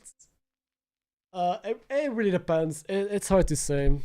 Format is it could end at any point from this Was he gonna from bag on a right, stream right now. Grandmaster? So right now Until until what does that any mean? point from What does that mean, an Extreme Grandmaster in the game? right in. We're gonna start on Sola, who is along with Junyu, who has already picked the Gallywix. Ooh. Okay. Xunyu needs a first in order to win the tournament, so he goes on Gallywix. That is looking spicy. CEST also needs a first to be in check, so he goes on Finley. Actually, so remember when I said Sliders just needs like a top 7 in order to advance? The issue with that is that if he just pushes for top 7, one of the checked players can get first and it's over, and it doesn't even matter, right? So I think every player in this lobby needs to push for first. Even if you don't need a first to be in check, you need to push for first, because otherwise one of the checked players can run away with it. So yeah, yep, dig. Sola on Adora. Every player here is gonna try and high roll as much as possible, because if you go tempo, all you can try and do is kill the players in check. But it's much safer to try and high roll yourself and check them. Yeah, it shows who's in check to make it easier. So we got a Galakron, Finley. Yeah, lots of high roll heroes. I also did the new Toki. I've actually not seen the new Toki in action. You can probably free on free and just do some disgusting stuff. By turn 1, you can never get turn 1 points. Yeah. I went with CEST turn 1. It's Finley, okay, 6 armor, all right. Elemental in shop, Galakron hero power, yes please. I'll take 1. Ooh, but Geoboogie with Malagos and double Alleycat. Oh, what an opener, that is dude. So Jesus. many minions early. Yeah, 2-3. Yep, significant upgrade. Just +2/+2 from your hero power. This poor Toki. Oh, he levels, okay. Hold from your hero power. And I Because think he with got that a in token. mind, yeah, Geoboogie can just... Like, he got a Elemental, so he levels. I would still freeze the Alleycat for sure. I don't know how he's playing it though. We see another brand. Oh yeah, the tribes are also important. It's a very similar lobby from last time actually. Again, no mechs, so you can't just rely on tempo deflectobot stuff. No Quillbor, even less tempo. There's Murlocs, and we see a Bren. So yeah, Gongi does not freeze because it's not a token. Okay, respect that. Cookie also has an Alleycat opener. Everyone seems to have a token opener here. I think both Ollie and Toki and Cookie, they're all going to go free and free, right? Malagos could go free and free.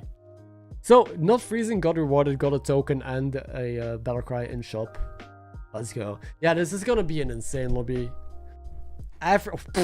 And Eudora has a triple already lined up as well. And I think they dug on one. They dug on one. So now it's a very awkward decision of how you play this. Because he needs to go for first. Like, how do you play this?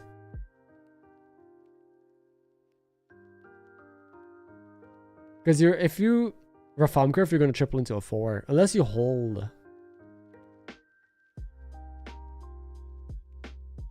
Oh my god. Wait, what? He still levels? He doesn't dig this turn. Okay. Oh my god. What's happening? It's okay, but it's not Another great. triple. Gallywix with another triple. Oh my god. I want to see how the Eudora plays that. I think they're skipping a dig this turn. To just triple into 6s maybe.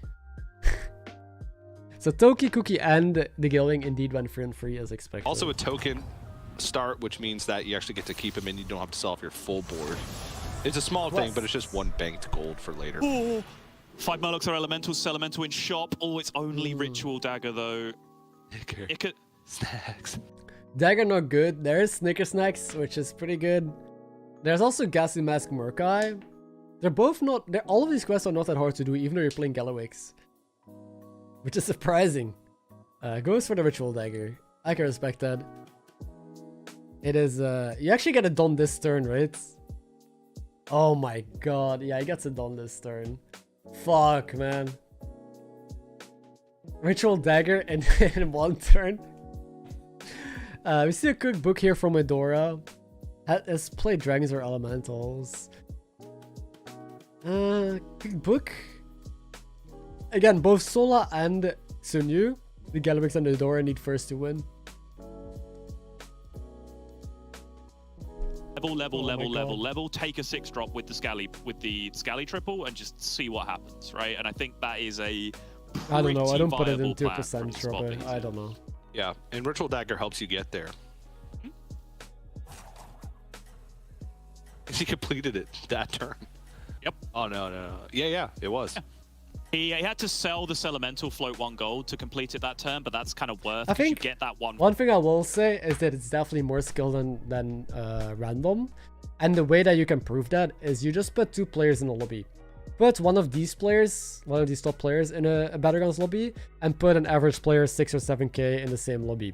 Then see their win rates. I'm gonna guarantee you that the top player is gonna perform at least 3 or 4 times as well as that random player. If it was about, like, if they went about 50-50, then it's just all luck, right? But I've had this debate with Lorinda on multiple occasions. You can argue that when you fight against players in check, you should be as disruptive to them as possible, right? Like, go full tempo, try and do as much damage to them as possible. And especially if you've been watching Lobby Legends today, you know that there's a lot of skill involved, because we saw lines where people sell their entire board to guarantee a triple into crazy turns that not even I saw, or lines that I cannot comprehend. Like, these players think multiple turns ahead. And even though there's a lot of RNG involved, you can get really unlucky, blah blah blah. There's still a significant amount of skill with, like, mixed in with some dice rolls. I'm not shitting on 7k players, I'm saying average, right? I think the average player is around 5-6k, so 6 or 7k players, it's just a comparison. Another one of the interesting little wrinkles you get to at this point. Yep. Oh my god, the Ritual Dagger. It is And disgusting. a selfless as well. Like, he just gets to freely play the game now however he wants. He has so much free tempo and scaling early on, he can level to tier 5. There's pirates in the lobby. I think if I was Gallywix, I would level to 5 and just find Hoggers and that's it. Go from there. Or find a brand. You have multiple ways to go. So I was playing not long ago, and I can guarantee I wouldn't win a single lobby if I'm in a lobby with one of these guys. But congrats on 6k. That's a skill game, but you mean those openers where you get triples by 7 gold? I mean, yeah, you can kind of manipulate that though, because, like, if you stay down in tier 1, that's why Warrior Curve exists. It increases your odds Like, even though it's all random, like how many triples you get and what you find, you can put the odds in your favor. If you stay on tier 1, you have higher odds of rolling the same one shops. If instead of double buying, you choose to roll to try and increase your odds of hitting better shops. Like, you can always rig the odds in some way. But of course, you gotta get lucky. If you don't roll the triple, unlucky, you know? Oh, the Nomi! Monster Nomi, dude! Okay, actually goes for How many Nomi, sales triple was into that? 5. 2 sales, so 10 gold. There are 3 possible good outcomes for Galux there. You triple into a 5, you had Hogger, Bran, or Nomi. Any of them is nutty. Adora gets Bran and Hogger, probably? Oh my god. So Adora went for double 5. Jeez. These are both the players with the lobby in check, too. That is true. These are both the players with the lobby in Solar check. has cooked book as the quest reward. I think this is the as final well, game. Oh, which means no. again, exactly the same. We have not seen the other players though. We've mainly been going between the Galawix and Adora, so we don't really know how strong the others are. But it looks over. Look at this board. Look at this board compared to the other players. They're tier 4 with 5-drop triples. This is tier 3 Murlocs. Where the Yogg's wheel active. Not even a good quest. Yeah, these are all just playing tempo. They just have like... Wait, this guy tripled into a free drop as well. Geobuggy. Yeah. It's looking like... I think Galux is in a better spot because a single Hogger on tier 4 is no good. The Adora needs to find another Hogger or level if they want to have a chance. While the Nomi player like Galux can just stay on tier 4 now and just cycle, right? Cycle. And everyone facing Gali now is like, oh shit. Like this Galewing, Oliak is probably like, oh fuck, it's over. Die. Unlucky. What I missed, Nomi. Yeah, that's the thing about ritual daggers. If you complete it early, it stops having value. But elemental. Yeah, you take Tad. Plus gold over the course of 2 turns. Skips Stockspin and gets it anyway from a Tad. This dude is just 2 Giga Chad. But he's not rolling elementals. Ooh. He's getting kind of screwed on his rolls. Alley Cat, is there ever a viable, like, you need, when you're playing Galliwix, you Yeah, need double to sell look get at Alley plays here Cat. like double sell by Alley Cat and then triple sell by something else, but it's the triple sell by something else part that's kind of frustrating. Oh! Because those are some pretty miserable options, but yeah, probably just the sparring partner makes sense. That turn kind of hurts, but he got so much gold stacked, he's gonna be fine now.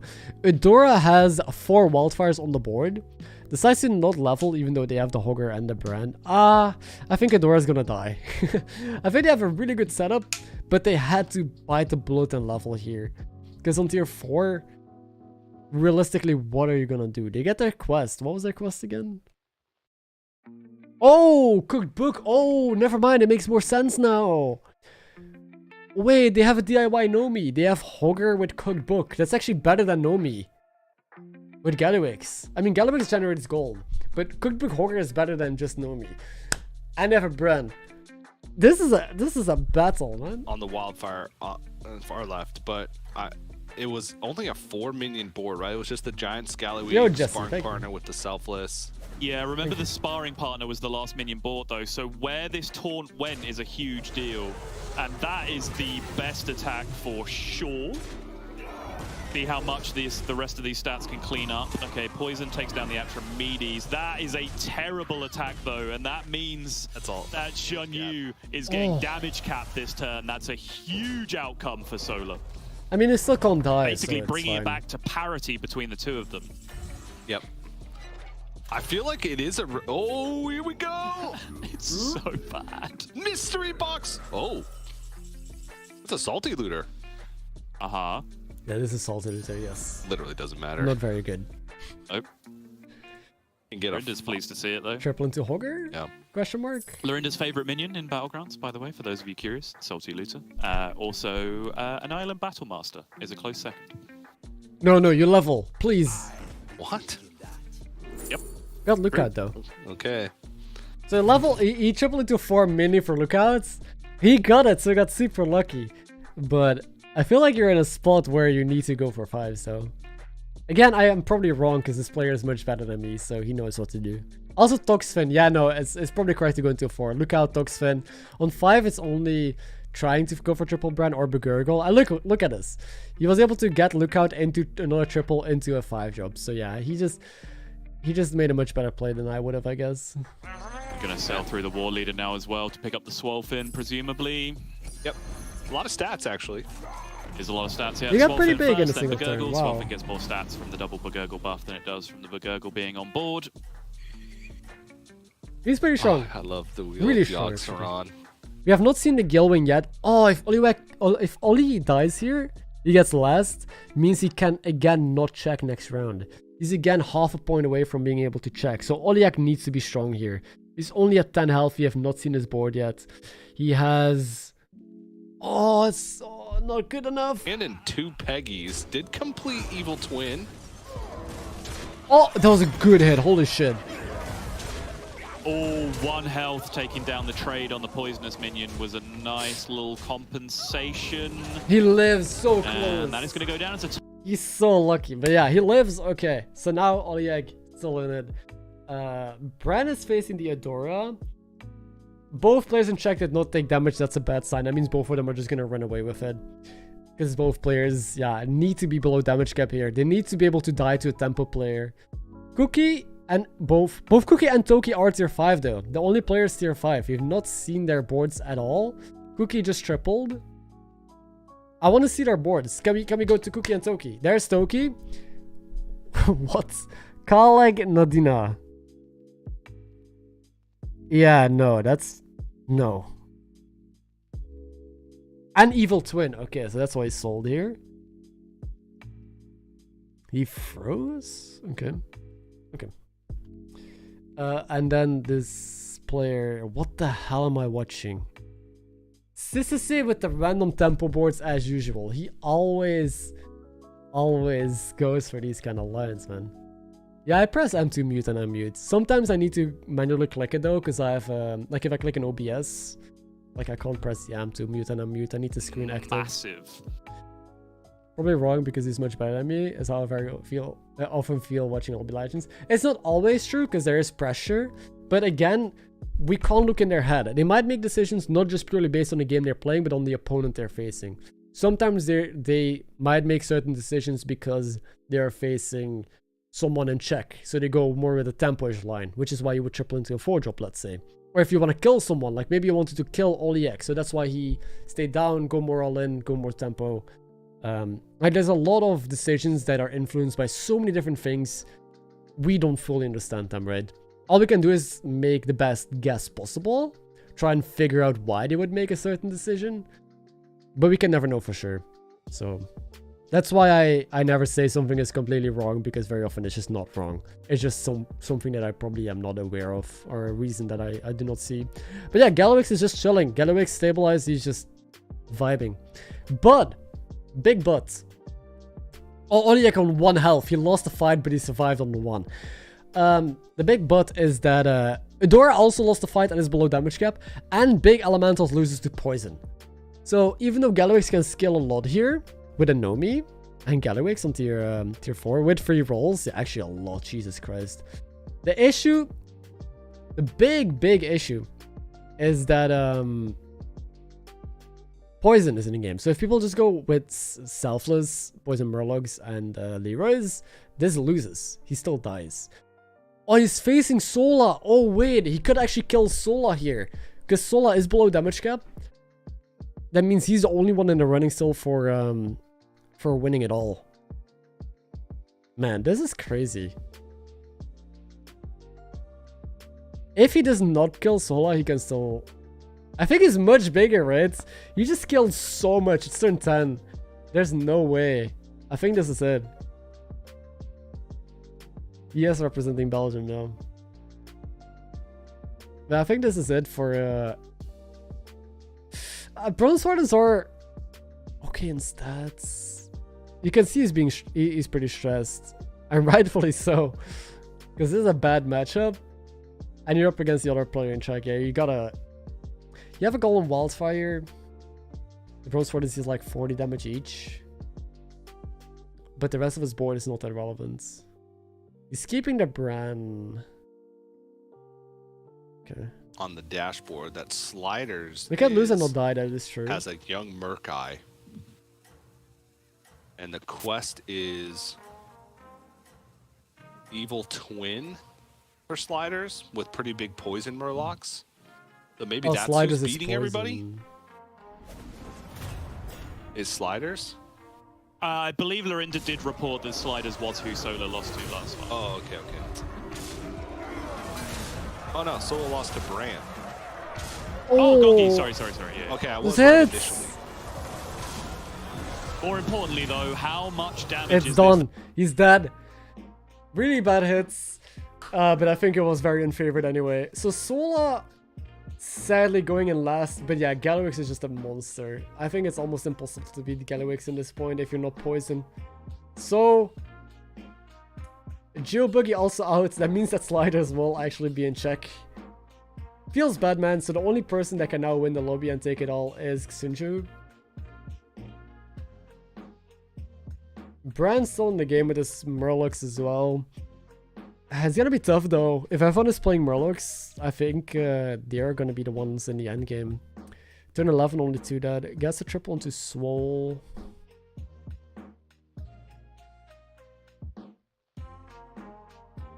Still tier 4.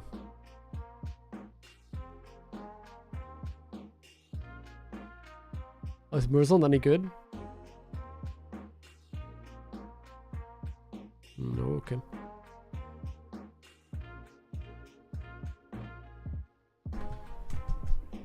Wait, it's happened 4 times, right? I've just noticed. Yep. The minions have +12/+12. Yep. Ridiculous. Wait, what? He rolled the same thing 4 times? Oh my god, that's so painful. Because it's not even good. None of them are making the board at this point. I mean, it made the Swolfin bigger. Okay, yes, a tiny fraction of the 100/100 on the Swolfin. So, Toki is facing the Cookie. I really want to see this fight. I want to know what Cookie is doing because they're so healthy. But double Kalik Nadina, interesting, but you're sadly just not that strong. Also, positioning wise, I would still put the Nadina first, honestly. Putting the Turks first is too greedy. Both Evil Twin. Oh wait, he's not that big. Wait, what? Sliders is not big at all. It just has 2 big poisons in the back. So the dragons will beat this. Also gets insane value. Wow. Does he kill? He could kill. How much is that? Holy moly. Not in. If the Divine Shield was hit, it was 1-off. Okay, so another person bites the dust. CEST, he needed a first to check, so he's not in check now. I think I thought that the Cookie was going to be way stronger with way more poison. But the fact that we saw his board and he does not have any of that, that means that I think Xunju wins. Also, he's playing well. He has double Cyclone and Golden Wildfire and is going for a Golden Selfless. So even if he's facing scammy opponents with a lot of tech, he still is very good against that tech because he has useful cards as well on the board. Right, specifically. Okay, who's gonna win? We're facing Murlocs versus Murlocs. So we have on the left side Cook with he has double Kalik in hand. Yeah, that's Sliders with only 1 poison, but he's gonna get a copy of that because Evil Twin. And on the right side we have Murlocs, which are way bigger. I think more poison as well. No copy though. Is he gonna end on Selfless now? I think both players are gonna end on the Selfless. I'm gonna taunt it. He's gonna taunt the small Swolfin. Interesting. Plays a Blaster instead. Oh. Macaw Selfless. Yeah, okay. Gongi always wins this. I'm gonna say right side. Did he roll it again? Apparently he rolled it again, Psych. Yeah, 5 times. That's insane. Yeah, also now has the going second advantage by going Parrot Selfless. So now if the Tunnel Blaster attacks first, This is a winner he'll be get able money, to a refresh lot of Divine money. Shields after the Tunnel Blaster. So this is actually a pretty big 50-50. Loses it. It's not that big of a 50-50, still wins. But that first attack is miserable. Yep. And the second attack. And Yep. the third attack. And pretty much all the attacks from here, yeah. Yep. That'll do it. So the only player that can beat Galliwix now, I think, is this brand, because Toki Dragons never beats that. I don't know what Oli was doing. Oliek. So yeah, Toki Dragons just died here. Has 1 health. What was he doing again? I don't remember. But he got a top 3, which is huge.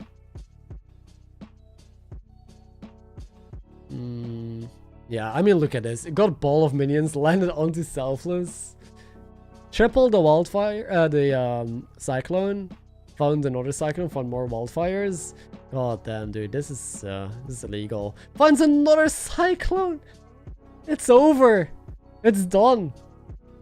He has a full massive Divine Shield board. Okay, wait. Olyak has the tech. Wait. He has double Poison Divine Shield with an Adina, has a taunted Leroy.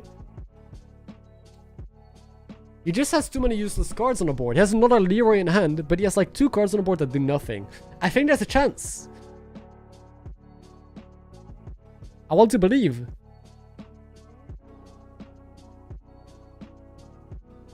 I truly want to believe. But he just has too many useless cards, right? He's playing with... Yeah, he needs to roll here and hit a Selfless or another Nadina or another Poison. He just needs to hit something in his next roll. Or a Manted Queen. There's so many good cards you can hit. No, he never kills, but at least the game goes on longer, which is kind of what you need. Okay, this will be intense. This is Jean-Yu's to lose. I think we might be seeing the end. It's looking real close. This is a big decision. That exactly what Jean-Yu is doing right now is a huge decision. And I love the fact that the 200-200 is coming in late. Yep. Oh, Evil Twin! I didn't know about that! The Evil Twin is massive! That's rough. That means this does get to attack the meaty center. Oh no! Divine Shield means that it survives. That's 1 poison down. That's 2 poisons down. Divine Shield attack now is huge. Yeah, it's not going to be good enough. He could have won that, dude. If he just didn't get that bump. This was actually... The Oliak could have actually beaten this. There was just 1 hit in there that was bad. Oh, okay. So now it is the Bran with the poison against Galliwix. And I think this is Galliwix, man. Is this against stats? It's again +3/+3. 3. It's bugged, right? It's so bad. It has to be bugged. Oh. Look at this. Look at those tads. Those aren't tads. Those are. It has to be That's bugged. happened 6 times. Golgi's Quest has done nothing this game. Yeah, he's playing questless. He needs more tech. He needs to hit Leroy. He needs to hit Queens. He needs to hit Baron. He needs to hit Reborn. He needs to hit something. Because you are not gonna beat Galliwix with this.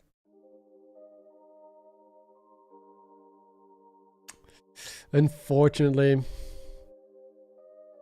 I think we have a winner. But I'm not gonna speak too soon. I think Oliak had a good chance of beating him. Sadly, again, hits right. And then one of the Divine Shield poison minions. Then it's gone. It's attacking third. Yeah, it is. Yeah, I think Jean-Yu. Oh, ball of minion. Oh, that fucking ball, man.